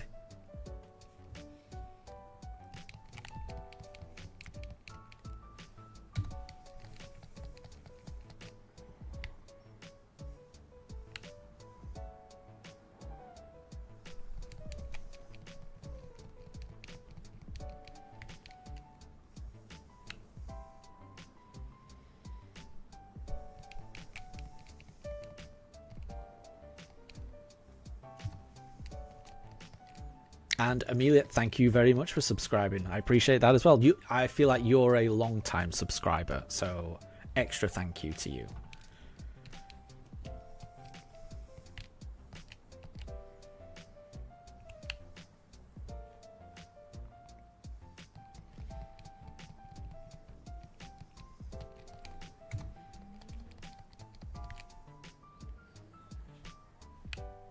But yeah, I really do appreciate everyone that's subscribed. I feel like there's a lot of people that pop by very regularly, and it's really nice. It's nice that a lot of the same people keep coming back, because it's a nice little group of people that stop by these streams. I'm very fortunate, and I do appreciate that.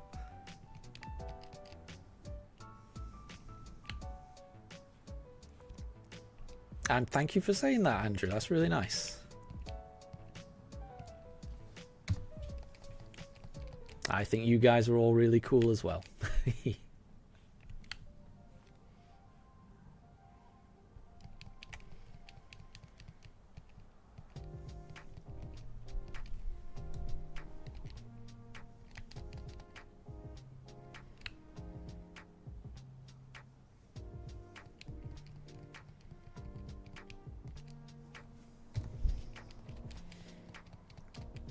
Because I will say, everyone has made this. I've never done a run like this before.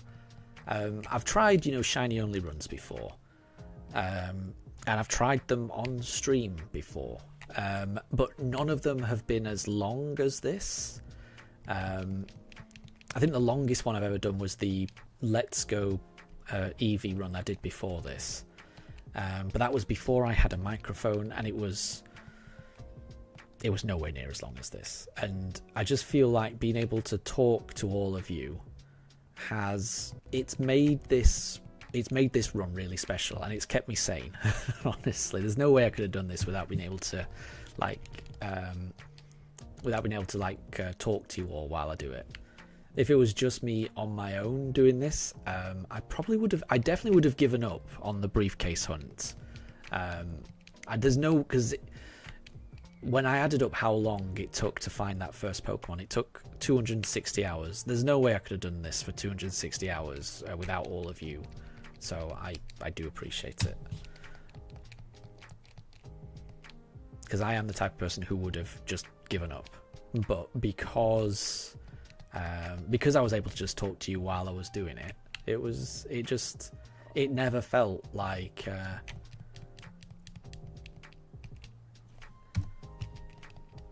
it never felt like it was taking too long, if you know what I mean. I was never eager for it to be over. It was great when it finally happened, but it was still just enjoyable. The whole run's been really enjoyable. Really enjoyed it.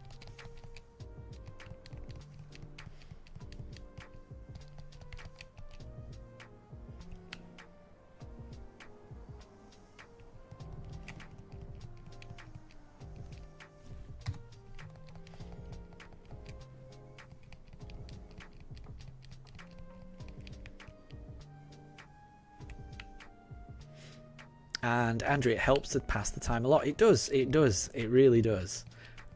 Because it doesn't, I think that's a good way of putting it. Because it doesn't feel like, it never felt like it was a long time. Because it just, being able to actually just, hang out with everyone, it made the time just fly by. And it made it much more special when the actual shinies did appear, and being able to share that experience with other people was, it's a very different experience. I do like it.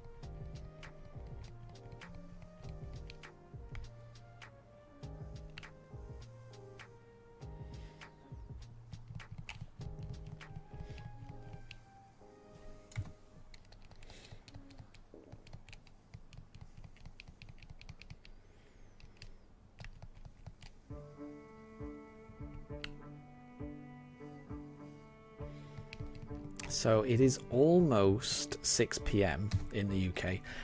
I'm probably going to be streaming until 7, so there's about an hour left of the stream. I was hoping we'd get to 900. It's looking like I might not make it, but we'll see. I'm hoping I can get to 900 before I run out of time.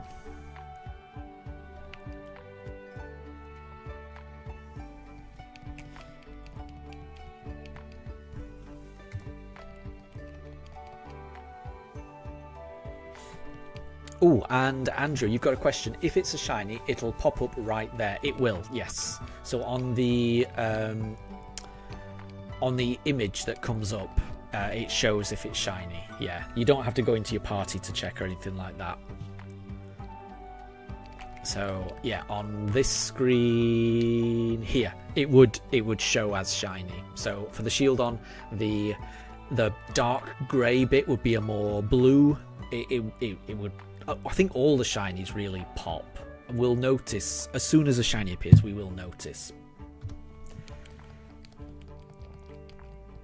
So it's not too bad, you know, in terms of encountering the Pokemon. It's pretty.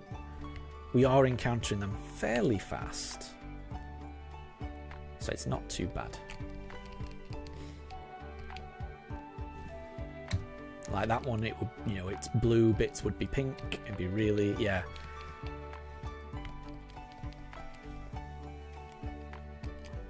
So that definitely helps. If we had to go into our boxes to check, that would be a lot worse. So I am quite thankful that it works that way.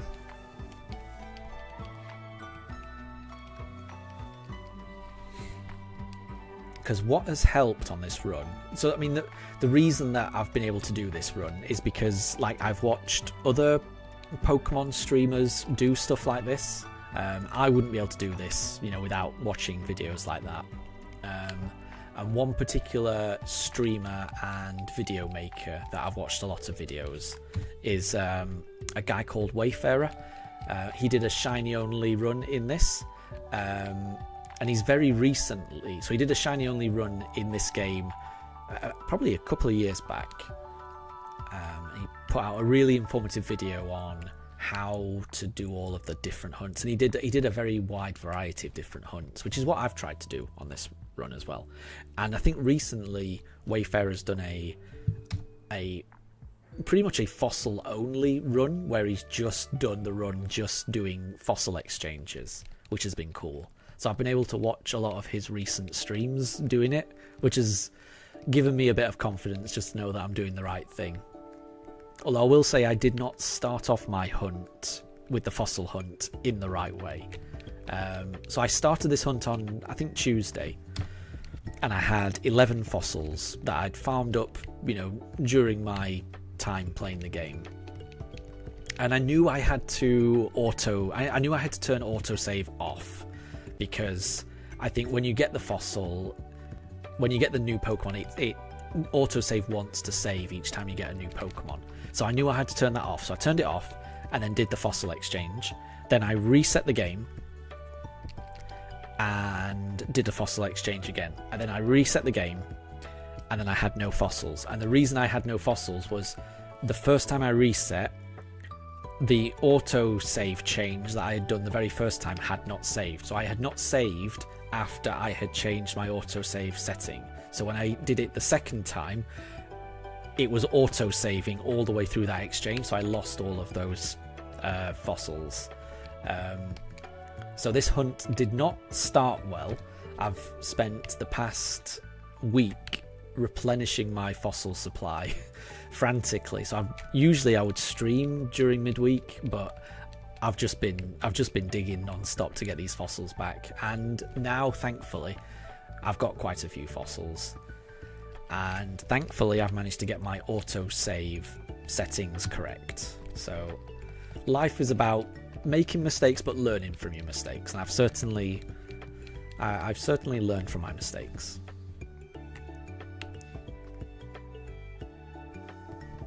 And Amelia, and the 100 hours in Dynamax Adventures. Yes, Wayfarer did a video on that as well. I really like I love all of Wayfarer's videos. They're really good.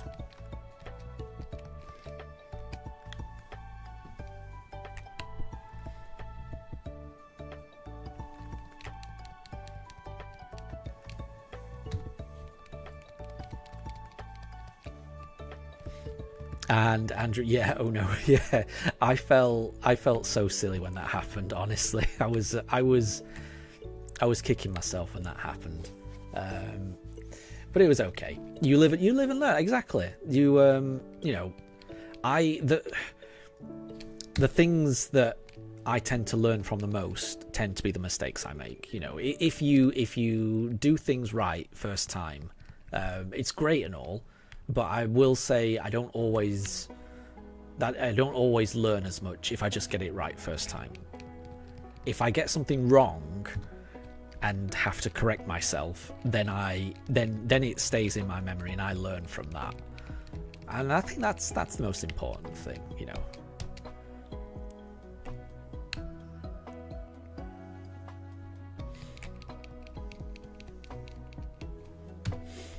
There's nothing wrong with making mistakes as long as you learn from them.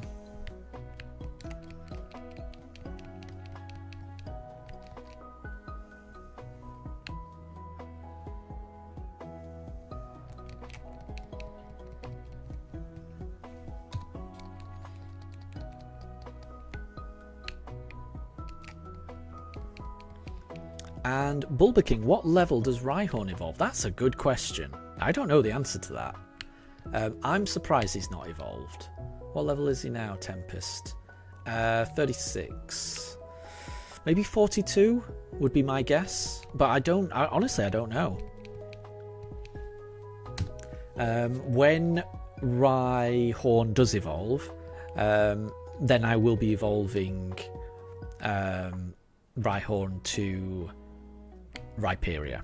Oh, Andrew says 55. Oh, it'll be a late one then. But, you know, that will be just in time for Cynthia, I reckon, which is fine. I don't mind that. I don't mind that.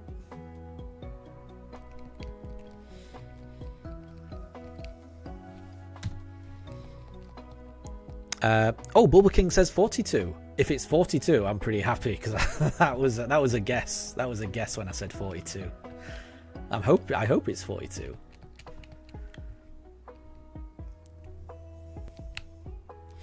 But you know, whatever it evolves at, I do need to find a protector in this game so that I can, you know, evolve it.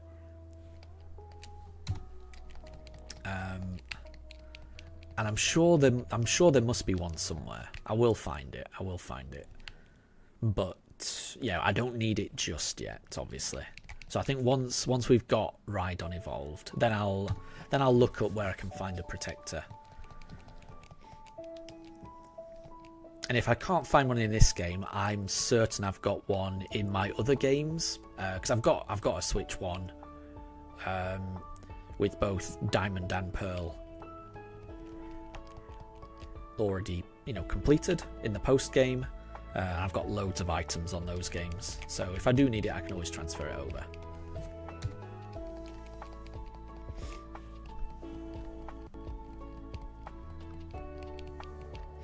And it sounds like it is 42. I am shocked I got that right. That was a guess, I just want to say. That was a complete guess.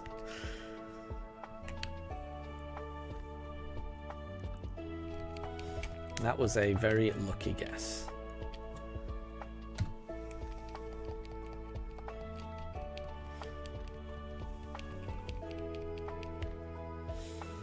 Okay, right. The last three from this batch. I'm really hoping it's these ones. These are the shield on. These are the ones I was really hoping it'd be these shield on. I've got one more chance at shield on.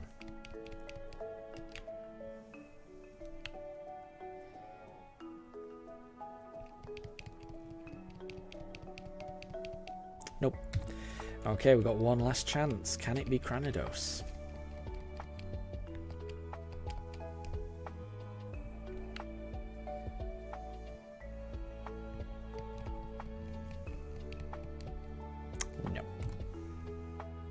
It was a very good guess. It was a very lucky guess.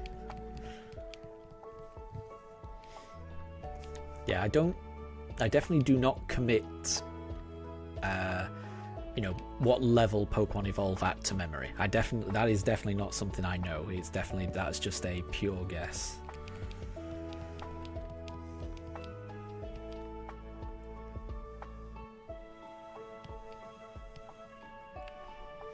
Okay, next batch. We got a fresh batch of fossils to hatch.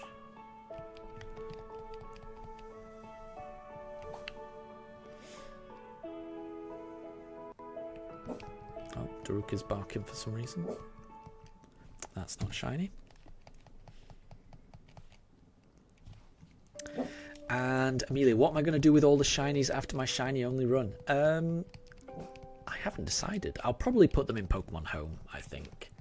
I'm not going to be giving them away, if that's what it is. There's no way I'm ever going to give away the Turtwig that I got. That took 260 hours of my life. It means so much to me, the Turtwig. I mean, all these Pokemon mean so much to me. I'm going to put them in Home, and they will have a special place. Because like I say, I've done shiny only runs before, but I've never done shiny only runs over this period of time, and that has involved this much effort for each one. So yeah, they will be treasured team members forever. And Wolf, good to see you. Any shiny yet? No, you've not missed anything. We're up to encounter or fossil number 744. Well, that'll be the next one at least. The plan is I'm going to be streaming for the next hour at least, and I want to get to fossil number 900. So we'll see. So there is still a chance that we can find it. There's always a chance. As long as there is a fossil, there's a chance.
Oh, and Amelia, in Wayfarer's Dynamax Adventures video, you saw your Shield character in it a few times. I didn't realise that. So did you join some of Wayfarer's Dynamax runs while he was streaming? Because that's pretty cool. I didn't realise that. I didn't watch all of those streams. I watched quite a few, but I didn't watch all of them. So yeah, were you able to join some of the Dynamax runs?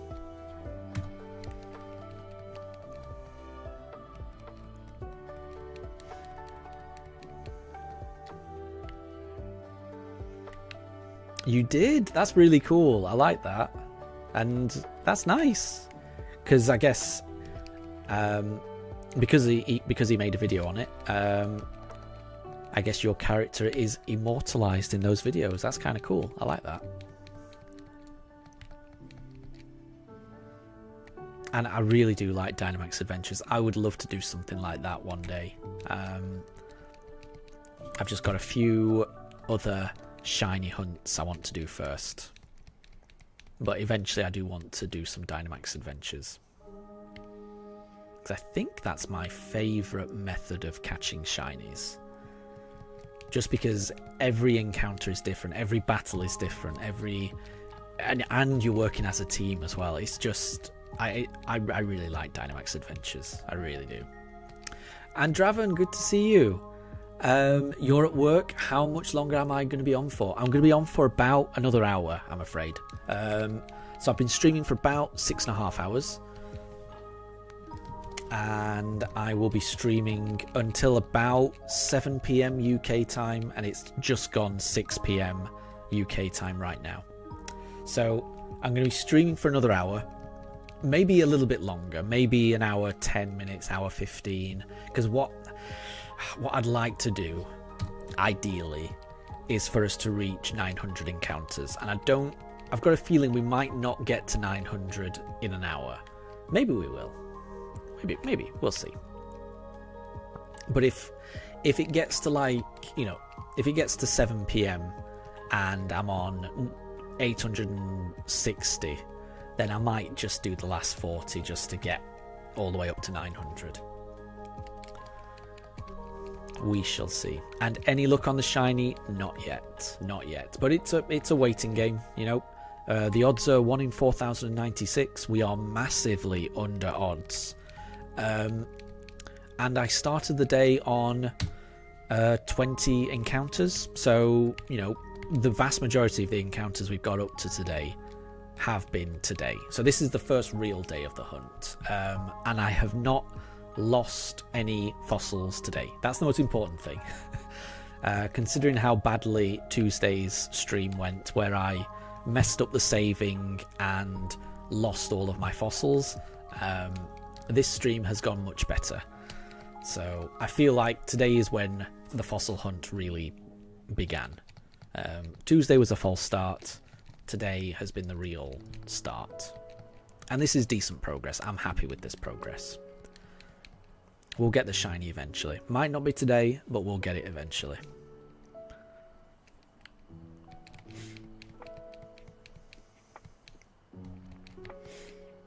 And Amelia, so on Wayfarer's Dynamax Adventures, you remember seeing in one of the parts of the video when the bar says Gemma's Magneton uses Max Lightning on Ho-Oh. Nice, that's cool. That's cool.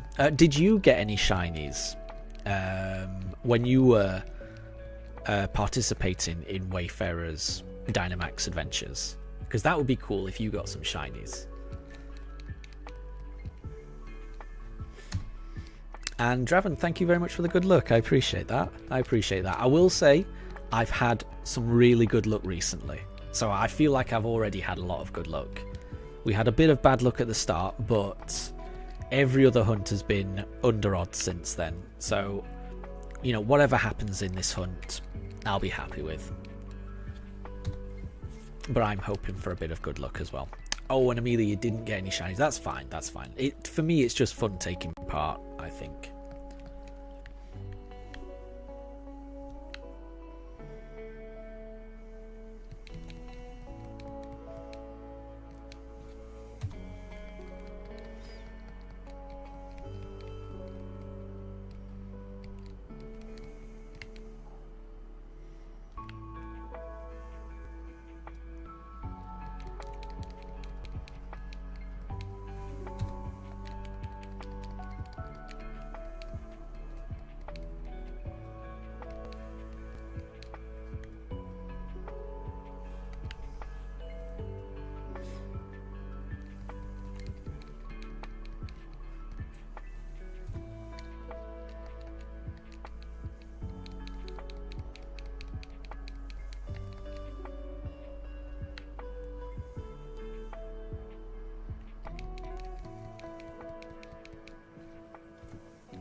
And Draven, I forgot to mention, you know, if you're at work, have a wonderful day at work as well. Thanks for stopping by, especially while you're at work. It's much appreciated.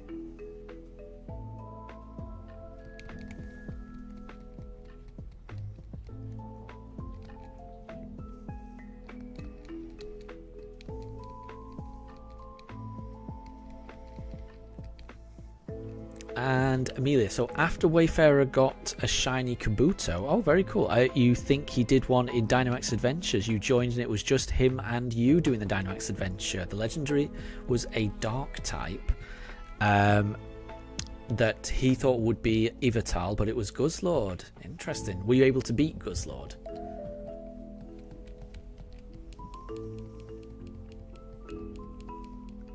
Because I would imagine it'd be quite difficult with just 2 human players. That means you would have had 2 computer players on your team, and the computer players in Dynamax Adventures are massive hindrances. They are not as good as human players at all.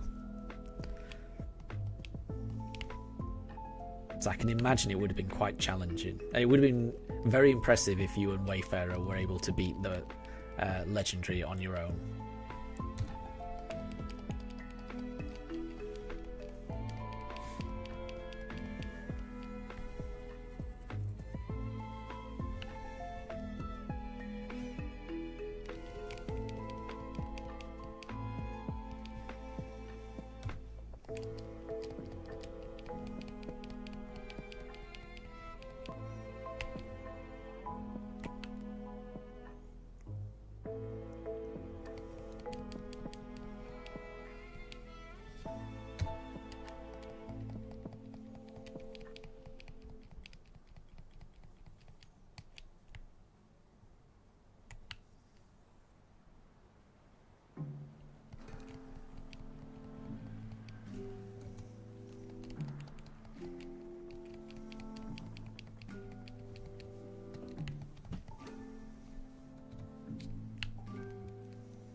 I always get confused on the last one because you don't have to select it because it's the only fossil left. Okay, well, we didn't get it that time, so let's get a new batch to take us to 800 fossils. And oh, Amelia, so Wayfarer said that he hasn't unlocked Ultra Beast yet, so he thought he must have joined your run. Gotcha, that makes sense. Yeah, I can't remember how you unlock Ultra Beasts. Maybe it's after a certain number of encounters. I can't remember, honestly.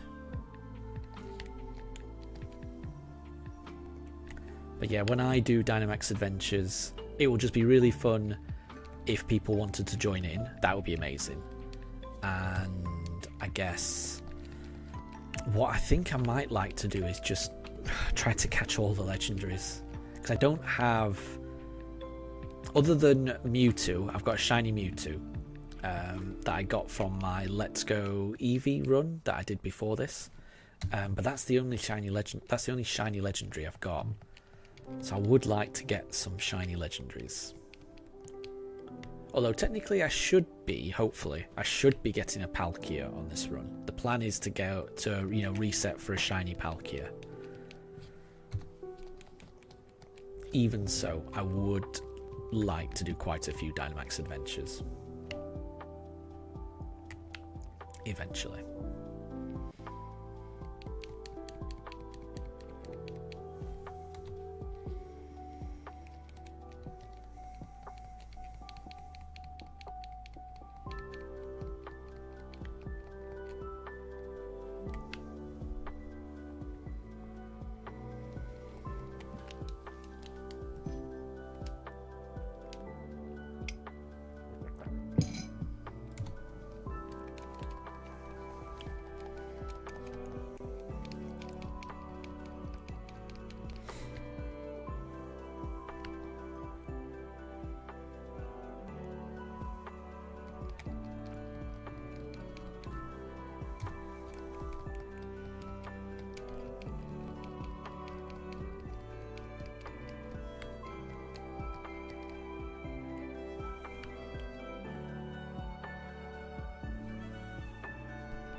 And Andrew, you've got a Suicune, but it's not a shiny on Pokemon Sword. No problem. Yeah, that's pretty good. I would love to get a shiny Suicune. I would love that. But even just getting a normal legendary is pretty special. I do like that.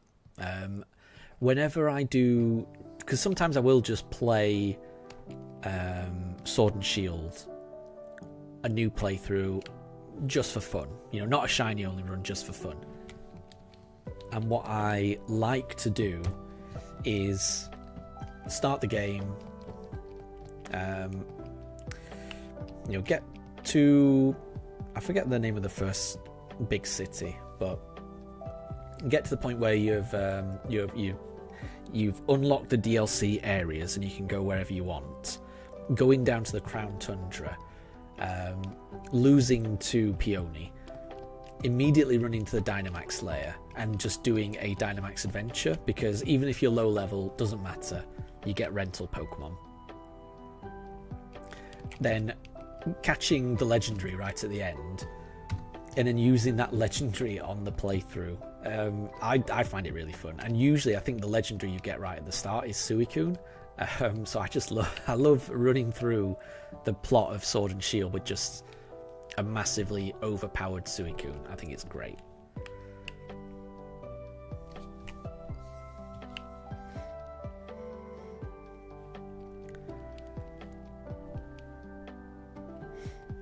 And oh, Amelia, Wayfarer is going to see more chicken dancing in Mochi Mayhem in Scarlet. That is true, isn't it? Yeah, don't spoil it for him. So whenever he does stream, don't let him know that. But I think you're right. I think I played through Mochi Mayhem on stream, and that was my first experience of it. It was before I had a microphone, so I could only type my experience out in chat. But I remember being very confused by the Mochi Mayhem thing. It's the most, to me, it was the most strange and unique Pokemon plot I've ever experienced. I was not I don't know what I was expecting, but whatever I was expecting, it was not what I got from Mochi Mayhem. I really wish I had my microphone when I played through it, because it was so weird. And I just didn't know what to expect. But yeah, it's a very strange bit of DLC. And I'm all for strange. I'm all for that. And Andrew, that was the one you got. Yeah, exactly. I think it's guaranteed. I might be wrong, but I think the first legendary in the Dynamax Adventures is always Suicune. I think. Because, yeah, that's the one I always end up getting. And like I say, it's just fun. It's just fun to use it, I think.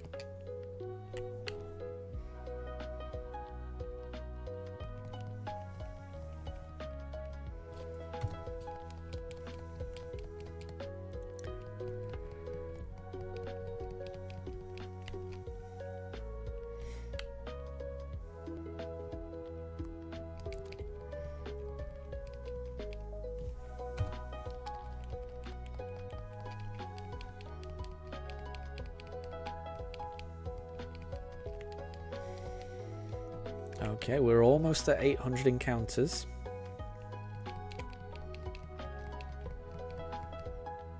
That's not shiny. 799. And that's the Cranidos deposited. How crazy would it be if this was shiny? But it's not, and that's fine. Okay, right, we're up to 800. So it's 35 minutes to 7. Can I get through 100 fossils in 35 minutes? That's the question. I reckon I'll get close. I don't think I'm going to do it, but I think I'd rather just stay on and stream a little bit longer just to get up to that 900 mark. So the plan at the moment is we're going to stream until we get to 900 fossils, which I think is going to take me about 45 minutes. That's my guess. That's my guess. And Andrew, you'll take it. It's basically a free legendary. Exactly. Yeah. And what I really like, and one of the reasons that I like these games quite a lot, BDSP. So one of the reasons I like BDSP is because if you've got save data from Sword and Shield and you've got save data from Let's Go, then not the first town, but like the third or fourth town you get to, there's an old couple who will give you a Mew and a Jiraki. So those are legendary or mythical, but I mean, I just call to me legendary, mythical, they're the same thing, but I do realize there's a distinction. But you're basically getting legendary Pokemon that you can use through your entire playthrough, and that's what I really like. I like forming a bond with my Pokemon. So having a Pokemon join the team right from the start, that means more to me, and I'm going to enjoy it more than getting a legendary Pokemon right at the end of the game. When I've already got my team set up at that point, I'm not really looking to swap out anyone, for this new legendary that I've found. Which means when I play through Sword and Shield and I get that legendary Pokemon from the Dynamax Adventures, I can use it all the way through my playthrough, and it's really nice. Going on that Pokemon journey with a legendary Pokemon, I really like it. I much prefer getting a legendary Pokemon right at the start, which, obviously not everyone will play like that, but I quite like it.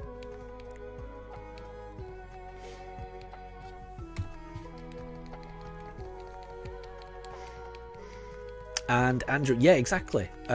So the place where you get the legendary Pokemon in this game, the Mew and the Jiraki, it's a town called Floroma Town, and you get that pretty early on.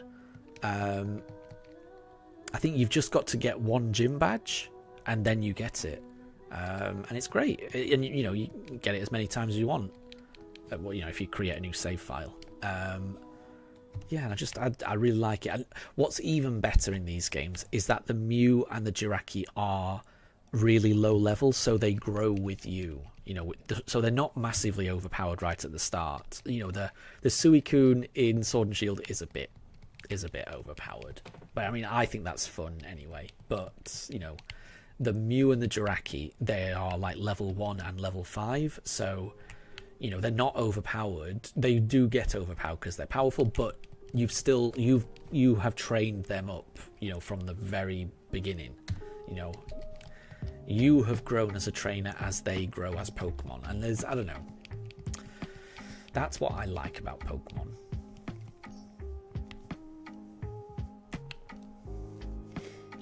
And like I say, there's a lot of things that these games don't get right, BDSP, but some of the things I think they get really correct. And I definitely appreciate the Mew and the Jirachi that they give you in these games.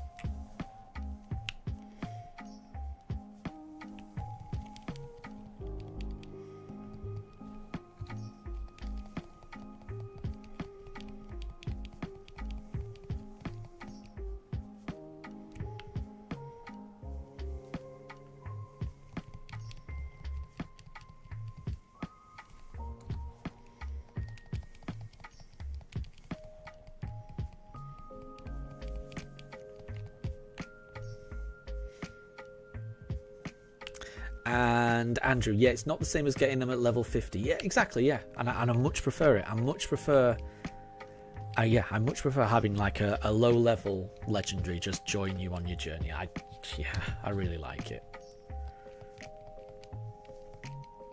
And it might not be for everyone. Not everyone is going to, do that, but it's nice to have the option. So it's nice that they give you those Pokemon as an option to use.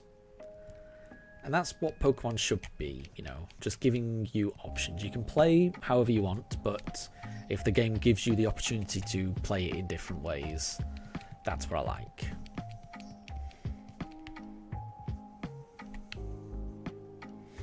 Which is another thing that I like about these games, BDSP. It allows you to shiny hunt almost anything. I think the only Pokemon in BDSP that you cannot shiny hunt are those Pokemon that I just mentioned, the Mew and the Jirachi. There's no way for those to ever be shiny. You can't reset for them. They will never be shiny. But everything else, nothing else is shiny locked. Everything else can be shiny. And it's the only Switch game where it's like that. You can't start a hunt for a shiny Pokemon in any other game on the Switch other than BDSP. All of the legendaries in BDSP that you encounter post-game, they can be shiny hunted, which is not the case for the other Switch games. Other than Let's Go. Let's Go, you can shiny hunt them, I suppose. But then there's just not that many Pokemon to shiny hunt in Let's Go.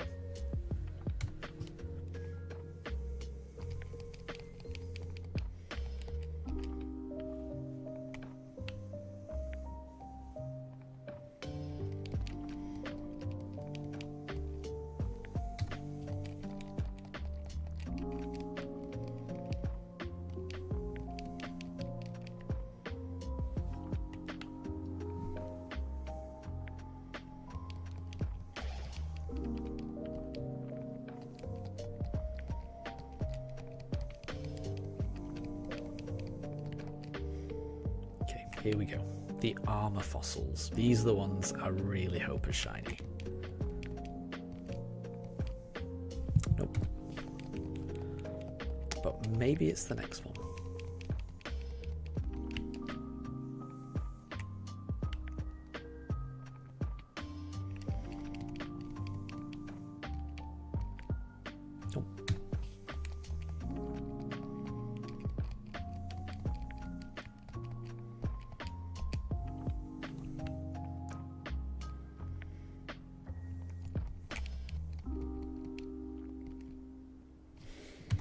There you go. Okay, right, we're up to 820.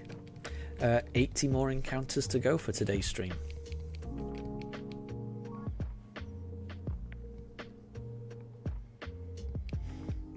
We might not find the shiny today, but good progress has been made, in my opinion. Like I say, this has gone a lot better than Tuesday, which is a low bar, but still.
Daruk is barking at something. I think he can hear noises outside. I don't think it's other dogs. I think it might be a motorcycle going past. Not sure. Not quite sure why he's angry.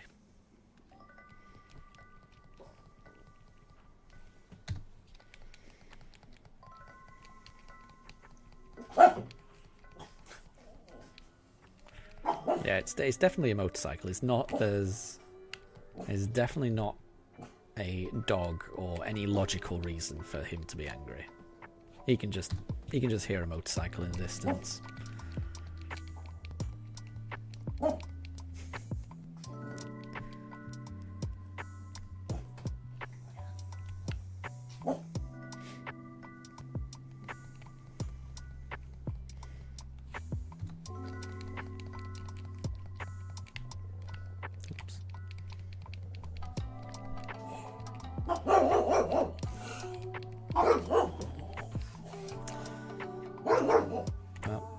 he's furious.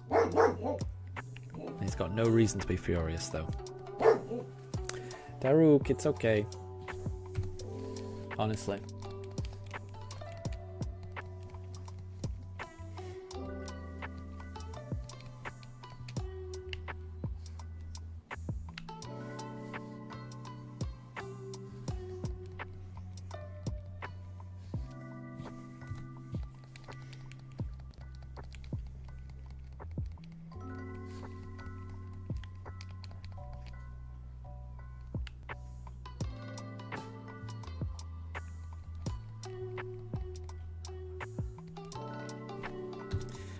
Okay, right, that's that batch done.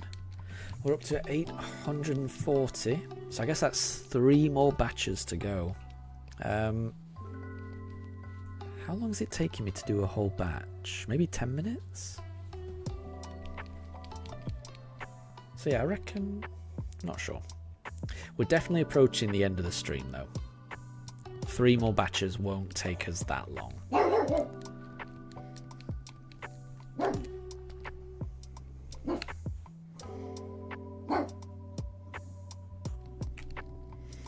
Okay, is it Aerodactyl?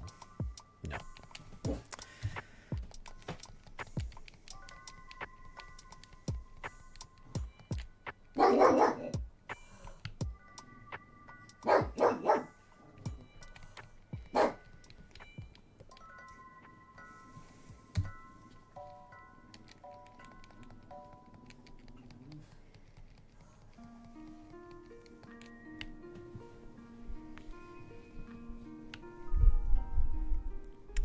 And Andrew, it is pretty fast, isn't it? I'm impressed by how fast we're getting through these encounters. It's not the fastest hunt I've done. I think the Eterna Forest was very fast, and I think even the Great Marsh was very fast as well. But it's not far off. This is not a bad way to shiny hunt, really.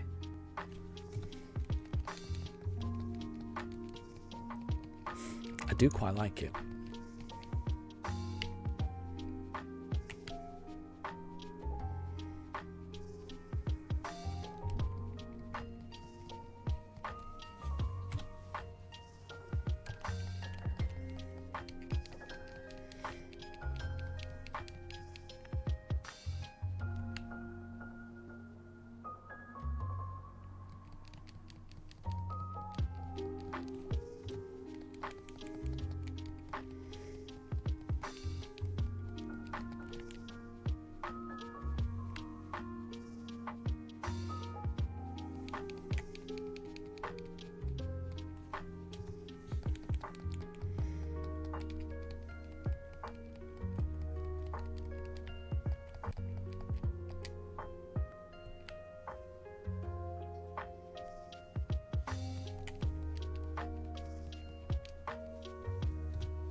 Okay, right, next batch.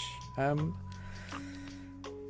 mean, that was actually quicker than 10 minutes. I think that's been about 7 minutes. Which means we may end up reaching 900 pretty much bang on the hour. Well, there you go. I am surprised at how fast this is going. Very surprised. Yeah, yeah, if I'm streaming tomorrow, which I am planning on streaming tomorrow, I'm fairly certain we're going to reach half odds tomorrow, definitely. At this rate, I really think we will. I think I was just going slower at the start because I wasn't in a rhythm, but I feel like I'm getting in a rhythm now. Which is a bit of a shame to end, because I do feel like right at the end I'm finally getting into a good rhythm with this. But I'm sure I will find my rhythm quicker tomorrow.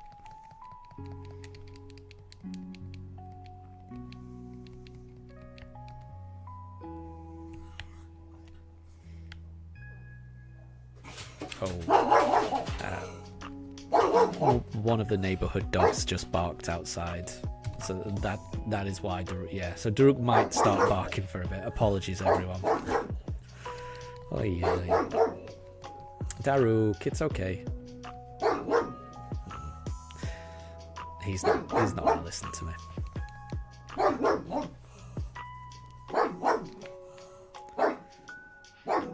Daruk loves having arguments with the neighbours' dogs.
Okay, right, this is the last reset we're going to do. So this is the last batch.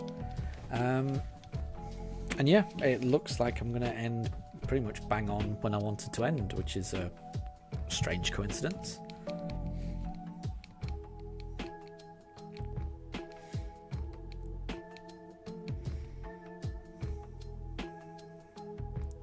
So we're going to start with an old amber. We've got 2 of these. These are our last 2 opportunities at getting an Aerodactyl today. Can either of these be shiny? Not that one.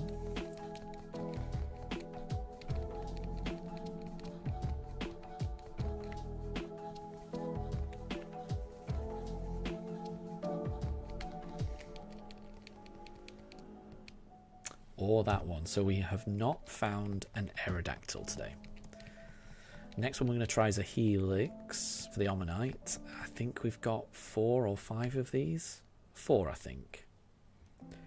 So let's see. Not that one.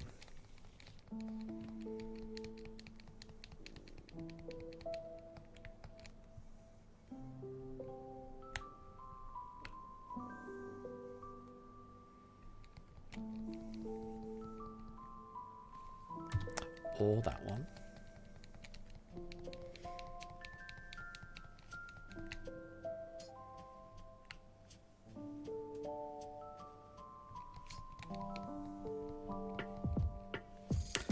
Or that one.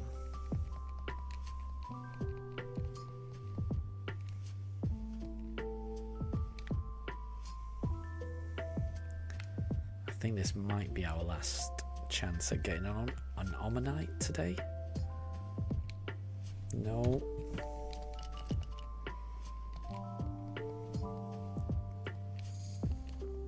Yep, that was it.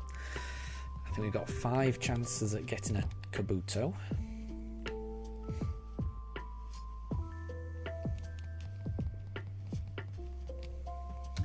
Not that one.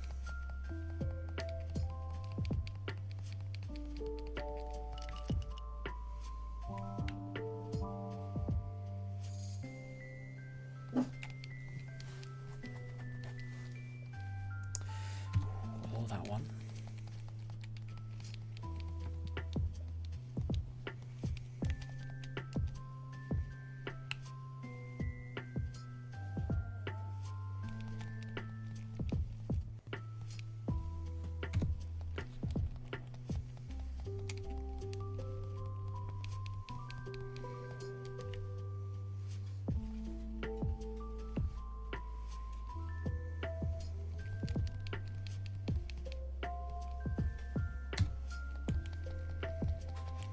I think this is the last dome fossil we've got.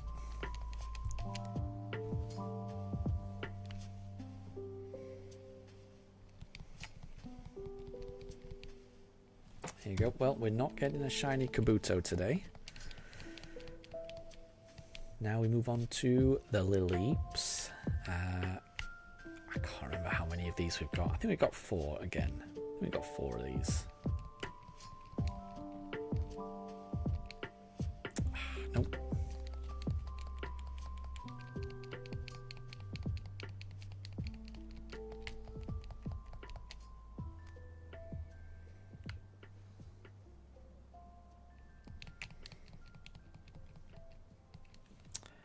Nope.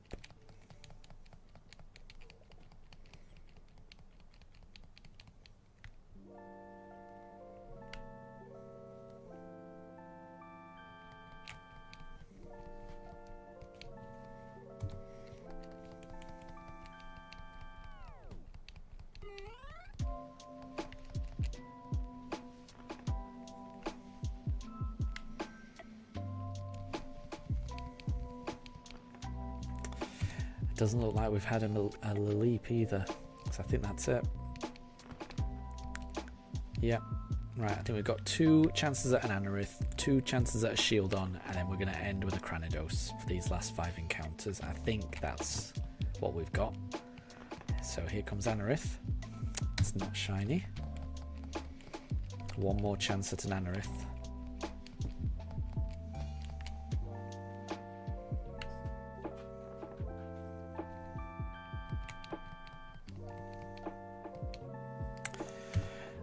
haven't found Anorith today. Can we find my favourite? So this Shieldon, this is my favourite. This is what I'm really hoping we get. And we've only got 2 of these fossils. But this is the Pokemon I really hope we get. Could it be Shieldon? Well, not that one. We've got one more chance at it.